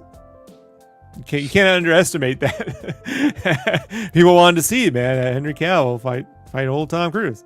So you get to Mission Impossible 7, and yeah, man, they got, you know, Richie's brother from La Bamba in there, and he's doing fine, but they needed Keanu Reeves or someone from the 90s in that movie.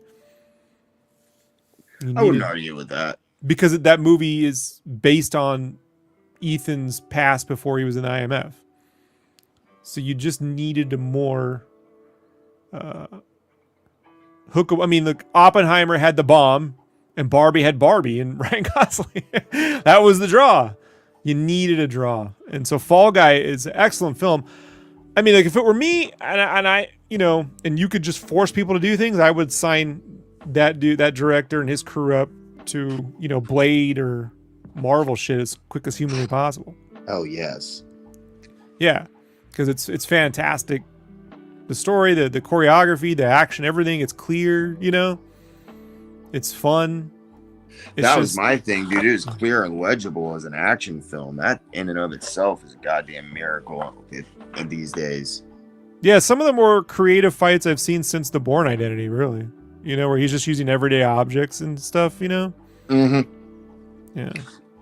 I'm usually just not pleasantly surprised by films. I normally am kind of underwhelmed, or just like stuff is forgettable to me. But like, I saw that in Once Upon a Time in Hollywood, and I was both of those movies, I was like, that was my movie of the year. All right. When really? That came out. Yeah.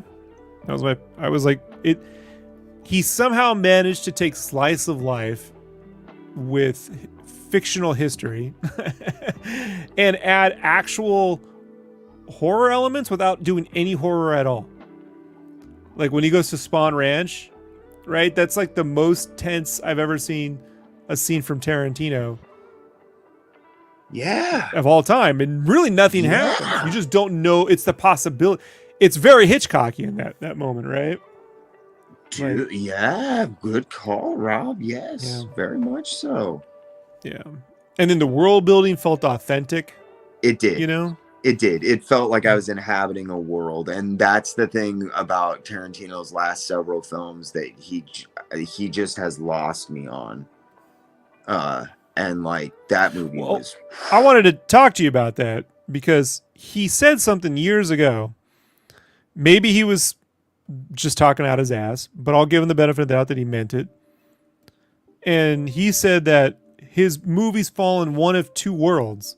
The real world and the movies that world watches. Yeah. So yeah. Kill Bill is a movie, right, that exists in the world of Pulp Fiction. Right? Yeah. Oh, yeah. And he's telling you that with the intros, the black and white intro. Yeah. Yeah. No. Yeah. Absolutely. So, like, Inglourious Basterds is a movie. It's not the actual history. And that's why it's about films, and you see a film burn in it. And very meta. But yeah, Once Upon a Time is the real world. Yeah.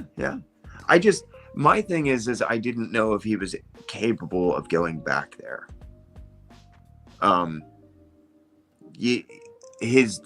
Things had so stylistically shifted with him, and it's not just the worlds, man. It's like Django Unchained and Inglourious Basterds. Like Django Unchained, I did actually. Come on, bro. Really, Nice. I sat in a theater with an all black audience. Coincidentally, like I sat down and I looked around. I'm the only white guy here.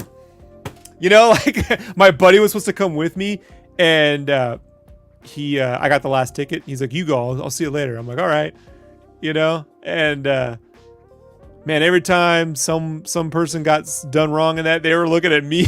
I had 5 guys to my left. I'm like, I didn't do nothing. I didn't do nothing. I was like, when he shot that the sister and her body goes sliding across the floor. I mean, everyone cheered. You know, I haven't seen. I mean that's an experience I'll never get again. Seeing Django Unchained. I was gonna say Django Unchained was the one that he had done that showed real glimmers of like that Tarantino was still in there for me, because it very well bridges the gap in between that movie world and the real world to me. It's the one film he's done that kind of straddles that thing. And like, there's always elements to Tarantino's films that I love. Like Christoph Waltz as the Jew hunter is just like one of the greatest performances I think probably that'll ever be committed to film. But the movie itself is just not fun for me. So it was really cool. I think because I was stationed in Germany, that movie feels very authentic for me. You know, like you know, the whole counting on your hand shit. It's shit they tell you when you get in. They're like, hey man, so you know details that are incredible, and that was one where I was like, wow. Yeah. I just mean the film on it. It's not bad. It's just not good. It's just not good to me. If that makes any sense. It's fairly forgettable in most, and which is really sad considering some of the performances and some of the really intricate thought processes that went into some of the stuff in there. It should have been way better for me, but it just wasn't. I think everyone was expecting, this is the promise of the premise problem, is I think they were expecting the other half of it to be literally a Dirty Dozen's Commando film. That's what it should have been. It wasn't. Yes. It was a French. It was a French film at the other half. A French film about French filmmakers, like film movie filmmakers, film. Like yeah. So you're either wishing to see the other one or you're on board. I'm fine with on board. I did feel that when I first watched it, but once I got past that, but thinking that's the danger you ride when you come up with a premise and you know it's there, but it's not what it's about. You know, you do risk losing people in that movie. You know. Did you like Death Proof? Yeah, I like it, but it's not really a movie. You know, those are like. I don't know. I consider that whole thing to be. I don't even think you should cut.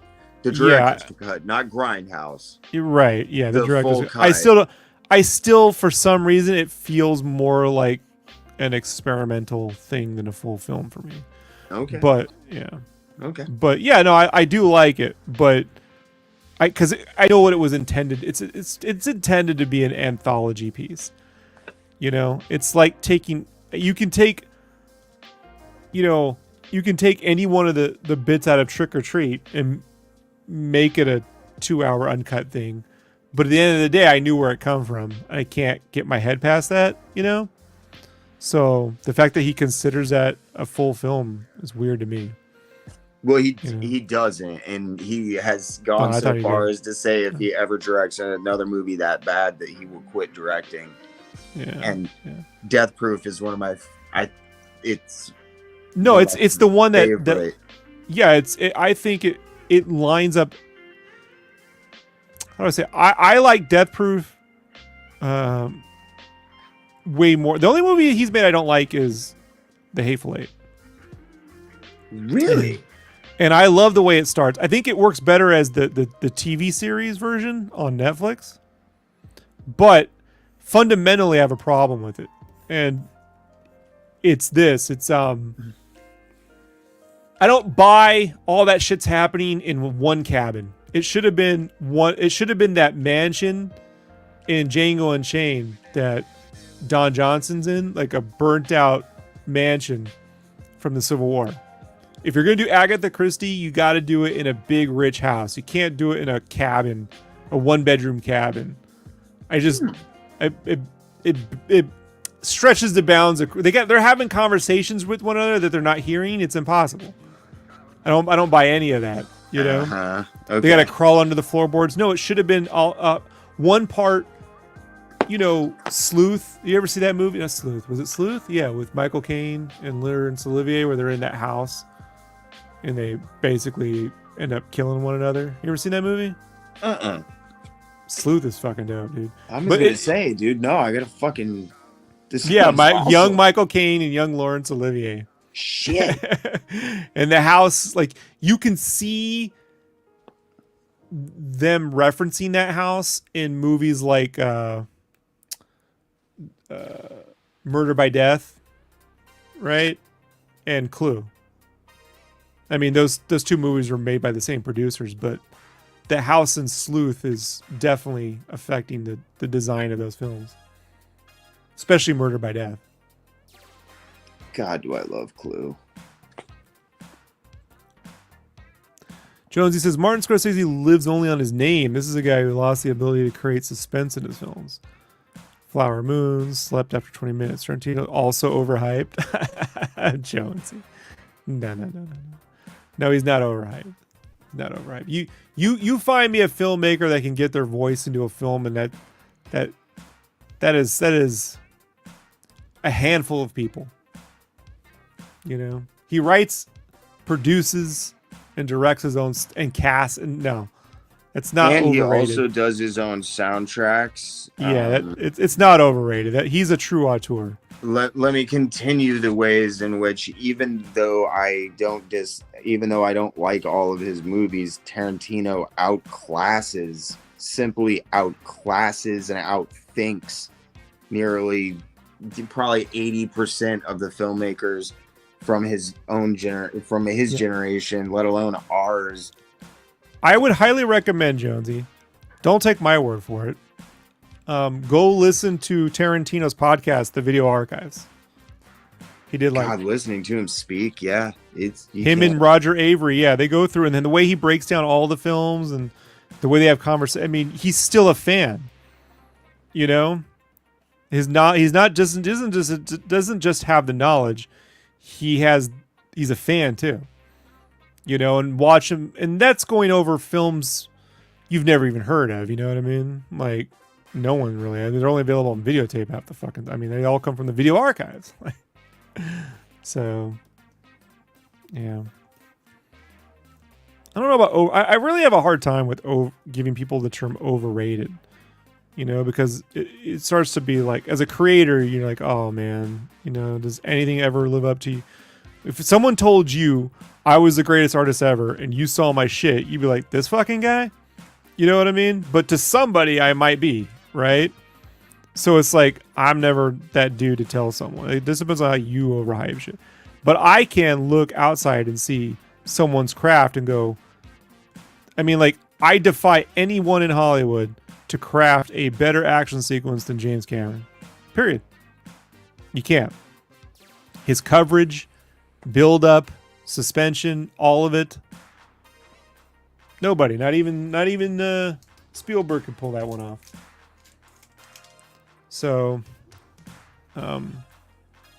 you could say I don't like his stuff. That's your personal opinion. That's not reflective of what's actually happening. Spielberg couldn't make Titanic or The Abyss. Just couldn't. He couldn't lift a giant ship up in the air, have everything crash down, and then set it back up and do like 8 sets a day. You know? Like that's another level. You know? And I'm not saying it's a healthy level. Some people are just fucking psychotic, right? Like, in the way they create, you know? But you can't, you know, overrated to me is when you start to get into like, if there was ever an overrated director whom Tarantino loves for one movie in general, Shyamalan was probably overrated, right? But I love Unbreakable. So, My But God, you like Unbreakable? yes, I think it's one of the best films of the last 30 years. Oh my God. Period. Yeah. Wow. And it's probably one of the films I've probably have the most personal attachment to. Like, I've experienced moments of this. Like, it's very true to like how I've lived life, that film, in certain ways. Wow. Okay. Yeah. It's very personal. Like, I have a visceral reaction when I watch it. I don't know how to describe. Interesting. Yeah. Yeah. My wife has seen it. She's seen it, you know, like since day one, since, you know, I saw it even when I saw it in Germany. Yeah. It's so is it just Unbreakable? Like, did he hold through on the rest of the series for you too, or No, just that one. okay?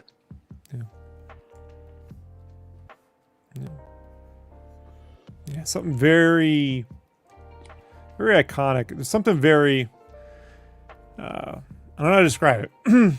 Something very real about that film. That I would not argue with. Yeah. Yeah. It feels very slice of lifey sometimes. But I mean, just on its own though, like, remember, this is at the time when they were claiming Shyamalan was the next Steven Spielberg. It's like, come on, man. You think Shyamalan can make Color Purple? Even I at the time was like, that's ridiculous. You know, you got to be able to make The Color Purple, Empire Under the Sun. Films that maybe I'm not in the mood to watch, but Spielberg has such a range. You know, then go pull off Jurassic Park. You know, and Schindler's List. I don't think so. You know. I get Spielberg kind of falling off for a while. I mean, once you have those highs, I don't know how you. I was gonna say I don't quite know how you follow that up, but well, it bummed me out because I had hoped when they were talking about making an Indiana Jones 4 in the 90s, that it would have been Indiana Jones and the War of the Worlds. Like, you kind of can't do Indiana Jones during World War II. Because, I mean, literally fighting the Nazis, because then you got to have fun during D-Day, right? And you know Spielberg isn't going to have fun during D-Day. It's just not what he's going to do. But you can literally do a remake of the 1950s War of the Worlds and have Indiana Jones stuck right in the middle of it. And I was talking to Jason Ward on this Star Wars podcast we do, and he was saying that he's a big Lucasfilm insider, and he was saying, like, no, that was on the table, but that Spielberg didn't want to touch Aliens after Independence Day. He felt you couldn't do Aliens after that. But then he ends up doing War of the fucking Worlds anyway. That's what I was just like, what? So it should have been Indiana Jones. Look, how do you top the title Indiana Jones and the Last Crusade? They haven't been able to figure it out. I'll tell you, it's called Indiana Jones and the War of the fucking Worlds. That's how you top. And Indiana Jones right in the smack in the middle of an alien invasion in the 50s? That would be the one. But did not happen. Instead, we were stuck with, these Indiana Jones films that never should have been made. Oh, no, they should not have. Good God. I can't believe Harrison Ford's back now. Jesus. Forget who they cast him as out in the MCU. I was like, Thunderbolt Ross.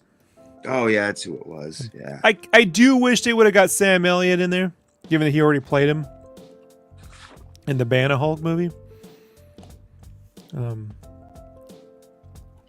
he's infinitely better. But, yeah. Well, he has the same swagger that Hurt had. I can see that, yeah. Yeah, Sam Elliott has swagger. Harrison Ford doesn't have swagger.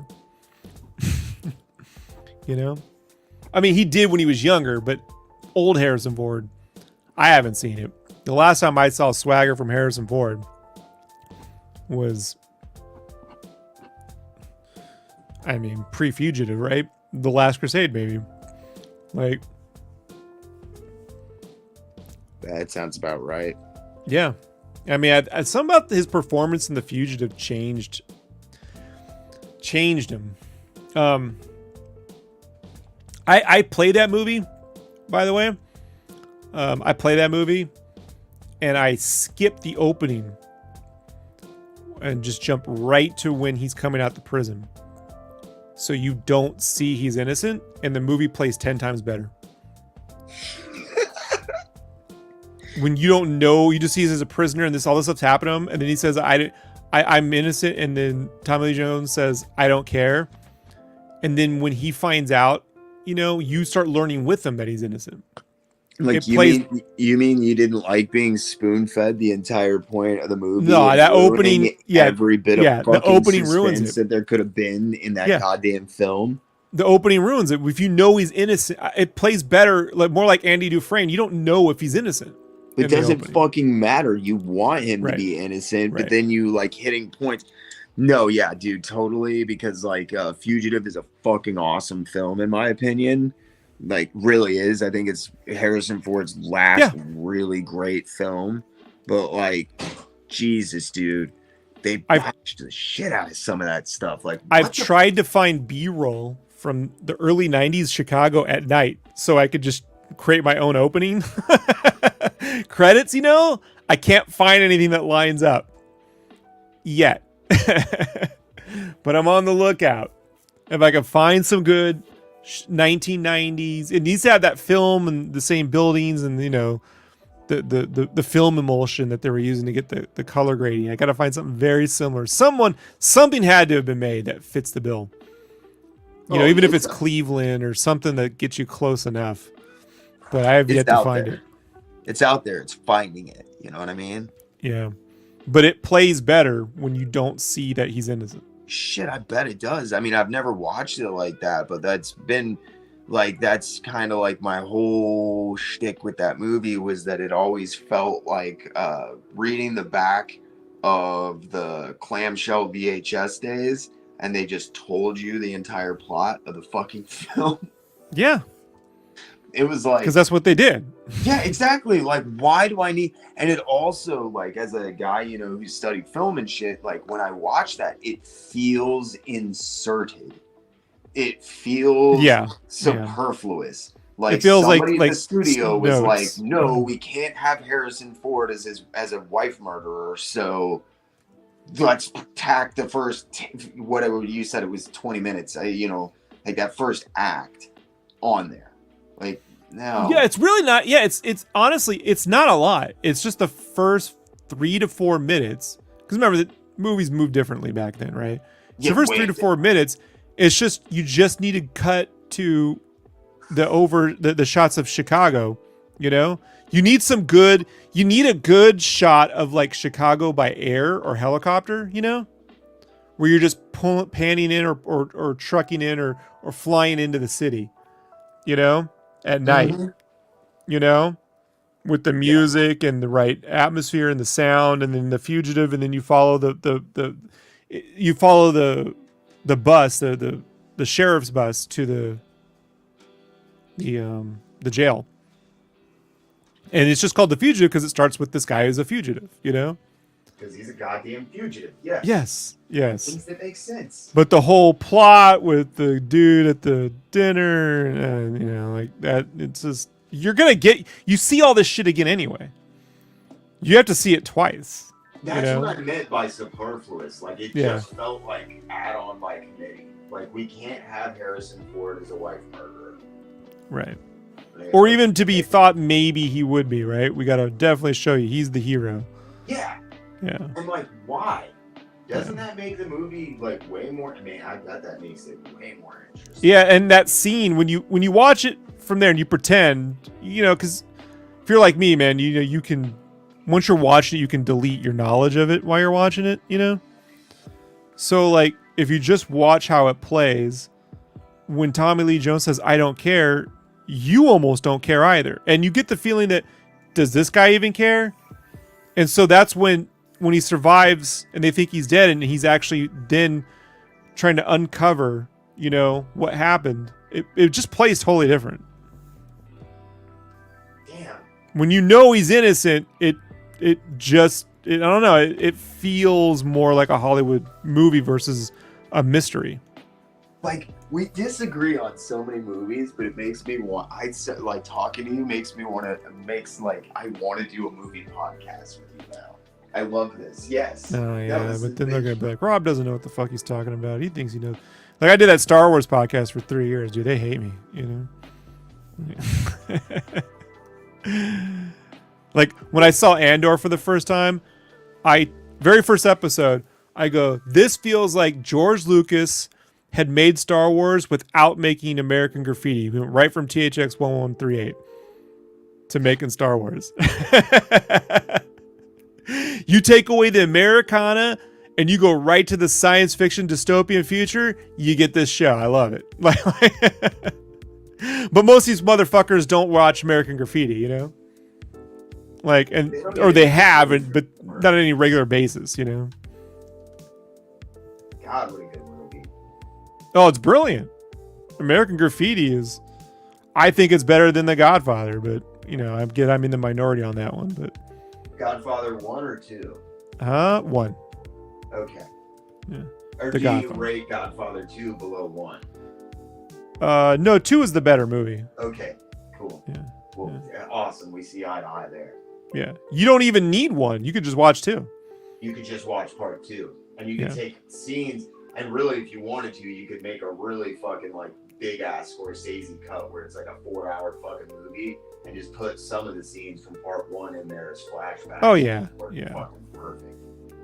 Yeah. Not that part 1's not a goddamn great movie, because I really do think it is. I love The Godfather. Oh, yeah, 100%, dude. No, it's very good, but I think American Graffiti is a better film than the first Godfather for a multitude of reasons. Man, I gotta fucking, I'll send it along with the Syphil and Ollie, dude. So I collect 35 millimeter prints, right? Right. And basically all of the American Graffiti prints are just destroyed. And there's only the new color timing for the remaster they did in like the early 90s that's just so garish. Right. But I got a guy who got a hold of a really nice telecine, and we used that to overlay and correct colors and stuff. And like, I really felt like I hadn't seen American Graffiti in about 20 years after I watched this resto. So I'll have to send the restoration along for you, man. God. Yeah, the cinematography is so crisp on some stuff, and then because the Super 16 so gritty, right? But like it's somewhere between a documentary and somewhere between a big budget film sometimes. The vapor really, lighting, you know, like.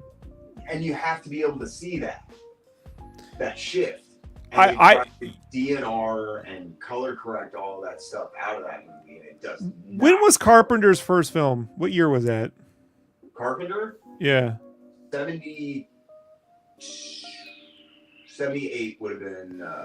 All right, because I look at some of the cinematography for American Graffiti, and I go, "Well, they just took that for Christine, right?" Oh yeah. Like 100%. It's got the same minus the Super 16.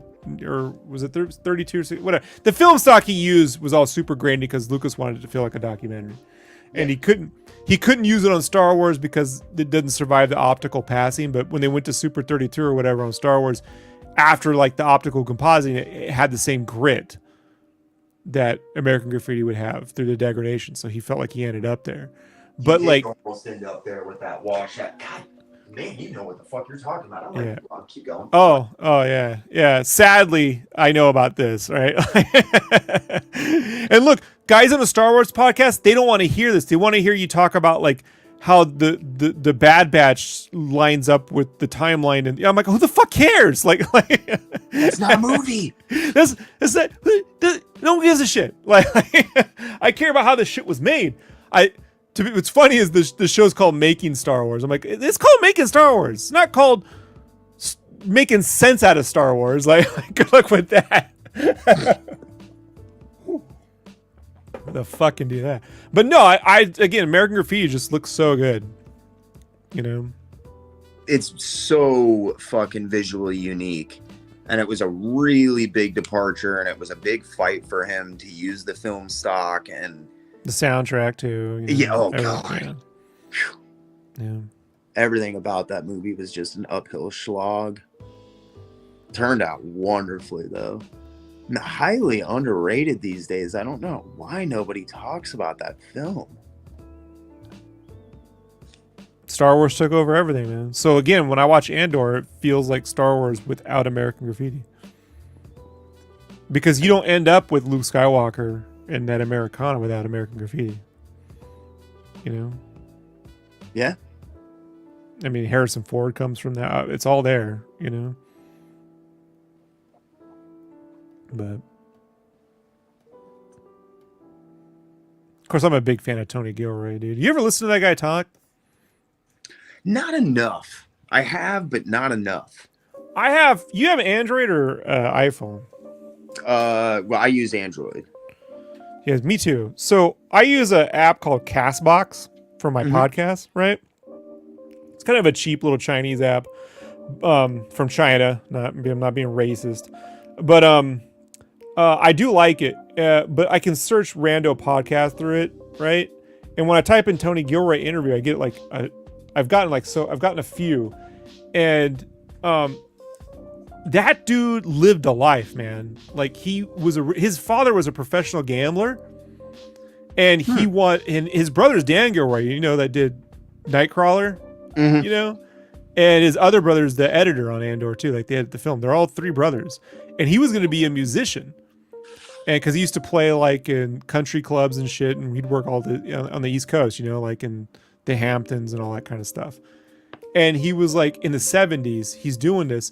But he said that he got out of it because he's playing next to like Bob Dylan and shit before they were big. And he was like, I'm not good enough to be a musician. Because he's playing against some of these fucking legends, you know, like the Paul Simons and all these fucking dudes, you know. So he gets into writing, you know, but he's like a giant history guy, you know. So he ended up writing like the Bourne movies and all that stuff. But he knows his fucking he's got like passion, like it's a passion project about, I don't know, Napoleonic stuff and like finances. Like Andor comes from this whole thing. He was gonna do a movie once about how Marx and them funded the Bolshevik Revolution, and so Andor comes from how do you fund a revolution, from history. Yeah, so that's like, I'm like, you guys, you got to be putting historical. It's called Star Wars, right? It's got the fucking word wars in it. So you need to take historical fiction, right? Or even real fiction and adapt it into a galaxy far, far away. You keep doing this we're writing timelines and Jedis and shit. It's not going to work. It's not going to feel real. You know, like those first films, Lucas wanted to feel, yeah, it's a fairy tale, but it was shot and intended to feel like a documentary, that you really went there. You know, it's just you're documenting a fairy tale, if you can believe that. It's weird, right? But that's the weirdness of the 70s. That is a bizarre fucking yes. Okay. Yeah. But that's it, you know. Yeah, I've never heard it summed up like that, but yeah.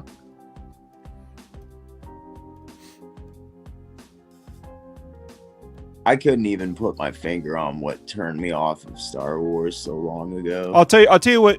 Look, I was a huge fan of it as a kid, but I could tell you the first ding in the armor, right? The first something's not right here, and it was in 1983 when I'm watching Return of the Jedi, and Chewbacca does the Tarzan yell. Like, okay, Ewoks, all right, you know, I'm 5, okay, but Tarzan yell, right? Like Tarzan's that's from another movie, like not hidden, not like a slight homage, like it's a goof.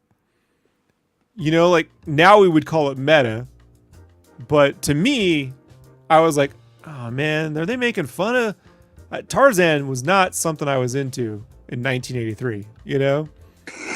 Like, and here they're doing Tarzan yells and shit. And so there's that. And then there was, I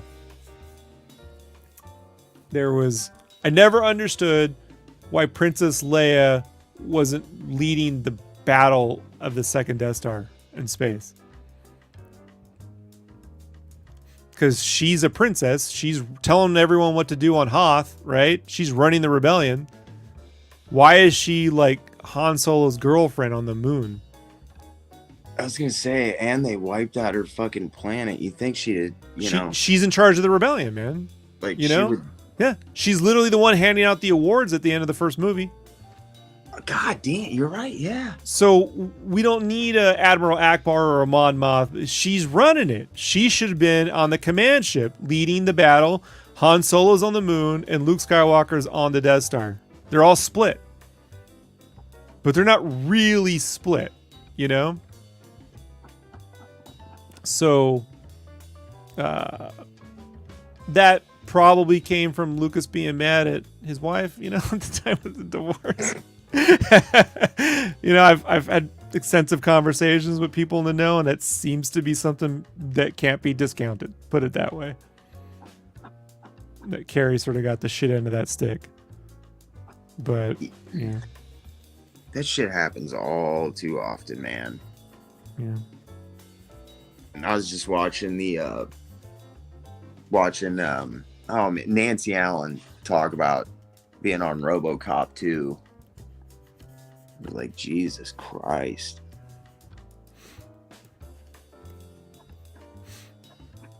Yeah, RoboCop 2 sucked all around though, dude. Like, well, I'm not arguing with you. I kind of have a soft spot for that film on some levels, but who's gonna be able to? First of all, I don't even think Paul Verhoeven can out Verhoeven, right? Like, no. I mean, after Starship Troopers, that's it, right? That's it. If that, you know. I don't remember anything else. Am I missing something? No, not Jonesy. Jonesy brings up, let's talk technical storytelling. Shaky cam is the worst camera technique ever. Bourne movies unwatchable. Keep cameras still while you move them around. I disagree with you about the use of it in the Bourne movies specifically, because the idea was that when I saw that movie almost a year before it came out, and it was almost 30 minutes longer. It was somewhere between 30 and 40 minutes longer. It was a long cut.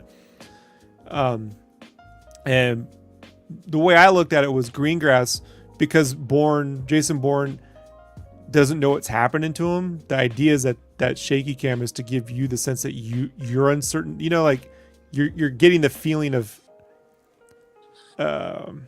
how scared it would be to be in a real fight. You're feeling that, you know. Then it just became like a camera trick, you know. So it didn't do well for any other film. But I would surmise to you that unnecessary slow motion is worse than shaky cam. Because shaky cam doesn't drag the fucking movie out unnecessarily by 20 minutes because Zack Snyder decides to slow motion every fucking thing for no reason, you know?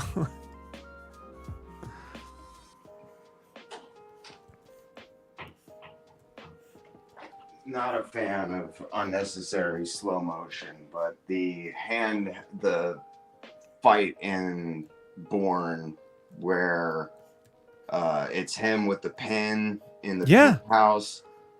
That shaky cam works for that, dude. You can sit and it's a fucking no, it doesn't. You can't tell what the fuck is going on in that scene. The cinematographer, or not the cinematographer, the choreographer for that scene is set as such. I thought that's what it would feel like to be in when you're in a fight. You don't really have a lot. I thought it was making its own way. I get what they were trying to do, but like crossing that I'll tell you where for me it falls apart. For me, it falls apart when they put it in Batman Begins. Oh well, totally. Those are unwatchable fights. I'll put any Bourne fight up against Batman Begins' fights. You can't see anything in Batman, and I love the movie, by the way. I love Batman Begins. You can't see shit in that fucking. I would probably put those right next to each other. Like, I really like a lot of stuff about those Bourne movies, but man, that fucking scene right there, that handheld scene with the fucking pin. Probably, for me, that's where the movie kicked in. It broke fucking action in Hollywood for like 20 years with that shaky cam shit. Hey, but that's Hollywood, man. What do you? And that's what I was just getting ready to say. And I guess maybe I'm looking back on that with the lessons they should have took away from Bourne was shooting on location. You know what I mean? Yeah. Oh yeah. Right, the location shoot. I had just come from all those parts of Germany. I mean, I had just been to all those spots. You know, so I was like, oh, this is really authentic. You know, this feels totally different. You know, the tone of it, the solemnness of the Moby music was used, I thought, very similar to Heat. The way Heat was using its soundtrack. Okay. Yeah. You know? And then in the later movies, when Greengrass comes on board, them adding in the CIA conspiracy stuff, you know, I thought was well done compared to at the time. Look, I like Mission Impossible, but, you know, Mission Impossible 1 and 2 are not great. You know, 1 is better than 2, but you know what I mean? Like, it's not the same thing, dude. So the Bond movies, even at that time, didn't have this. Bond didn't show up until 2005. Yeah, that sounds about right. Yeah. So, you know, we were still having to deal with CGI like hang gliding bits and, you know, Halle Berry and Pierce Brosnan and shit. So it's frustrating for me to see stuff like that, and then guys like Louis Leterrier who are doing stuff like Danny the Dog and shit, and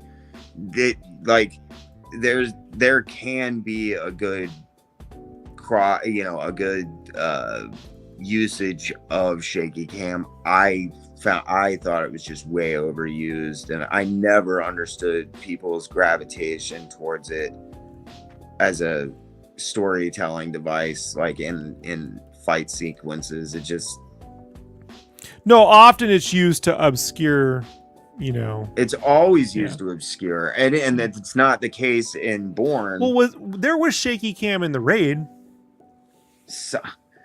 right? Or was that just steady cam? It wasn't was it unsteady? That's steady cam. What do you call guy running? That's not shaky. Okay, cam. So you don't count, because to me the Raid 1 and 2 are the best action films of all time. Okay, fucking dude. Okay, so we can but everything in that is handheld, and it's a guy running around. And I don't think you get the Raid without the Bourne Identity.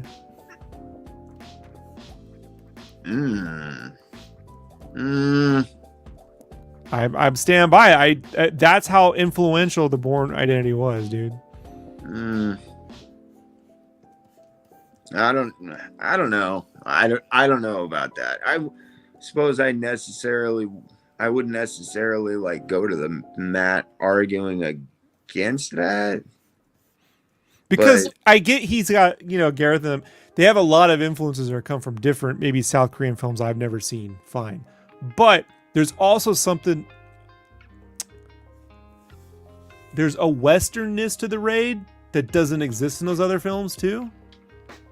It's a Western film shot by the most hardcore Thai fucking motherfuckers on the planet. Yeah. I still don't know how you get that shot in the Raid 2 where they're going in and out of the cars. I mean, I know they did it. They did it by fucking hand. They had someone go in and out of the fucking cars. It's just nuts, right? Yeah. Yeah. Yeah. Yeah. I mean, the Raid and the Raid 2 are just, I mean, that's absolute brilliance.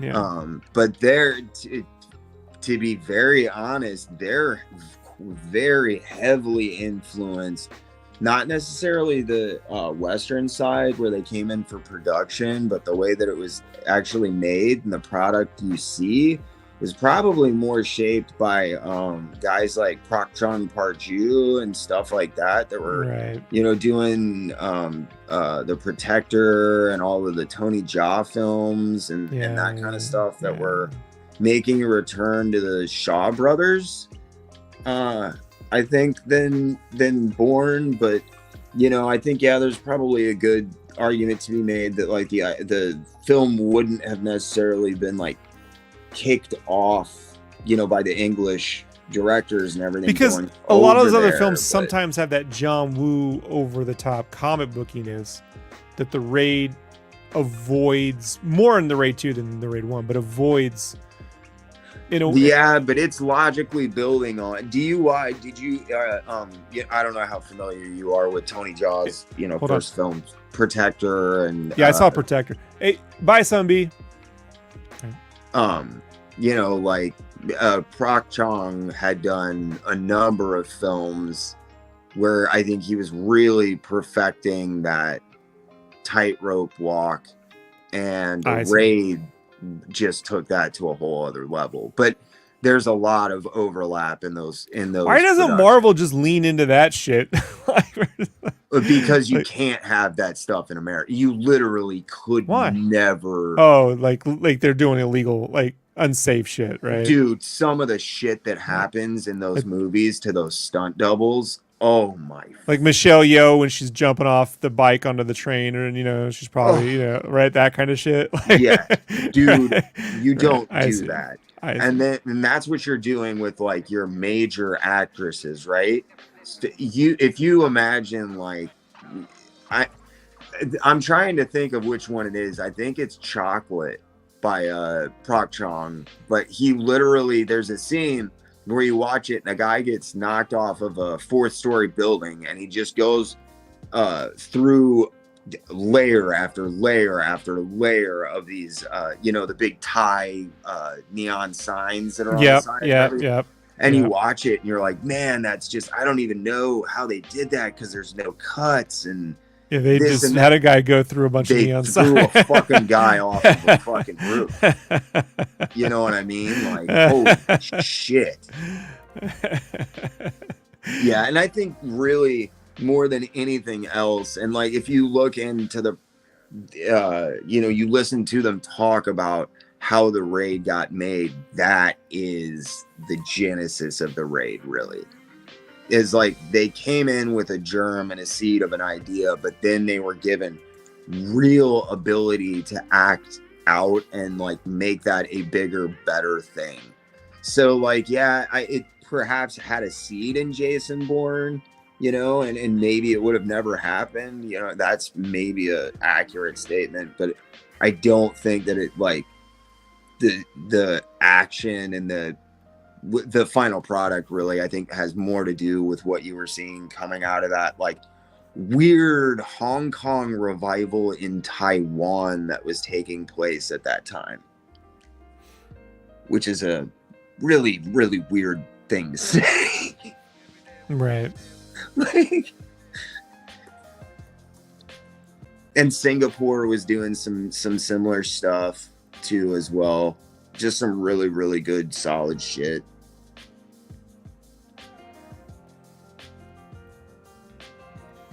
Man, it makes me really want to watch The Raid again, though.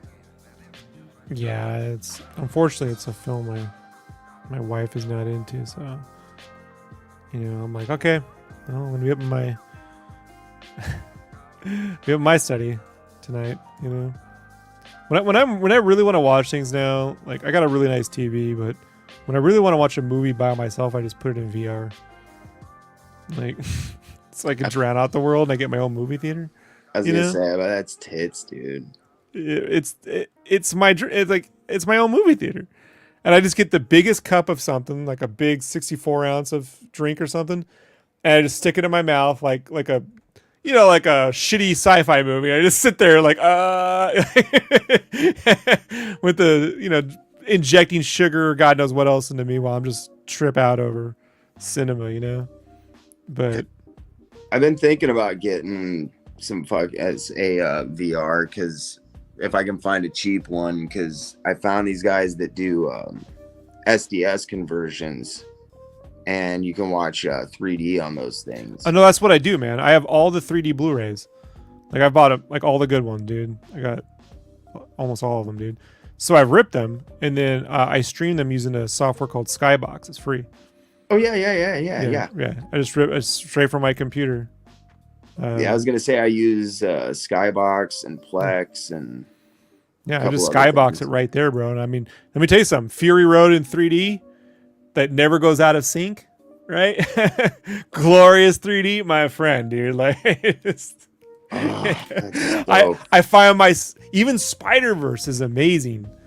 You know, the first one they did a 3D conversion. It's so good. Yeah, I was gonna say I found this community that does like SDS conversions on their own, and they're that's right, professional grade. They're fucking incredible, man. So I've been thinking about I really wanted to get a 3D TV because I was like, whoa, they can't be that expensive anymore. I mean, they're older. They don't make them. I still got my plasmas working. What I'm gonna do is, like, it's not there yet, but every year it's gone down, even with inflation. I don't know how that worked out, but ultra short throw projectors, you know, will be the way to go for that in the next, several years. I think now you can get a good ultra short throw with screen for $3,000, and I imagine that will eventually get down to like $1,000, and at that point you're in the same ballpark as a Bravia. But you're talking 100 to 150 inch screen, laser, 3D. It pays for itself when you just stop going to the movie theater. like,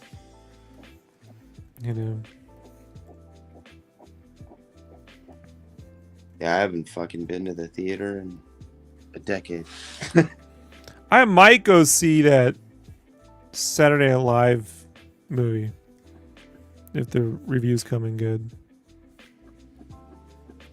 I really wanted to go see Furiosa, but I couldn't get anybody to go with me. So.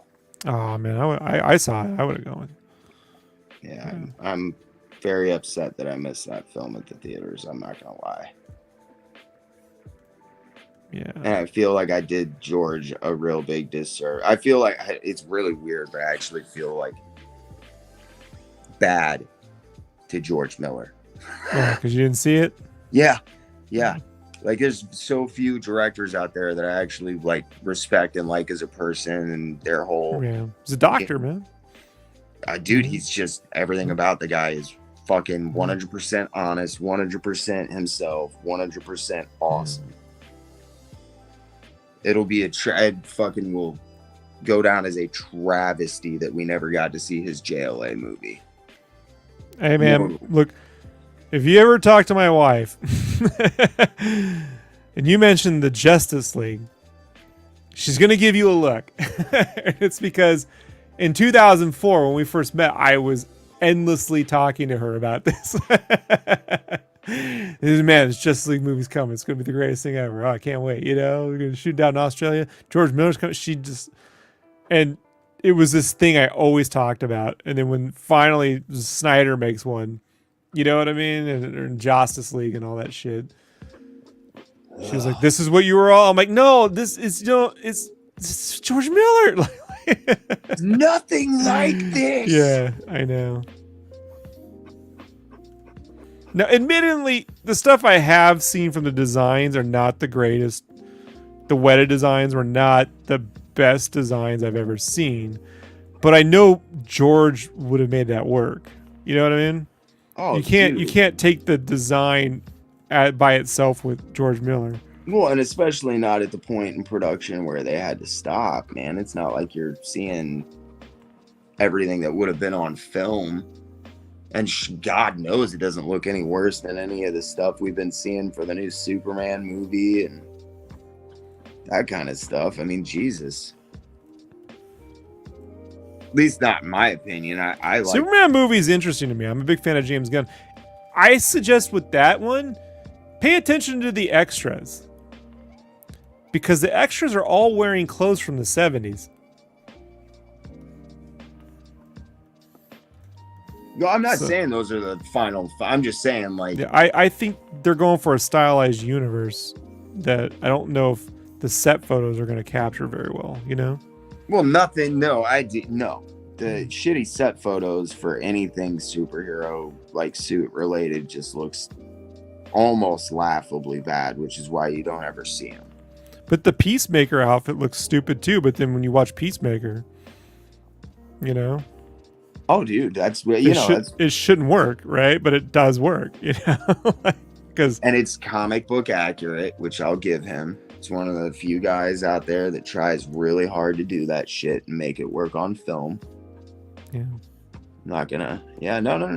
I'm just saying, that's what I mean though, is like the out of context shots kind of, I think they both, belie what perhaps we right. mean. But even like in the conceptual art, I understand the difference between concept art and production design. So it's like I can see where they're going, and I've always felt that the designs on Mortal were, it was Weta over designing on some level. I don't know. There's some weirdness to it, but I'm like, I trust that Miller would have put that. I have no doubt Miller would have made it all fit, because you take those designs for Fury Road and Furiosa out of context, they look weird as fuck too, Yeah, I was gonna say it was trying to think who did so many of the original designs that they gave to Weta to work with.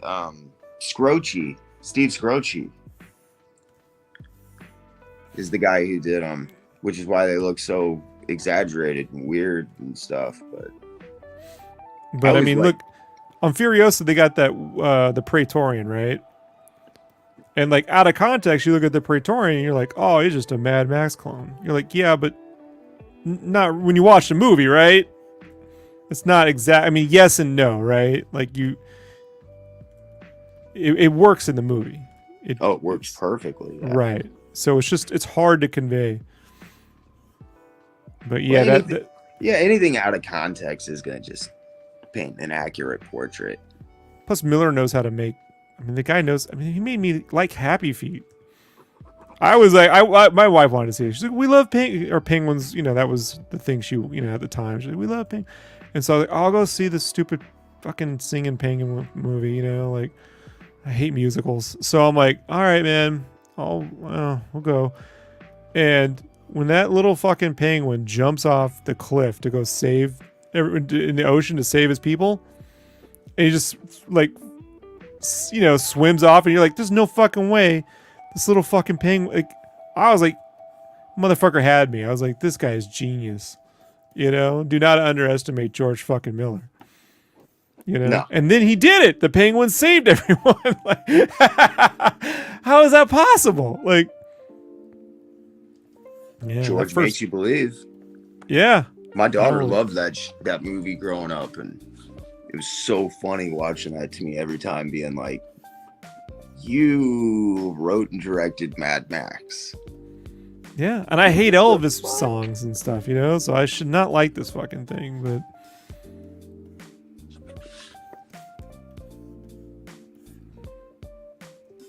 yeah, Miller's god level for me. I'm kind of gutted none of this happened 15 years ago. I would love to see a series of Mad Max saga films. That would have been so cool. Yeah, I'm not a fan of the nuclear wasteland genre, but just let Matt Miller do it. I'll watch whatever he does. I can't really think of. Oh yeah, A Boy and His Dog. That's really good. That would be my other one. I can't think of too many post-apocalyptic films I actually give a shit about. I do really like A Boy and His Dog, though. I have not seen that one. Oh, really? Yeah. No shit, man. What year did that come out? Oh, God. 70s. 70s, yeah. Yeah. It was hard for me to see a lot of 70s stuff because the place I lived in just didn't... The video store was as commercial as it got, Oh, it's underground, man. It's based on a comic. Vic and Blood by Harlan Ellison wrote it, and Richard Corbin drew it. It's, I don't want to ruin it, actually. No, I'll check it out, man. You will like it. I will just say that it's about a guy who is running around with his dog, and because of like the nuclear fallout and shit, some people have been like turned like weird, mutated, not like toxic Avengers, but just like kind of Mad Max, like not functional. Right. And the main character can psychically communicate with his dog, and they make a great team because his dog hunts for food and he protects his dog. It's Vic and Blood. Fucking Don Knotts as the lead. Don't let that put you off. He can act. Pleasantville. Okay, so don't let it put you off. Yeah. No. I said Don Knotts. Don Johnson. Okay, Don Johnson can act, dude. Don Johnson. Come on. But some people just are. No, I don't. Dude, people can say what they want about the commercialness of Miami Vice. It was an excellent show.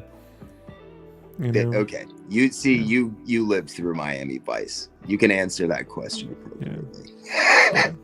Like most people are incapable. But yeah, Don Johnson is he's the lead, and super mid-budget 70s indie film. Absolutely incredible stuff, in my opinion. But Don Johnson was great in Django and Knives Out, right? Yeah. He's made a comeback now where he they just they got that. It's that fucking theme song, man. It got in everyone's head. Shit, man, it ruined so many people. That shit ruined so many people's careers doing TV. It set back Michael Mann a little bit too, Oh, gee, a little bit, yeah. I think he's a lot of shake that one. But I don't know why it was successful. Like the 80s were, if you were successful at something, then that was all you were ever going to be successful at, right? Yeah. Yeah, it's bullshit. I never got that. No, I didn't either. But I always thought that was a form of like hate. I didn't have the word hater until like the mid 90s, Yeah. But as a kid, I used to say that because like I remember my uncle, because I had these really nerdy uncles. You ever seen the movie War Games? Right? You saw War Games, right? Yeah. When he goes when Matthew Broderick goes to the college to go speak to the fat guy and Eddie Dietz? Yeah. Right? That's my two uncles. One was fat, and one looks just like and act like Eddie Deasons or whatever his name is, right? Like, yeah. That's them. When that movie came out, they were like, that's us. Like so I had I had the internet in the form of two uncles in the 80s, And so they were the ones who would be like, oh, Christopher Reeve can't fucking act. I'm like, yes, he can. I saw somewhere, time out of time, whatever, somewhere in time, or the fucking movie. Yeah. Like, because I remember when I first saw it, I was like, just turn into Superman. No, she didn't die. Turn back the world. I didn't understand it was a different movie, but I had to piece that together, on my own. But once I did, I was able to appreciate the film, even as a little kid, But it's true, in the 80s, if you were successful at something, then that's all you could ever do. And then they shat on you for it, too. And I never understood that. It killed a lot of people. Not just their careers, but a lot of people. Broke them. Never bounced back from any of that shit. Get known as that stuff that happened all. Like Anthony Michael Hall and all the Brat Packers, I know. Although I think he also said, I think he felt John Hughes would abandon them, like once he was done with you, he wouldn't return your phone calls. And I'm like, well, I mean, he's not your dad, but I get it at the same time, Yeah, sometimes I still don't know what to make of him. John Hughes? Yeah. Fantastic writer. And director. Yeah. But needed another polish on Dutch. Dutch needed a second. It needed another. It's like that whole scene at the end when they with the family, and he's like, "Oh, call me later. I'll give you." No, you take them to their family now. You take them to Thanksgiving now. You don't. I'll call you later. What is this shit? Yeah, that movie needed work. It's one of his least accomplished films, and I still love the shit out of that movie. Well, he always knew how to cast the right people. Yes, you know he did. I mean? Yeah, and I can't remember Ethan Embry. Is that Ethan Embry? Yeah, he's the kid. And Ed O'Neill. O'Neill. Yeah. So good to see Ed in anything that he got a chance to. He's in Miami Vice. That's true. It's just nice to see him in stuff where he doesn't have to play Al Bundy. Look, I stand by the first 3 seasons and 1 episode in season 4. Here's how I do Married with Children. First 3 seasons as is. And then in season 4, there's the episode where Al plays a softball game and a baseball game and finally wins. It's the only time in the show he ever wins anything. And then it cuts to this scene at the end where they're like in a different town and Peg is sitting next to Zurich, that blonde dude from 90210. Mm-hmm. And they're playing for a crematory. Like they moved to another town and Al has a normal life. And I just make that the last episode. And I delete everything else. So once Marcy and Steve break up, they've already ruined that marriage, and then Al breaks the curse by winning finally. And then he gets to have a nice life, and that's the end of the show. Anything beyond that, it just turns into a stupid cartoon. Yeah. There's literally an episode in that season 4, where he's doing Elmer Fudd jokes where there's a rabbit in his backyard and shit, Yes, I remember. It's fucking horrible. Like he blows himself up, and there's that dummy that falls off of the fucking roof. It's not good, man. It's not God. Good. But Sam with this, Innocent is the fucking. No, that's season 3. That's season 3. So you get that one works because you get to see Al. That's a Frank Capra bit, right? So you get to see Darcy's. You know what I mean? Like his family would have been happy if he wasn't. He would have been. I like that. His family would have been happy if he was never born. So he comes back to make their life miserable. It's pretty good. Like out of all the It's a Wonderful Life spoofs, no one ever pulled that move. Dude, that episode, I remember watching that and being like, "What? Okay, going in a different direction." It is, but it still works. But it's at the very end. It goes to that one, and there's like a few more episodes with Darcy, and then you go to that final one, and it all works. I've tried cutting it out, it doesn't work. Or I've tried making that the last episode, it doesn't work. Roman, I've spent an insane amount of time editing Married with Children so I can get rid of it. Just keep only the best episodes, and it still makes sense. I love that show unabashedly. Like I have no idea why. Want to see something? Here, check this out. Let's see if it'll show up on camera. I have the electric tiki Al Bundy statue. What the? Yeah, fuck? Animated Al Bundy, complete with size 13. Yes. That is awesome, Rob. So good, huh? God. Yeah, he used to go with me to every art department, and so I would end up working with people at multiple different, because people leave and go to different studios. Oh, and yeah. they'd always go, "Oh, where's the bunny? Oh, there's the Bundy." Like they'd always.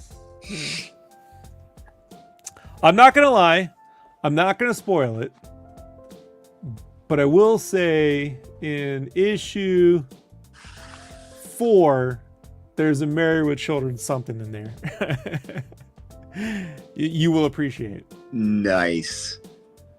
Dude, you're throwing everything in the kitchen sink at this motherfucker. Yeah, well, you never know if you're going to get another one,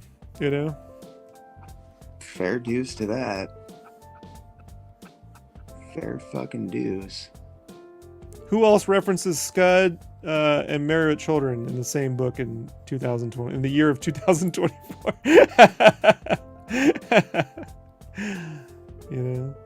Hey man, where'd you put my character in your book? Oh man, I don't. Who's gonna give me money? I don't. It's parody. It's parody. It's a parody book. It's a parody book, guys. Yeah. I was very clear about that. It's very clear. My name is Spoof Pool. Okay, guys? Fuck off.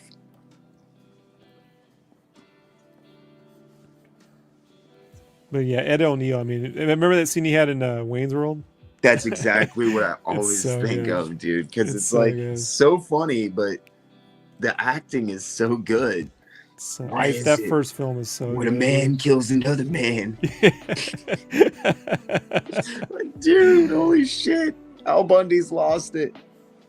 He's got that 1,000-yard stare and shit, dude. He does, dude. He just looks fucking crazy. I love Tropic Thunder, but I wish they'd gotten Ed O'Neill in there somewhere, you know?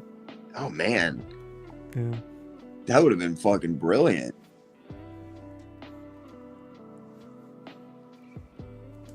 I was just listening to Bill Hader talk about auditioning on that shit.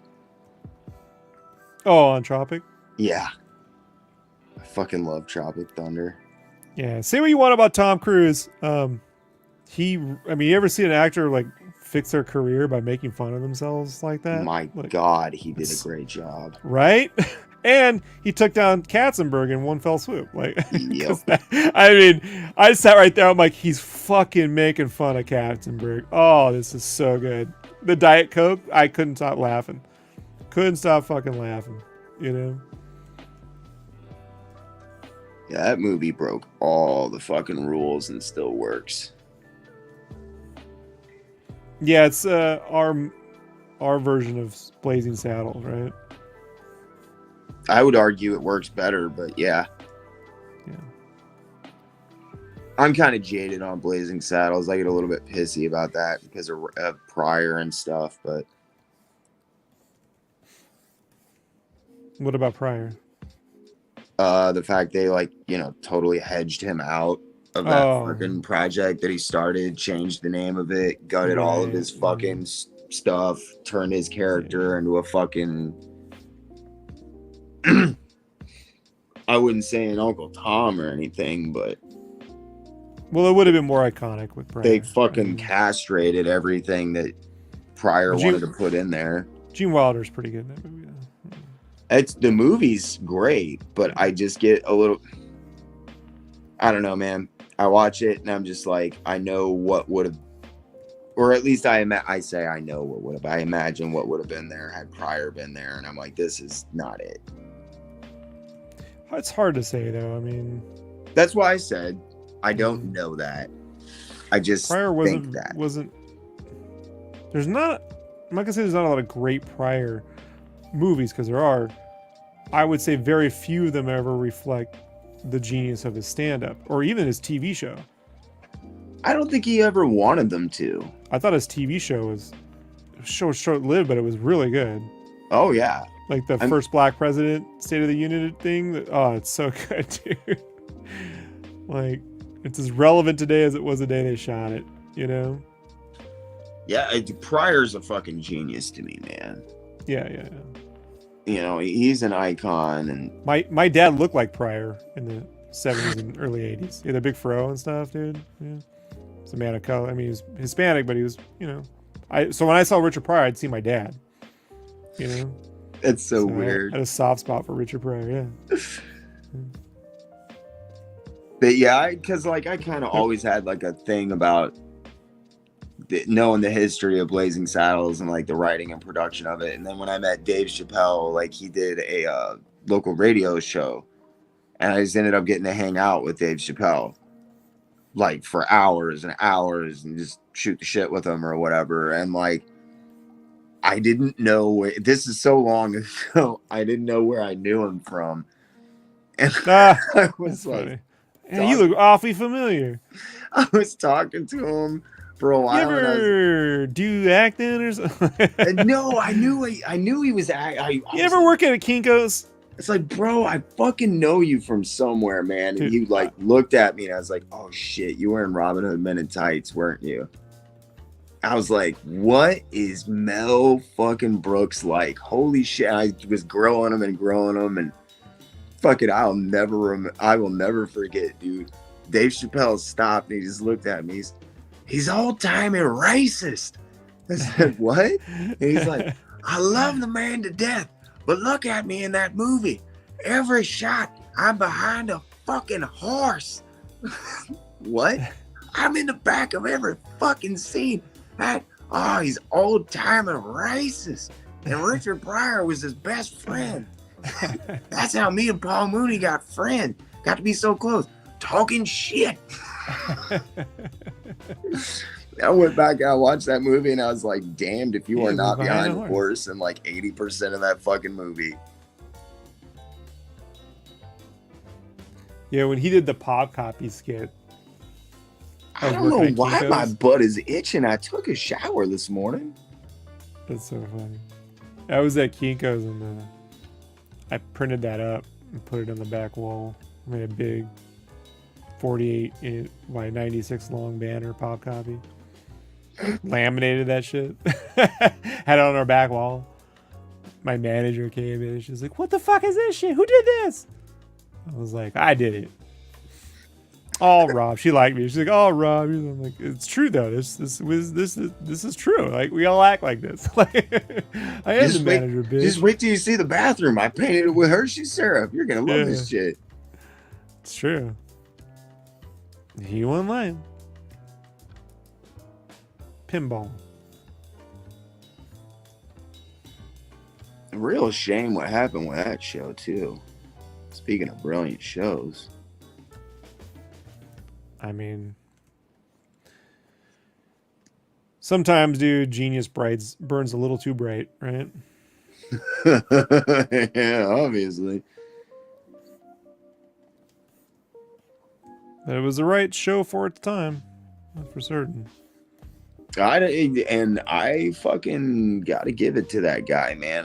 Walking away from that amount of money, holy shit. Yeah. You really gotta have some. You gotta have some real fucking convictions, man. It's like Ditko. Might not get you, but damned if you don't got them.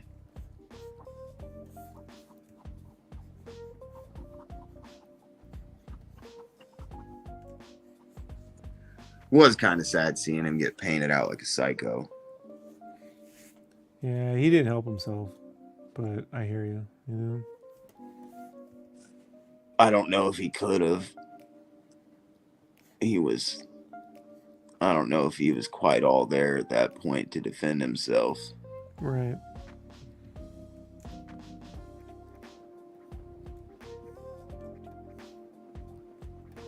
And now I just don't even know who the fuck I'm watching anymore.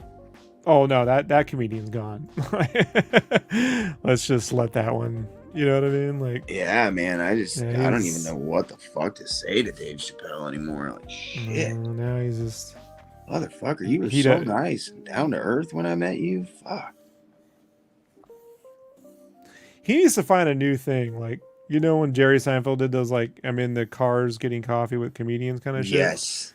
Chappelle needs something like that. He needs to get people to find a way to see him as human again. And he needs to stop. He's in a confirmation bubble with his friends, you know? And it's like they're on the same, it's like they're having the same conversation. But see, I'm really not yeah. You need to stop all this. It's not helping. Find something else. Show people you're human. You know, because I guarantee you the guy's he's not walking around trying to stop people from getting like surgeries and shit. You know what I mean? He's just stuck in this loop. And it's like, maybe not with the comedy, you know? He doesn't get it, but that's fine. But if you have to spend 5 minutes explaining a joke or apologizing for a joke before you tell it in a special, shut the fuck up. Yeah, he needs a different thing. Yeah, like if he were like a judge, like on America's Got Talent or some shit, you know, he'd do way better. Anything. Yeah. When I saw, he's done a couple of like things where he just sits around and talks with other comedians and shit. That shit's brilliant. If you had like a dinner for 5 thing again, you know, he'd do better at that. But you know, he needs something where he's talking about real shit and not politics or. Where he's talking about comedy. I think it was the Richard Pryor. I think it was a Richard Pryor special that I was just watching him on, where he was, you know, sitting around with a couple of people. I think it's like 5. Or if he just narrates Olympics videos like Snoop Dogg, like something. Just scale it down back a bit, bud. You know? Fucking Snoop.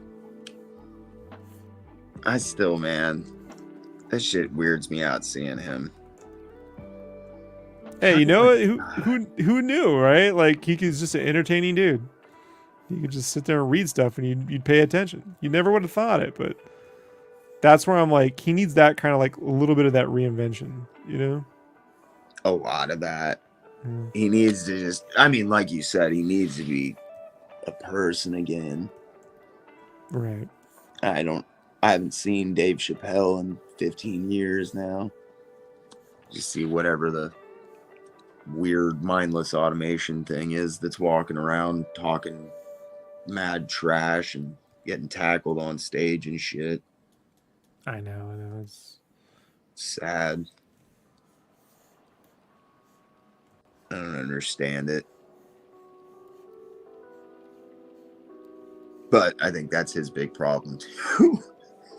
He doesn't get it either. I understand that. Getting old.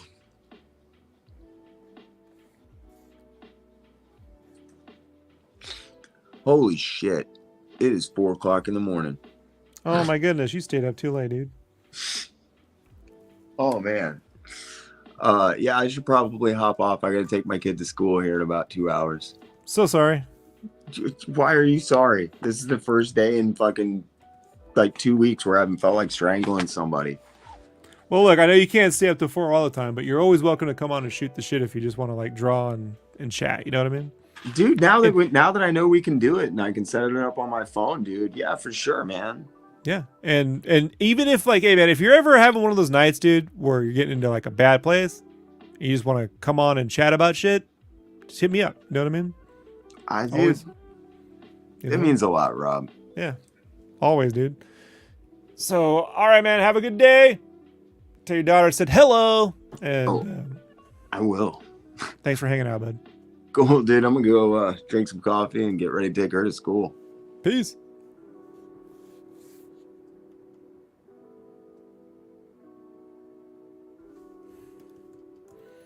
I'm going to be on for about another hour.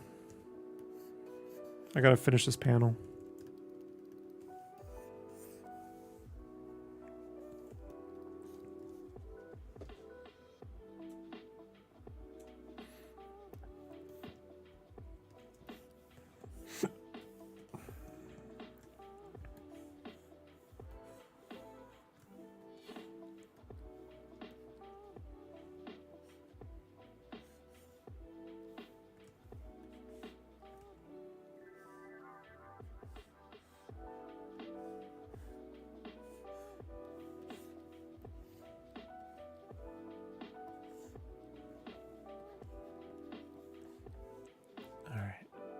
I'm going to take a 5-minute. I'm going to go grab some water. Give me a second.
Yo, what's up?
Just trying to finish this page. Or this panel. I'm getting better at drawing the Scorch, like all the team members. But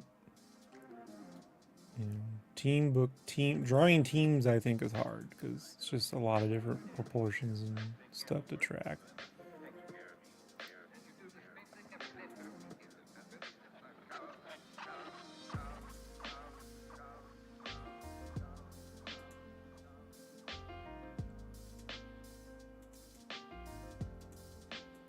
And so takes me some time.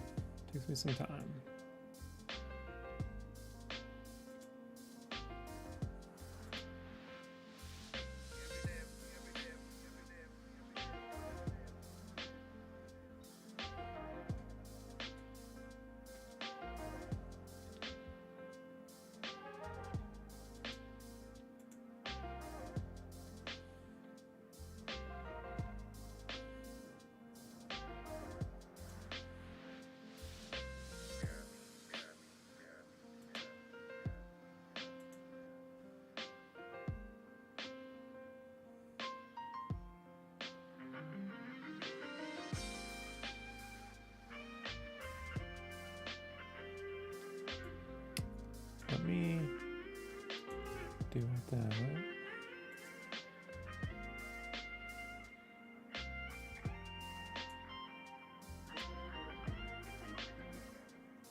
Jonesy says, need advice. I saw something I want to buy at auction. All right, I'm on eBay. 9 days until it ends. 0 bids yet. What is the best tactic? Sit quietly in the boat. I would add it to a watch. I'd watch it first. Add it to your watch. And generally within 24 hours, they might send you an offer. That's what I would do.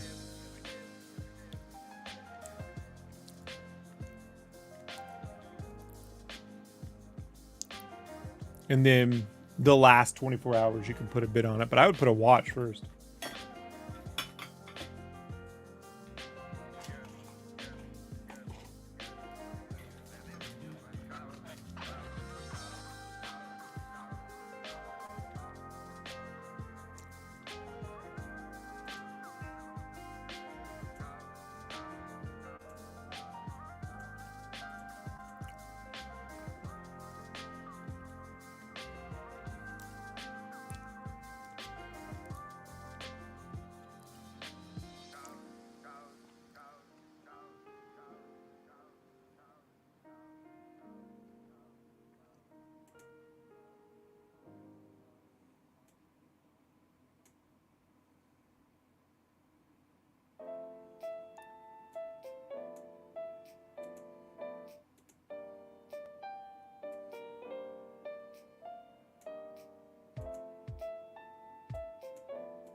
All right.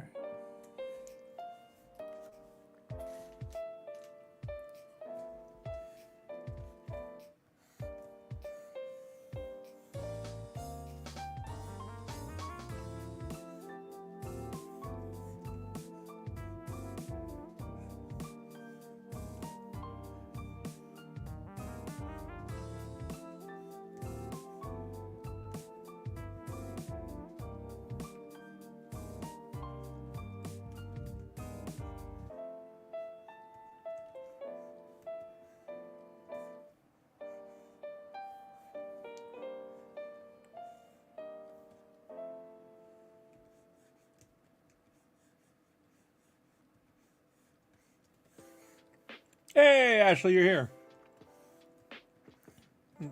You drawing? You streaming? You're not streaming, right?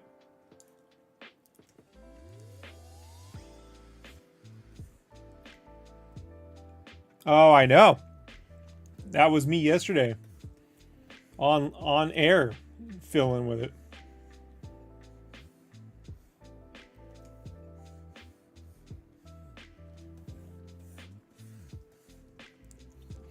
Editing video. I see.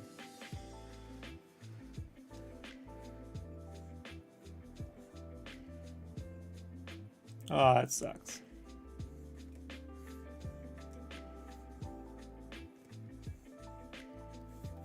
For the YouTube? For the YouTube, right?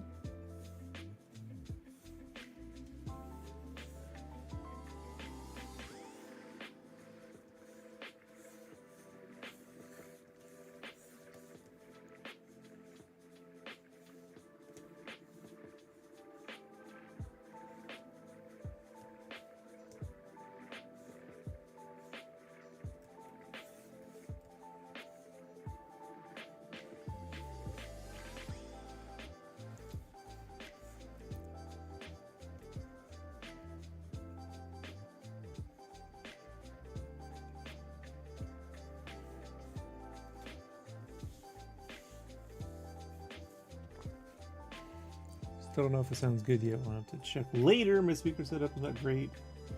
I see. Sorry to hear that.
Yeah, I'm not trying to do video games. I'm like, please be worth all the yeah, I could not tell you.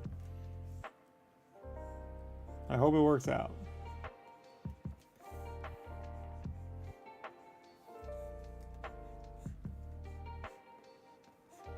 Are you getting it down to like 15-minute videos?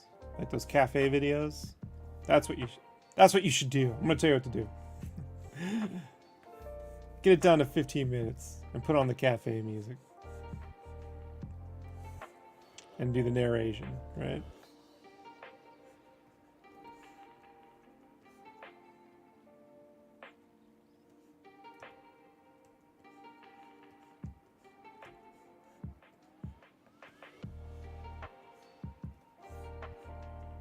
Oh, okay.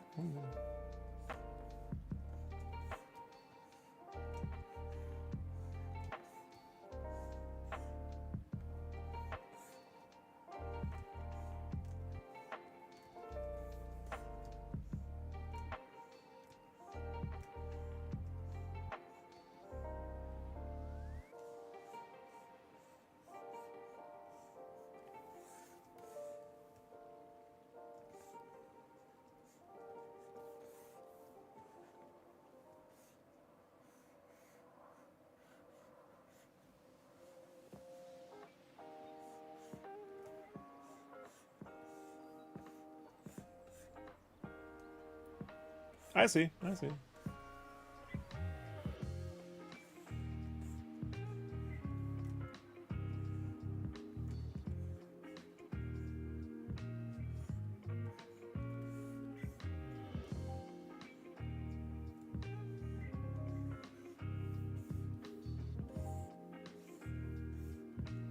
You got the footage. I see. I see.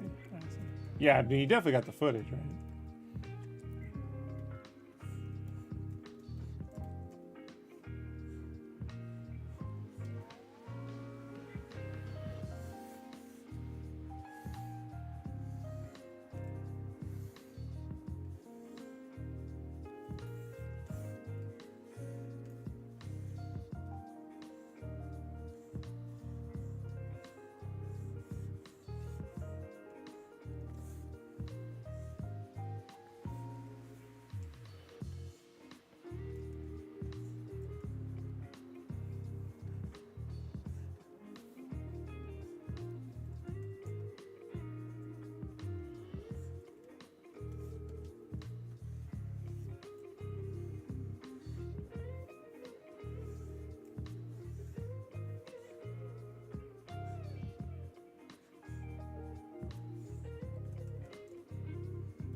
Gonna go grab dinner. All right, peace.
Alrighty.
Lettering effects.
Text.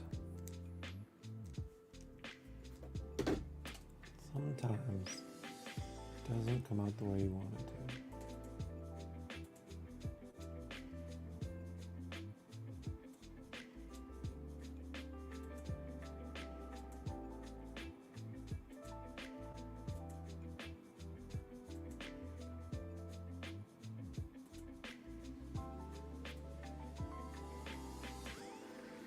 Boy,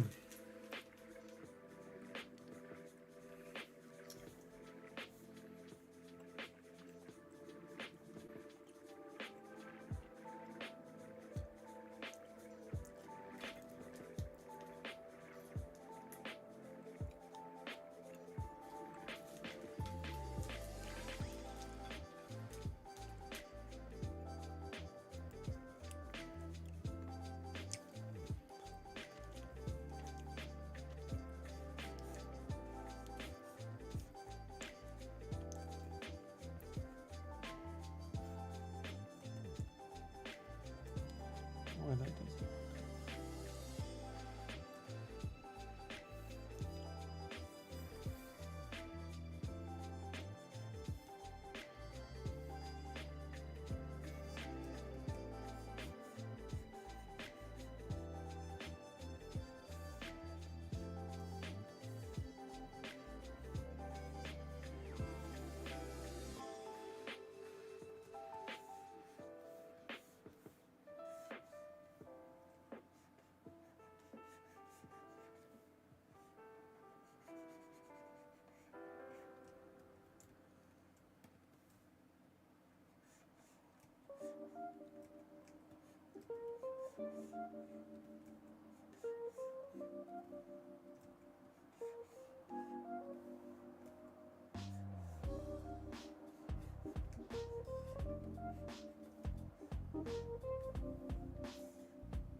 Alrighty.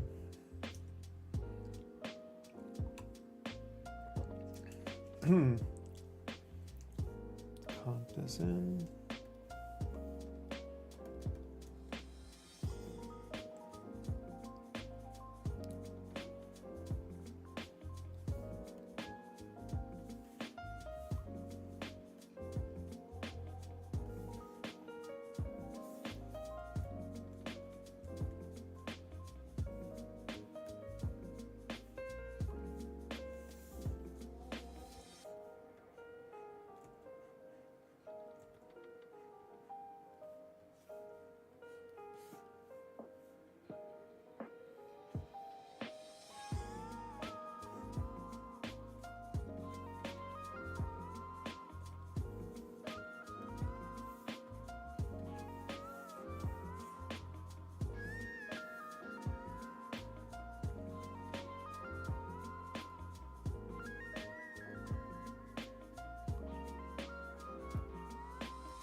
Jonesy, fall is approaching. Rob, ready to embrace the leaves falling from the trees and wear a scarf and hat.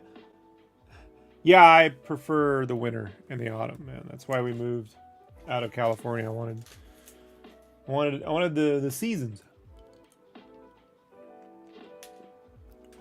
So that's what I wanted.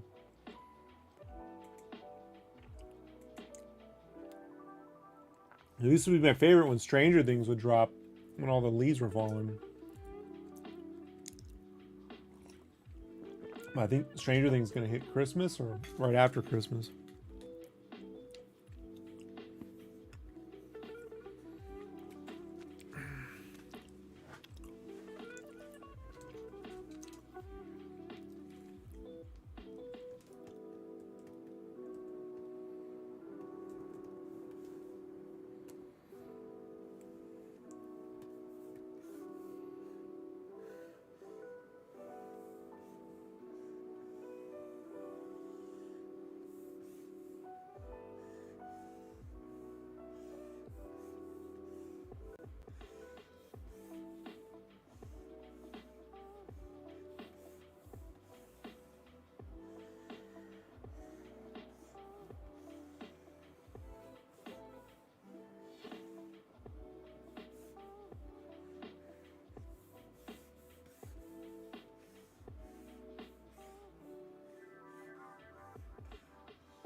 I'm gonna have to do thick and thin later. It's 4 o'clock. I'm getting back in my rhythm, folks. I didn't stream during the day today because the wife needed help with some stuff with the dogs. But I'll be back probably about noon my time. About 8 hours. I'm gonna be streaming all day. So I'm gonna end this page and then get on the next one. Hopefully that will get done. That's an easy page. And then I gotta get 2 more done before Monday. I want to push. I want to push. I want to push. I want to push. I want to push. I want to see if I can get to 4 or 5 on some of these. Kind of just feel like I'm gonna get there. Feel pretty good. Feeling pretty good.